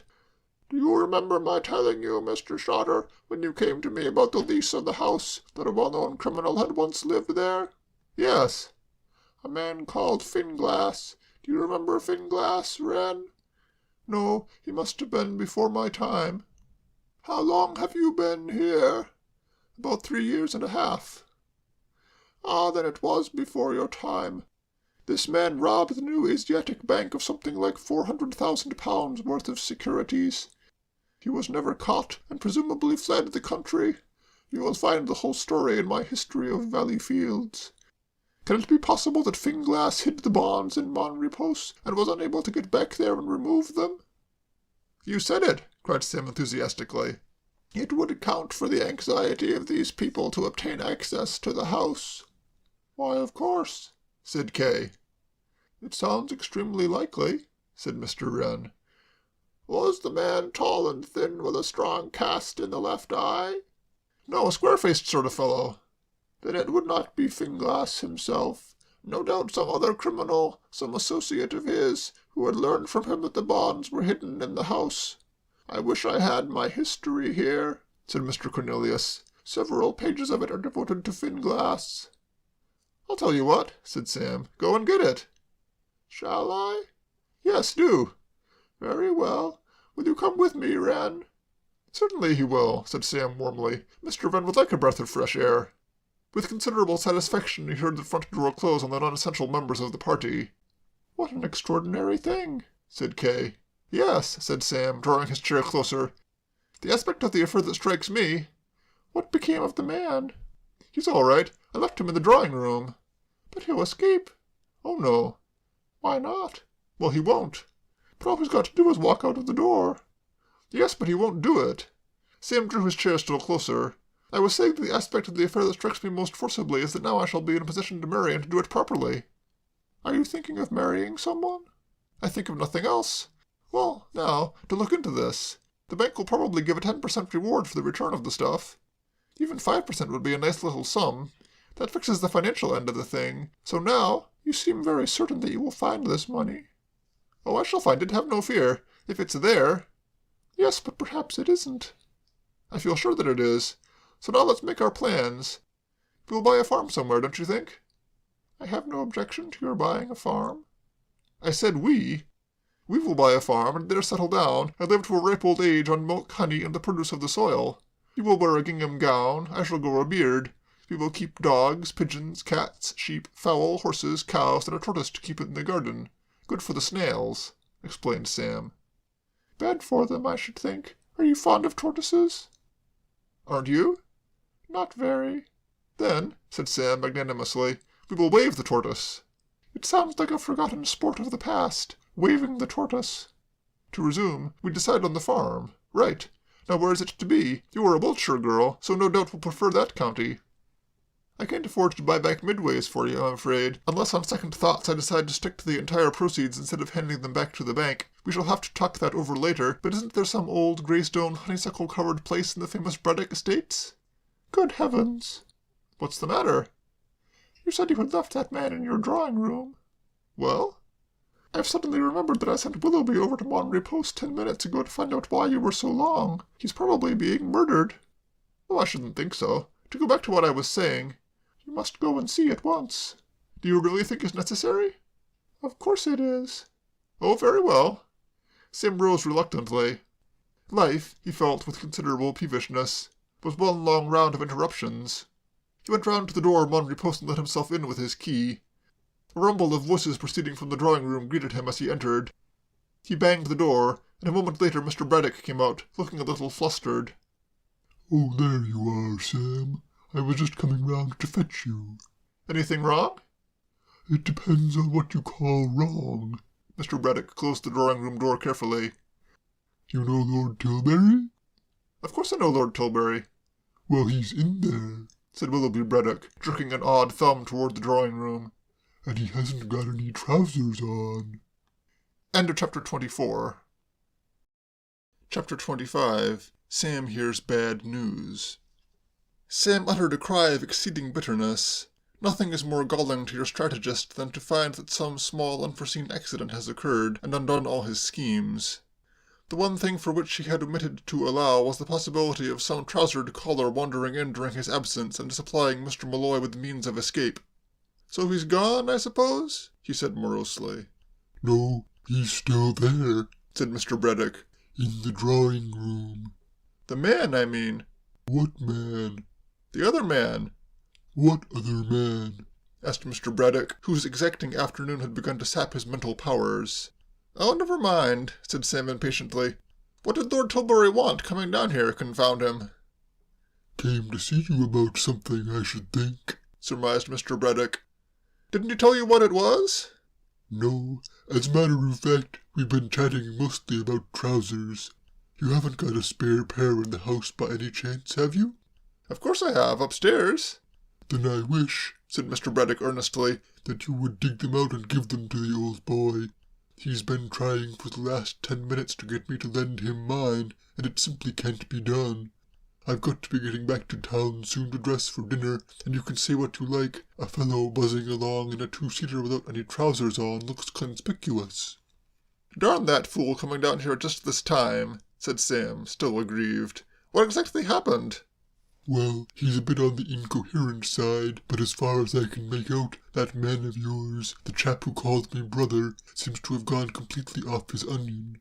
Old Tilbury rang the front doorbell, and there was a bit of a pause, and then this chap opened the door, and old Tilbury went in, and then he happened to look at him and saw that he hadn't any trousers on." "That struck him as strange, of course." "Apparently he hadn't much time to think about it, for the bloke immediately proceeded to hold him up with a gun." "He hadn't got a gun." "Well, old Tilbury asserts that he was shoving something against his pocket from inside." "His finger or a pipe?" "No, I say, really." Mr. Braddock's voice betrayed the utmost astonishment and admiration. "Would that be it? I call that clever." "Well, he hadn't a gun when I caught him, or he would have used it on me. What happened then?" "How do you mean, caught him?" "I found him burgling the house." "Was that chap who called me brother a burglar?" cried Mr. Braddock, amazed. "I thought he was your man." "Well, he wasn't. What happened next?" "The bloke proceeded to debag old Tilbury. Then, shoving on the trousers, he started to leg it. Old Tilbury at this juncture appears to have said, "Hi, what about me?" or words to that effect, upon which the bloke replied, "Use your own judgment," and passed into the night. When I came in, old Tilbury was in the drawing-room, wearing the evening paper as a sort of kilt, and not looking too dashed pleased with things in general. "Well, come along and see him." "Not me," said Mr. Braddock. "I've had 10 minutes of him, and it has sufficed. Also, I've got to be buzzing up to town. I'm dining out. Besides, it's you he wants to see, not me." "I wonder what he wants to see me about." "Must be something important to bring him charging down here. Well, I'll be moving, old boy. Mustn't keep you. Thanks for a very pleasant afternoon." Willoughby Braddock took his departure, and Sam, having gone to his bedroom and found a pair of grey flannel trousers, returned to the lower regions and went into the drawing-room. He had not expected to find his visitor in anything approaching a mood of sunniness, but he was unprepared for the red glare of hate and hostility in the eyes which seared their way through him as he entered. It almost seemed as if Lord Tilbury imagined the disturbing happenings of the last quarter of an hour to be Sam's fault. "So there you are," said Lord Tilbury. He had been standing with an air of coyness behind the sofa, but now, as he observed the trousers over Sam's arm, he swooped forward feverishly and wrenched them from him. He pulled them on, muttering thickly to himself, and, this done, drew himself up and glared at his host once more, with that same militant expression of loathing in his eyes. He seemed keenly alive to the fact that he was not looking his best. Sam was a long-legged man, and in the case of Lord Tilbury, nature, having equipped him with an outsize in brains, had not bothered much about his lower limbs. The borrowed trousers fell in loose folds about his ankles, brushing the floor. Nor did they harmonize very satisfactorily with the upper portion of a morning suit. Seeing him, Sam could not check a faint smile of appreciation. Lord Tilbury saw the smile, and it had the effect of increasing his fury to the point where bubbling rage becomes a sort of frozen calm. "You are amused," he said tensely. Sam repudiated the dreadful charge. No, just thinking of something." "Poor," said Lord Tilbury. Sam perceived that a frank and soothing explanation must be his first step. After that, and only after that, could he begin to institute inquiries as to why his lordship had honoured him with this visit. "That fellow who stole your trousers—" "I have no wish to discuss him," said Lord Tilbury with hauteur. "The fact that you employ a lunatic manservant causes me no surprise." "He wasn't my manservant. He was a burglar." "A burglar? Roaming at large about the house? Did you know he was here?" "Oh, yes. I caught him, and I made him take his trousers off, and then I went next door to tea." Lord Tilbury expelled a long breath. "Indeed? You went next door to tea?" "Yes."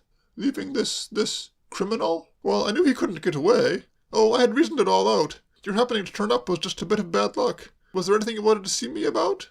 asked Sam, feeling that the sooner this interview terminated, the pleasanter it would be. Lord Tilbury puffed out his cheeks and stood smouldering for a moment. In the agitation of the recent occurrences, he had almost forgotten the tragedy which had sent him hurrying down to Mon Repos. "Yes, there was," he said. He sizzled for another brief instant. "I may begin by telling you," he said, "that your uncle, Mr. Pinsent, when he sent you over here to join my staff, practically placed me in loco parentis with respect to you." "An excellent idea," said Sam courteously. "An abominable idea. It was an iniquitous thing to demand of a busy man that he should take charge of a person of a character so erratic, so undisciplined, so, eccentric as to border closely upon the insane."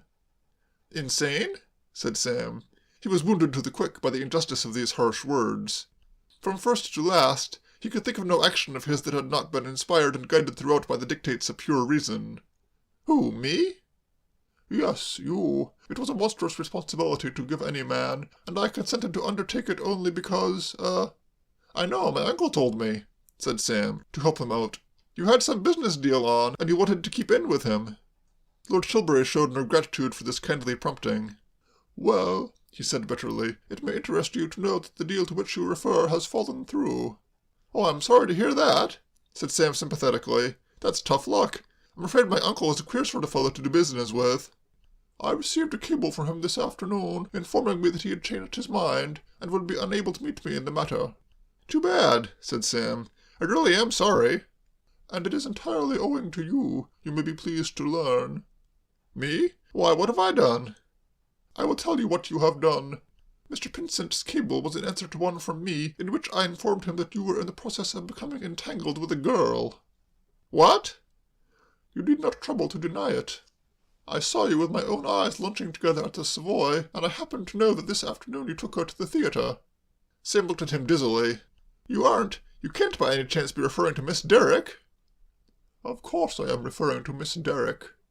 So stupendous was Sam's amazement that anybody could describe what was probably the world's greatest and most beautiful romance as becoming entangled with the girl, that he could only gape. "I cabled to Mr. Pinsent, informing him of the circumstances and asking for instructions." "You did what?" Sam's stupor of astonishment had passed away, whirled to the four winds on a tempestuous rush of homicidal fury. "You mean to tell me that you have the nerve, the insolence—" He gulped. Being a young man usually quick to express his rare bursts of anger in terms of action, he looked longingly at Lord Tilbury, regretting that the latter's age and physique disqualified him as a candidate for assault and battery. "Do you mean to tell me—" He swallowed rapidly. The thought of this awful little man spying upon Kay and smirching her with his loathly innuendos made mere words inadequate. "I informed Mr. Pinsent that you were conducting a clandestine love affair, and asked him what I was to do." To Sam, like some blessed inspiration, there came a memory of a scene that had occurred in his presence abaft the fiddly of the tramp steamer Araminta when that vessel was 2 days out of New York. A dreamy, able-bodied seaman, thoughts of home or beer having temporarily taken his mind off his job, had chanced to wander backward onto the foot of the boatswain, while the latter was crossing the deck with a full pot of paint in his hands, and the boatswain, recovering his breath, had condensed his feelings into 2 epithets so elastic and comprehensive that, while they were an exact description of the able-bodied seaman, they applied equally well to Lord Tilbury. Indeed, it seemed to Sam that they might have been invented expressly for Lord Tilbury's benefit. A moment before he had been deploring the inadequacy of mere words. But these were not mere words. They were verbal dynamite. "You so-and-so," said Sam. "You such-and-such." Sailors are toughened by early training and long usage to bear themselves phlegmatically beneath abuse. Lord Tilbury had had no such advantages. He sprang backward as if he had been scalded by a sudden jet of boiling water. "You pernicious little bounder," said Sam. He strode to the door and flung it open. "Get out." If ever there was an occasion on which a man might excusably have said, "Sir," this was it, and no doubt, had he been able to speak, this was the word which Lord Tilbury would have used. Nearly a quarter of a century had passed since he had been addressed in this fashion to his face, and the thing staggered him. "Get out," repeated Sam. "What the devil," he inquired peevishly, "are you doing here, poisoning the air?" Lord Tilbury felt no inclination to embark upon a battle of words in which he appeared to be in opposition to an expert. Dazedly he flapped out into the hall, the grey flannel trousers swirling about his feet. At the front door, however, it suddenly occurred to him that he had not yet fired the most important shell in his ammunition wagon. He turned at bay. "Wait," he cried. "I may add—" "No, you mayn't," said Sam. "I wish to add—" "Keep moving." "I insist on informing you," shouted Lord Tilbury, plucking at the trousers with a nautical twitch, "of this one thing. Your uncle said in his cable that you were to take the next boat back to America." It had not been Sam's intention to permit anything to shake the stern steeliness of his attitude, but this information did it. He stopped midway in an offensive sniff designed to afford picturesque illustration of his view on the other's air-poisoning qualities, and gazed at him blankly. "Did he say that?" "Yes, he did." Sam scratched his chin thoughtfully. Lord Tilbury began to feel a little better. "And," he continued, "as I should imagine that a young man of your intellectual attainments has little scope for making a living except by sponging on his rich relatives, I presume that you will accede to his wishes. In case you may still suppose that you are a member of the staff of Tilbury House, I will disabuse you of that view. You are not." Sam remained silent, and Lord Tilbury, expanding and beginning to realize that there was nothing unpleasant about a battle of words, provided that the battling is done in the right quarter, proceeded. "I only engaged you as a favour to your uncle. On your merits you could not have entered Tilbury House as an office boy. I say," he repeated in a louder voice, "had there been no question of obliging Mr. Pinsent, I would not have engaged you as an office boy." Sam came out of his trance. "Are you still here?" he said, annoyed. "Yes, I am still here, and let me tell you—" "Listen," said Sam. "If you aren't out of this house in 2 seconds, I'll take those trousers back." Every Achilles has his heel. Of all the possible threats that Sam could have used, this was probably the only one to which Lord Tilbury, in his dangerously elevated and hostile frame of mind, would have paid heed. For one moment he stood swelling like a toy balloon, then he slid out and the door banged behind him. A dark shape loomed up before Lord Tilbury as he stood upon the gravel outside the portal of Mon Repose. Beside this shape there frolicked another and a darker one. "Evening, sir." Lord Tilbury perceived through the gloom that he was being addressed by a member of the force. He made no reply. He was not in the mood for conversation with policemen. "Bringing your dog back," said the officer genially. "Found her roaming about at the top of the street." "It is not my dog," said Lord Tilbury, between set teeth, repelling Amy as she endeavoured in her affable way to climb onto his neck. "Not a member of the household, sir. Just a neighbour making a friendly call. I see. Now I wonder," said the policeman, "if any of my mates have approached you on the matter of this concert in aid of a charitable organisation which is not only most deserving in itself, but is connected with a body of men to whom you as an household are well—" "Grrr!" said Lord Tilbury. He bounded out of the gate. Dimly, as he waddled down Burberry Road, the grey flannel trousers brushing the pavement with a musical swishing sound, there came to him, faint but pursuing, the voice of the indefatigable policeman. "This charitable organisation to which I allude—" Out of the night, sent from heaven, there came a crawling taxicab. Lord Tilbury poured himself in and sank back on the seat, a spent force. End of Chapter 25. Chapter 26. Sam Hears Good News. Kay came out into the garden of San Rafael. Darkness had fallen now, and the world was full of the sweet, wet scents of an autumn night. She stood still for a moment, sniffing, and a little pang of homesickness shot through her. The garden smelled just like Midway's. This was how she always remembered Midway's most vividly, with the shadows cloaking the flower beds, the trees dripping, and the good earth sending up its incense to a starlit sky. When she shut her eyes she could almost imagine that she was back there. Then somebody began to whistle in the road, and a train clanked into the station, and the vision faded. A faint odour of burning tobacco came to her, and on the lawn next door she saw the glow of a pipe. "Sam!" she called. His footsteps crunched on the gravel, and he joined her at the fence. "You're a nice sort of person, aren't you?" said Kay. "Why didn't you come back?" "I had one or two things to think about." "Willoughby dashed in for a minute and told me an incoherent story. So the man got away?" "Yes." "Poor Lord Tilbury," said Kay, with a sudden sulphury little bubble of laughter. Sam said nothing. "What did he want, by the way?" "He came to tell me that he had had a cable from my uncle saying that I was to go back at once." "Oh," said Kay, with a little gasp, and there was silence. "Go back to America?" "Yes." "At once?" "Wednesday's boat, I suppose." "Not this very next Wednesday?" "Yes." There was another silence. The night was as still as if the clock had slipped back and Valley Fields had become the remote country spot of 200 years ago. "Are you going?" "I suppose so." From far away, out in the darkness, came the faint grunting of a train as it climbed the steep gradient of Sydenham Hill. An odd, forlorn feeling swept over Kay. "Yes, I suppose you must," she said. "You can't afford to offend your uncle, can you?" Sam moved restlessly, and there was a tiny rasping sound as his hand scraped along the fence. "It isn't that," he said. "But your uncle's very rich, isn't he?" "What does that matter?" Sam's voice shook. "Lord Tilbury was good enough to inform me that my only way of making a living was to sponge on my uncle, but I'm not going to have you thinking it."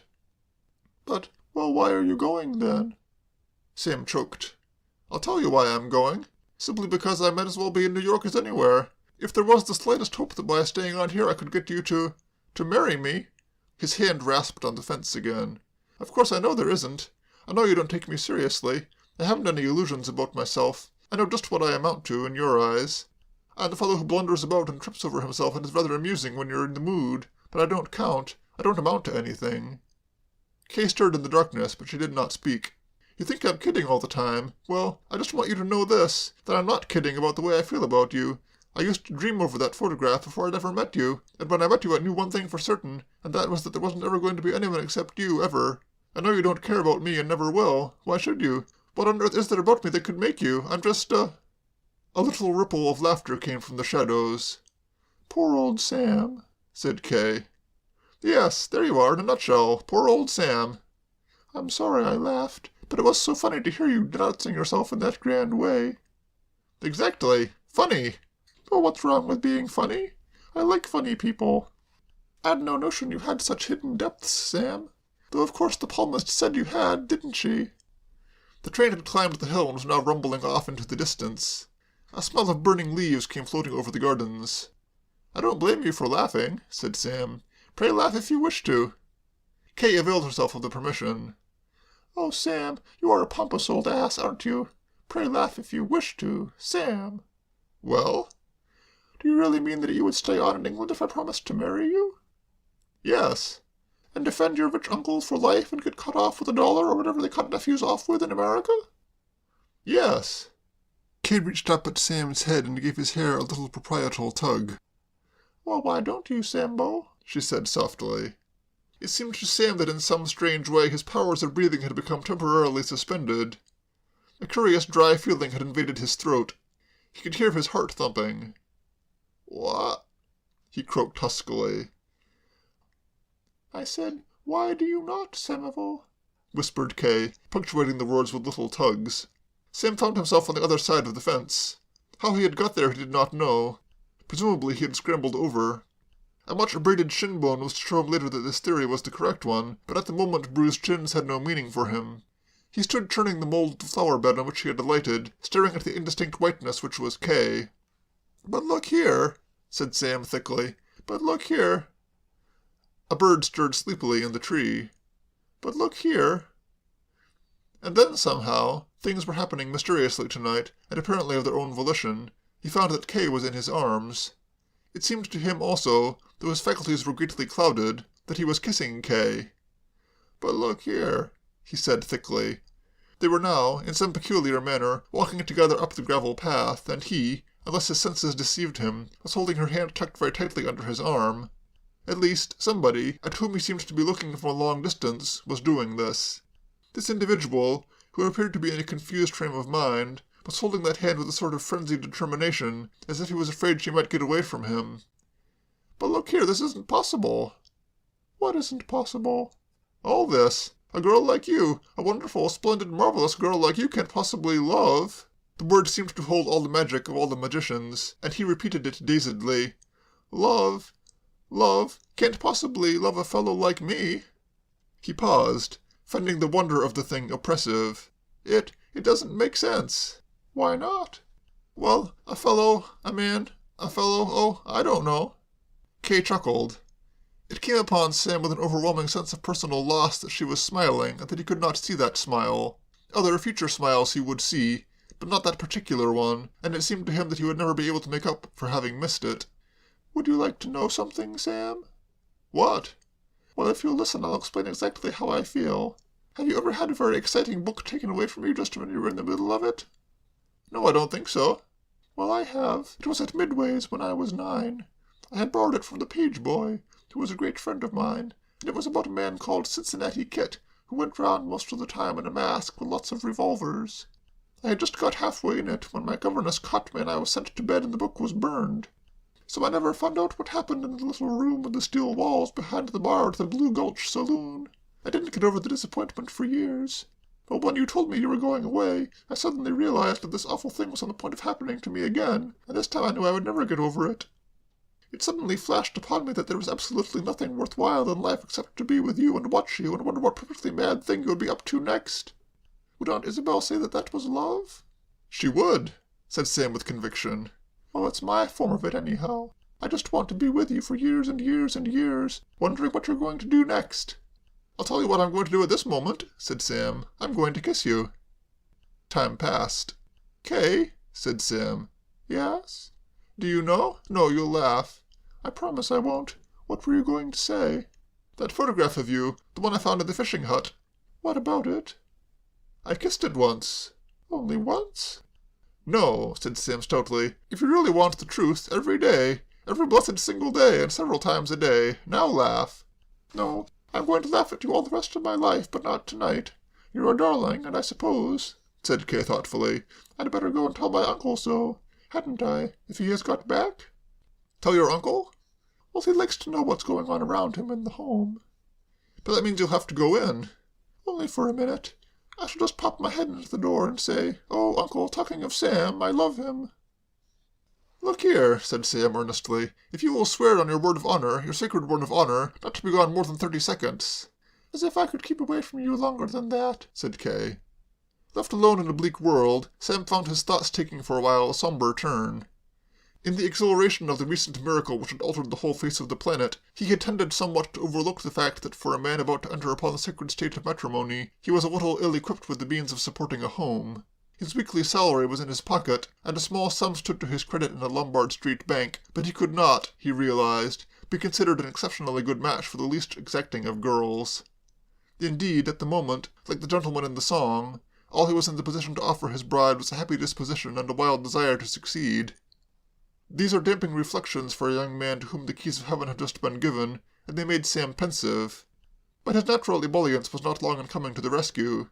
One turned up and down the garden, and he was happy again in the possession of lavish rewards bestowed upon him by the beaming bank managers, rejoicing in their hearty city fashion as they saw those missing bonds restored to them after many years.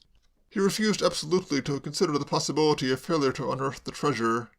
It must be somewhere in Monrepos, and if it was in Monrepos he would find it, even if, in direct contravention of the terms of Clause 8 in his lease, he had to tear the house to pieces. He strode, full of a great purpose, to the window of the kitchen. A light shone there, and he could hear the rumbling voice of his faithful henchman. He tapped upon the window, and presently the blind shot up and Hash's face appeared. In the background Claire, a little flushed, was smoothing her hair. The window opened. "Who's there?" said Hash gruffly. "Only me, Hash. I want a word with you." Listen, Hash. Tear yourself away shortly, and come back to Monrepos. There is man's work to do there. Hey, You've got to search that house from top to bottom. I've just found out that it's full of bonds." you don't say. "I do say," Nasty things, said Hash reflectively. go off in your hands as likely as not. At this moment the quiet night was rent by a strident voice. Sam! Hi, Sam! Come quick! It was the voice of Willoughby Braddock, and it appeared to proceed from one of the upper rooms of Monrepos. End of Chapter 26. Chapter 27. Spirited Behavior of Mr. Braddock. When Willoughby Braddock, some 10 minutes earlier, had parted from Kay and come out onto the gravel walk in front of San Rafael, he was in a condition of mind which it is seldom given to man to achieve until well through the second quart of champagne. So stirred was his soul, so churned up by a whirlwind of powerful emotions, that he could have stepped straight into any hospital as a fever patient and no questions asked. For the world had become of a sudden amazingly vivid to Willoughby. After a quarter of a century in which absolutely nothing had occurred to ruffle the placid surface of his somewhat stagnant existence, strange and exhilarating things had begun to happen to him with a startling abruptness. When he reflected that he had actually stood chatting face to face with a member of the criminal classes, interrupting him in the very act of burgling a house, and on top of that had found Lord Tilbury, a man who was on the committee of his club, violently transformed into a sans culotte, it seemed to him that life in the true meaning of the word had at last begun. But it was something that Kay had said that had set the seal on the thrills of this great day. Quite casually she had mentioned that Mrs. Lippett proposed, as soon as her daughter Claire was married to Hash Todhunter, to go and live with the young couple. It was as if somebody, strolling with stout Balboa, had jerked his thumb at a sheet of water shining through the trees and observed nonchalantly, "By the way, there's the Pacific." It was this, even more than the other events of the afternoon, that had induced in Mr. Braddock the strange, yeasty feeling of unreality which was causing him now to stand gulping on the gravel. For years he had felt that only a miracle could rid him of Mrs. Lippett's limpet-like devotion, and now that miracle had happened. He removed his hat, and allowed the cool night air to soothe his flaming forehead. He regretted that he had pledged himself to dinner that night at the house of his Aunt Julia. Aunt Julia was no bad sort, as aunts go, but dinner at her house was scarcely likely to provide him with melodrama, and it was melodrama that Mr. Braddock's drugged soul now craved, and nothing but melodrama. It irked him to be compelled to leave this suburban maelstrom of swift events, and return to a London which could not but seem mild and tame by comparison. However, he had so pledged himself, and the word of Braddock was his bond. Moreover, if he were late, Aunt Julia would be shirty to a degree. Reluctantly he started to move toward the two-seater, and had nearly reached it when he congealed again into a motionless statue. For, even as he prepared to open the gate of San Rafael, he beheld slinking in at the gate of Monrepos a furtive figure. In his present uplifted frame of mind, a figure required to possess only the minimum of furtiveness to excite Willoughby Braddock's suspicions, and this one was well up in what might be called the Class A of furtiveness. It wavered, and it crept. It hesitated, and it slunk. And as the rays from the street lamp shone momentarily upon its face, Mr. Braddock perceived that it was a drawn and anxious face, the face of one who nerves himself to desperate deeds. and indeed the other was feeling nervous. He walked warily, like some not too courageous explorer picking his way through a jungle in which he suspects the presence of unpleasant wild beasts. Drawn by the lure of gain to revisit Mon Repos, Chimp Twist was wondering pallidly if each moment might not bring Hash ravening out at him from the shadows. He passed round the angle of the house, and Willoughby Braddock, reckless of whether or no this postponement of his return to London would make him late for dinner at Aunt Julia's, and so cause him to be properly ticked off by that punctuality-loving lady, flitted silently after him and was in time to see him peer through the kitchen window. A moment later, his peering seeming to have had a reassuring effect, he had opened the back door and was inside the house.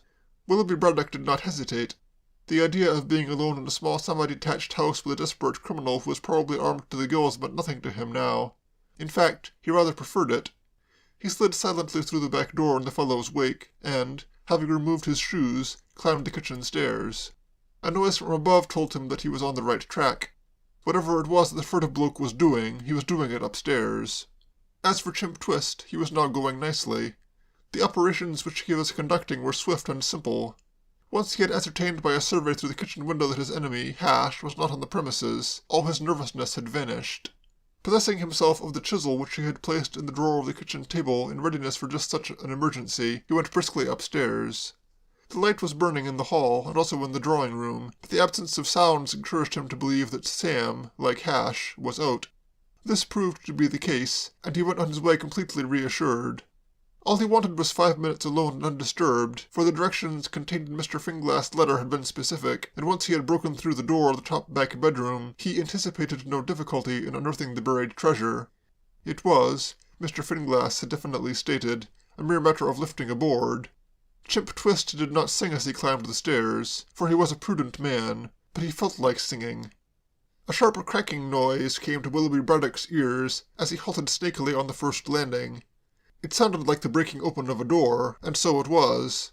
Chimp, had the conditions been favourable, would have preferred to insinuate himself into Hash's boudoir in a manner involving less noise, but in this enterprise of his time was of the essence, and he had no leisure for niggling at locks with a chisel. Arriving on the threshold, he raised his boot and drove it like a battering ram. The doors of suburban villas are not constructed to stand rough treatment. If they fit within an inch or two and do not fall down when the cat rubs against them, the architect, builder, and surveyor shake hands, and congratulate themselves on a good bit of work. And Chimp, though a small man, had a large foot. The lock yielded before him, and the door swung open. He went in and lit the gas. Then he took a rapid survey of his surroundings. Halfway up the second flight of stairs, Willoughby Braddock stood listening. His face was pink and determined. As far as he was concerned, Aunt Julia might go and boil herself. Dinner or no dinner, he meant to see this thing through. Chimp wasted no time. The stuff, his friend the late Edward Finglass had written, is in the top back bedroom. You've only to lift the third board from the window and put your hand in, Chimpy, and there it is. And after this had come a lot of foolish stuff about sharing with Soapy Malloy. A trifle maudlin old Finky had become on his deathbed, it seemed to Chimp, and hurried though he was, Chimp Twist had time to indulge in a brief smile as he thought of Soapy Malloy. He also managed to fit in a brief moment of complacent meditation, the trend of which was that when it comes to a showdown, brains will tell. He, Chimp Twist, was the guy with the brains, and the result was that in about another half-minute he would be in possession of American bearer securities to the value of $2 million. Whereas poor old Soapy, who had just about enough intelligence to open his mouth when he wished to eat, would go through life eking out a precarious existence, selling fictitious oil stock to members of the public who were 1 degree more cloth-headed than himself. There was a moral to be drawn from this, felt Chimp, but his time was too valuable to permit him to stand there drawing it. He gripped his chisel and got to work. Mr. Braddock, peering in at the door with the caution of a red Indian stalking a relative by marriage with a tomahawk, saw that the intruder had lifted a board and was groping in the cavity. His heart beat like a motor bicycle. It gave him some little surprise that the fellow did not hear it. Presumably the fellow was too occupied. Certainly he seemed like a man whose mind was on his job. Having groped for some moments, he now uttered a sound that was half an oath and half a groan, and as if seized with a frenzy, began tearing up other boards, first one, then another, after that a third. It was as though this business of digging up boards had begun to grip him like some drug. Starting in a modest way with a single board, he had been unable to check the craving, and it now appeared to be his intention to excavate the entire floor. But he was not allowed to proceed with this work uninterrupted. Possibly this wholesale demolition of bedrooms jarred upon Mr. Braddock's sensibilities as a householder. At any rate, he chose this moment to intervene. I say, look here. he said. It had been his intention, for he was an enthusiastic reader of sensational fiction and knew the formula as well as anyone, to say, "Hands up," but the words had slipped from him without his volition. He hastily corrected himself. "I mean, hands up," he said. Then, backing to the window, he flung it open and shouted into the night, "Sam! Hi, Sam! Come quick!" End of chapter 27. Chapter 28. The Missing Millions. Those captious critics who are always on the alert to catch the historian napping and expose in his relation of events some damaging flaw will no doubt have seized avidly on what appears to be a blunder in the incident just recorded. Where, they will ask, did Willoughby Braddock get the revolver, without which a man may say, "Hands up," till he is hoarse, and achieve no result? For of all the indispensable articles of costume which the well-dressed man must wear if he wishes to go about saying, "Hands up," to burglars, a revolver is the one which can least easily be omitted. We have no secrets from posterity. Willoughby Braddock possessed no revolver, but he had 4 fingers on his right hand, and 2 of these he was now thrusting earnestly against the inside of his coat pocket. Wax to receive and marble to retain, Willoughby Braddock had not forgotten the ingenious subterfuge by means of which Sophie Malloy had been enabled to intimidate Lord Tilbury, and he employed it now upon Chimp Twist. "You low blister," said Mr. Braddock. Whether this simple device would have been effective with a person of ferocious and hard-boiled temperament, one cannot say, but fortunately Chimp was not of this description. His strength was rather of the head than of the heart. He was a man who shrank timidly from even the appearance of violence, and though he may have had doubts as to the genuineness of Mr. Braddock's pistol, he had none concerning the latter's physique. Willoughby Braddock was no Hercules, but he was some 4 inches taller and some 60 pounds heavier than Chimp, and it was not in Mr. Twist's character to embark upon a rough and tumble with such odds against him. Indeed, Chimp would not lightly have embarked on a rough and tumble with anyone who was not an infant in arms, or a member of the personnel of Singer's troop of midgets. He tottered against the wall and stood there, blinking.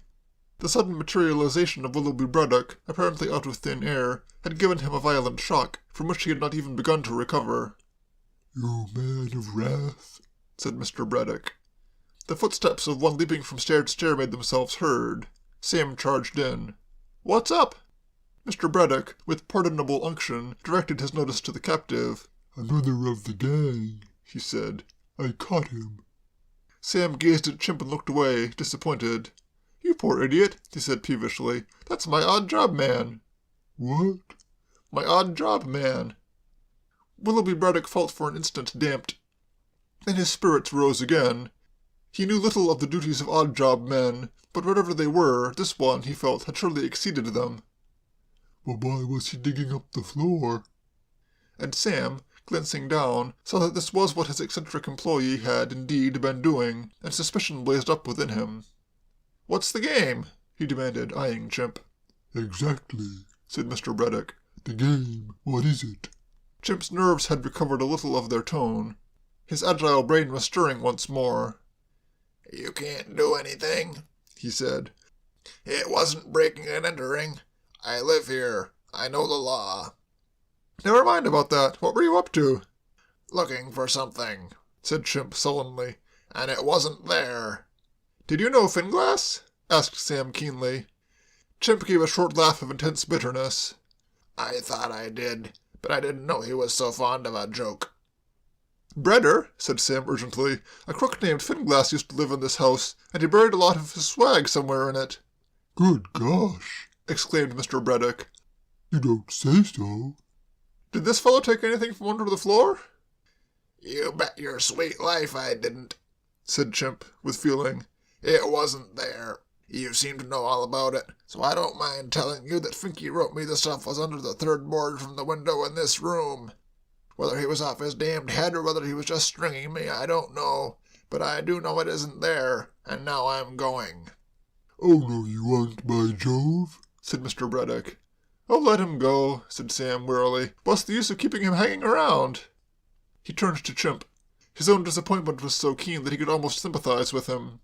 "So you think Finglass really got away with the stuff after all?" "Looks like it." "Then why on earth did he write to you?" Chimp shrugged his shoulders. "Off his nut, I guess. He was always a loony sort of bird outside of business." "You don't think the other chap found the stuff, Sam?" suggested Mr. Braddock. Sam shook his head. "I doubt it. It's much more likely it was never here at all. We had a friend of yours here this evening, he said to Chimp. At least I suppose he was a friend of yours. Thomas G. Gunn, he called himself. I know who you mean. That poor dumb brick Soapy. He wouldn't have found anything. If it isn't here, it isn't anywhere. And now I'm going. Mr. Braddock eyed him a little wistfully as he slouched through the doorway. It was galling to see the only burglar he had ever caught walking out as if he had finished paying a friendly call. However, he supposed there was nothing to be done about it. Sam had gone to the window and was leaning out, looking into the night. I must go and see Kay, he said at length, turning. I must get up to town, said Mr. Braddock. By Jove, I shall be most frightfully late if I don't rush. I'm dining with my Aunt Julia. This is going to be bad news for her. Oh no, she'll be most awfully interested. She's a very sporting old party. What the devil are you talking about? My Aunt Julia. Oh, well, goodbye. Sam left the room, and Willoughby Braddock, following him at some little distance, for his old friend seemed disinclined for company and conversation, heard the front door bang. He sat down on the stairs and began to put on his shoes, which he had cached on the first landing. While he was engaged in this task, the front doorbell rang. He went down to open it, one shoe off and one shoe on, and found on the steps an aged gentleman with a white beard. "Is Mr. Shotter here?" asked the aged gentleman. Just gone round next door. Mr. Cornelius, isn't it? I expect you've forgotten me, Willoughby Braddock. I met you for a minute or two when I was staying with Mr. Wren. Ah, yes, and how is the world using you, Mr. Braddock? Willoughby was only too glad to tell him. A confidant was precisely what in his exalted frame of mind he most desired. Everything's absolutely topping, thanks. What with burglars floating in every 2 minutes, and Lord Tilbury getting debagged and all that, life's just about right, and my housekeeper is leaving me. I'm sorry to hear that. I wasn't. What it means is that now I shall at last be able to buzz off and see life, have all sorts of adventures, you know. I'm frightfully keen on adventure. You should come and live in Valley Fields, Mr. Braddock. There is always some excitement going on here.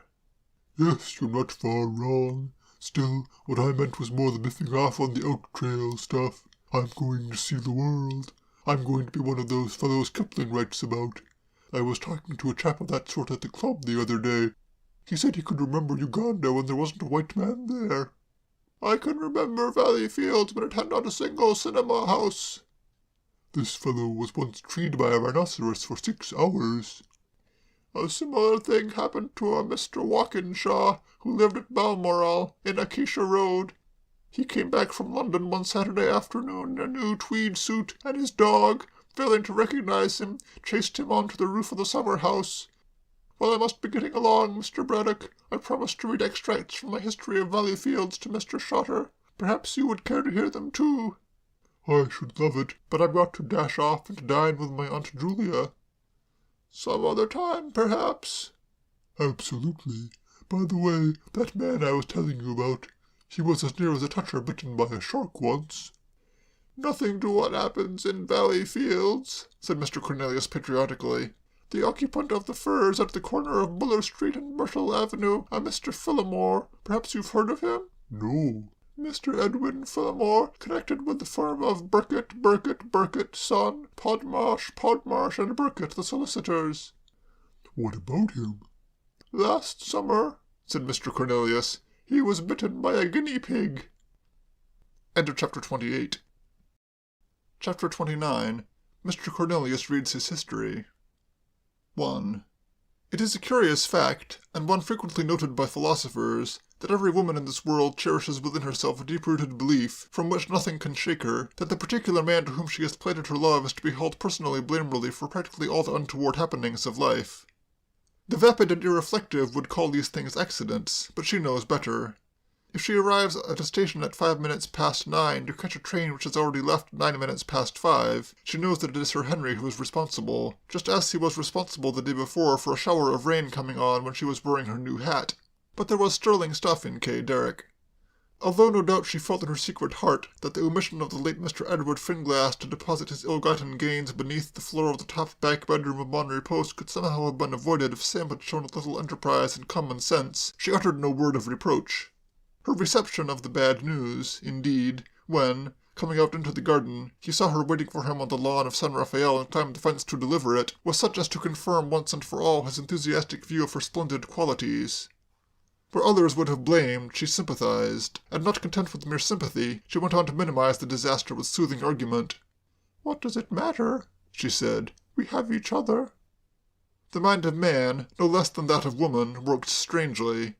When, a few days before, Sam had read that identical sentiment, couched in almost exactly the same words, as part of the speech addressed by Leslie Mordyke to the girl of his choice in the third galley of Cordelia Blair's gripping serial, Hearts Aflame, he had actually gone so far as to write in the margin the words, "Silly fool." Now he felt that he had never heard anything not merely so beautiful, but so thoroughly sensible, practical, and inspired. "That's right!" he cried. If he had been standing by a table, he would have banged it with his fist. Situated as he was, in the middle of a garden, all he could do was kiss Kay. This he did. "Of course," he said, when the first paroxysm of enthusiasm had passed, "there's just this one point to be taken into consideration. I've lost my job, and I don't know how I'm to get another." "Of course you'll get another." "Why, so I will," said Sam, astounded by the clearness of her reasoning. The idea that the female intelligence was inferior to the male seemed to him a gross fallacy. How few men could have thought a thing all out in a flash like that. "It may not be a big job, but that will be all the more fun." "So it will." "I always think the people who marry on practically nothing have a wonderful time." "Terrific." "So exciting." "Yes." "I can cook a bit." "I can wash dishes." "If you're poor, you enjoy occasional treats. If you're rich, you just get bored with pleasure." "Bored stiff." "And probably drift apart." Sam could not follow her here. Loath as he was to disagree with her lightest word, this was going too far. "No," he said firmly. "If I had $1,000,000, I wouldn't drift apart from you." "You might." "No, I wouldn't." "I'm only saying you might." "But I shouldn't." "Well, anyhow," said Kay, yielding the point, "all I'm saying is that it'll be much more fun being awfully hard up and watching the pennies and going out to the Palais de Danse at Hammersmith on Saturday night, or if it was my birthday or something, and cooking our own dinner and making my own clothes, then... "Living in a gilded cage watching love stifle," said Sam, remembering Leslie Mordyke's remarks on the subject. "Yes. So honestly, I'm very glad it was all a fairy story about that money being in mon repose." "So am I. Darned glad." "I'd have hated to have it." "So would I." "And I think it's jolly, your uncle disinheriting you." "Absolutely corking." "It would have spoiled everything, having a big allowance from him." "Everything." "I mean, we should have missed all the fun we're going to have, and we shouldn't have felt so close together, and—" "Exactly. Do you know, I knew a wretched devil in America who came into about $20 million when his father died, and he went and married a girl with about double that in her own right." "What became of him?" asked Kay, shocked. "I don't know. We lost touch. But just imagine that marriage." "Awful." "What possible fun could they have had?" "None. What was his name?" "Blank Iron," said Sam in a hushed voice, "and hers was Posket." For some moments, deeply affected by the tragedy of these two poor bits of human wreckage, they stood in silence. Sam felt near to tears, and he thought Kay was bearing up only with some difficulty. The door leading into the garden opened. Light from the house flashed upon them. "Somebody's coming out," said Kay, giving a little start as though she had been awakened from a dream. "Curse them," said Sam. "Or rather, no," he corrected himself. "I think it's your uncle." Even at such a moment as this, he could harbor no harsh thought toward any relative of hers. It was Mr. Wren. He stood on the steps, peering out. "Kay," he called. "Yes?" "Oh, you're there. Is Trotter with you?" "Yes." "Could you both come in for a minute?" inquired Mr. Wren, his voice, for he was a man of feeling, conveying a touch of apology. "Cornelius is here. He wants to read you that chapter from his History of Valley Fields." Sam groaned in spirit. On such a night as this, young Troilus had climbed the walls of Troy, and stood gazing at the Grecian tents where lay his Cressida, and he himself had got to go into a stuffy house and listen to a boor with a white beard drooling on about the mouldy past of a London suburb. "Well, yes, I know, but—" he began doubtfully. Kay laid a hand upon his arm. "We can't disappoint the poor old man," she whispered. "He would take it to heart so." "Yes, but I mean—" "No." "Just as you say," said Sam. He was going to make a good husband. Mr. Cornelius was in the drawing-room. From under his thick white brows he peered at them, as they entered, with the welcoming eyes of a man who, loving the sound of his own voice, sees a docile audience assembling. He took from the floor a large brown paper parcel, and having carefully unfastened the string which tied it, revealed a second and lighter wrapping of brown paper. Removing this, he disclosed a layer of newspaper, then another, and finally a formidable typescript bound about with lilac ribbon. The matter having to do with the man Finglass occurs in Chapter 7 of my book, he said. Just one chapter? Said Sam with a touch of hope. That chapter describes the man's first visit to my office, my early impressions of him, his words as nearly as I can remember them, and a few other preliminary details. In Chapter 9... Chapter 9? Echoed Sam, aghast. You know, as a matter of fact, there really isn't any need to read all that, because it turns out that Finglass never... In Chapter 9, proceeded Mr. Cornelius, adjusting a large pair of horn-rimmed spectacles, I show him accepted perfectly unsuspiciously by the residents of the suburb, and I have described at some length, because it is important as indicating how completely his outward respectability deceived those with whom he came in contact, a garden party given by Mrs. Bellamy North, of Beau Rivage, in Burberry Road, at which he appeared and spoke a few words on the subject of the forthcoming election for the district council. We shall love to hear that, said Kay brightly. Her eye, wandering aside, met Sam's. Sam, who had opened his mouth, closed it again. I remember that day very distinctly, said Mr. Cornelius. It was a beautiful afternoon in June, and the garden of Beau Rivage was looking extraordinarily attractive. It was larger, of course, in those days. The house which I call Beau Rivage in my history has since been converted into 2 semi-detached houses, known as Beau Rivage and Sans Souci. That is a change which has taken place in a great number of cases in this neighborhood. 5 years ago, Burberry Road was a more fashionable quarter. The majority of the houses were detached. This house where we are now sitting, for example, and his neighbor, Monrepos, were a single residence when Edward Finglass came to Valley Fields. Its name was then Monrepos, and it was only some 18 months later that San Rafael came into existence as a separate. He broke off, and, breaking off, bit his tongue, for that had occurred which had startled him considerably. One unit in his audience, until that moment apparently as quiet and well-behaved as the other units, had suddenly, to all appearances, gone off his head. The young man Shutter, uttering a piercing cry, had leaped to his feet and was exhibiting strange emotion. "What's that?" cried Sam. "What did you say?" Mr. Cornelius regarded him through a mist of tears. His tongue was giving him considerable pain. "Did you say," demanded Sam, "that in Finglass' time San Rafael was part of Monrepos?" "Yeah," said Mr. Cornelius, rubbing the wound tenderly against the roof of his mouth. "Give me a chisel," bellowed Sam. "Where's a chisel? I want a chisel." 2. "Like my soul," said Mr. Cornelius.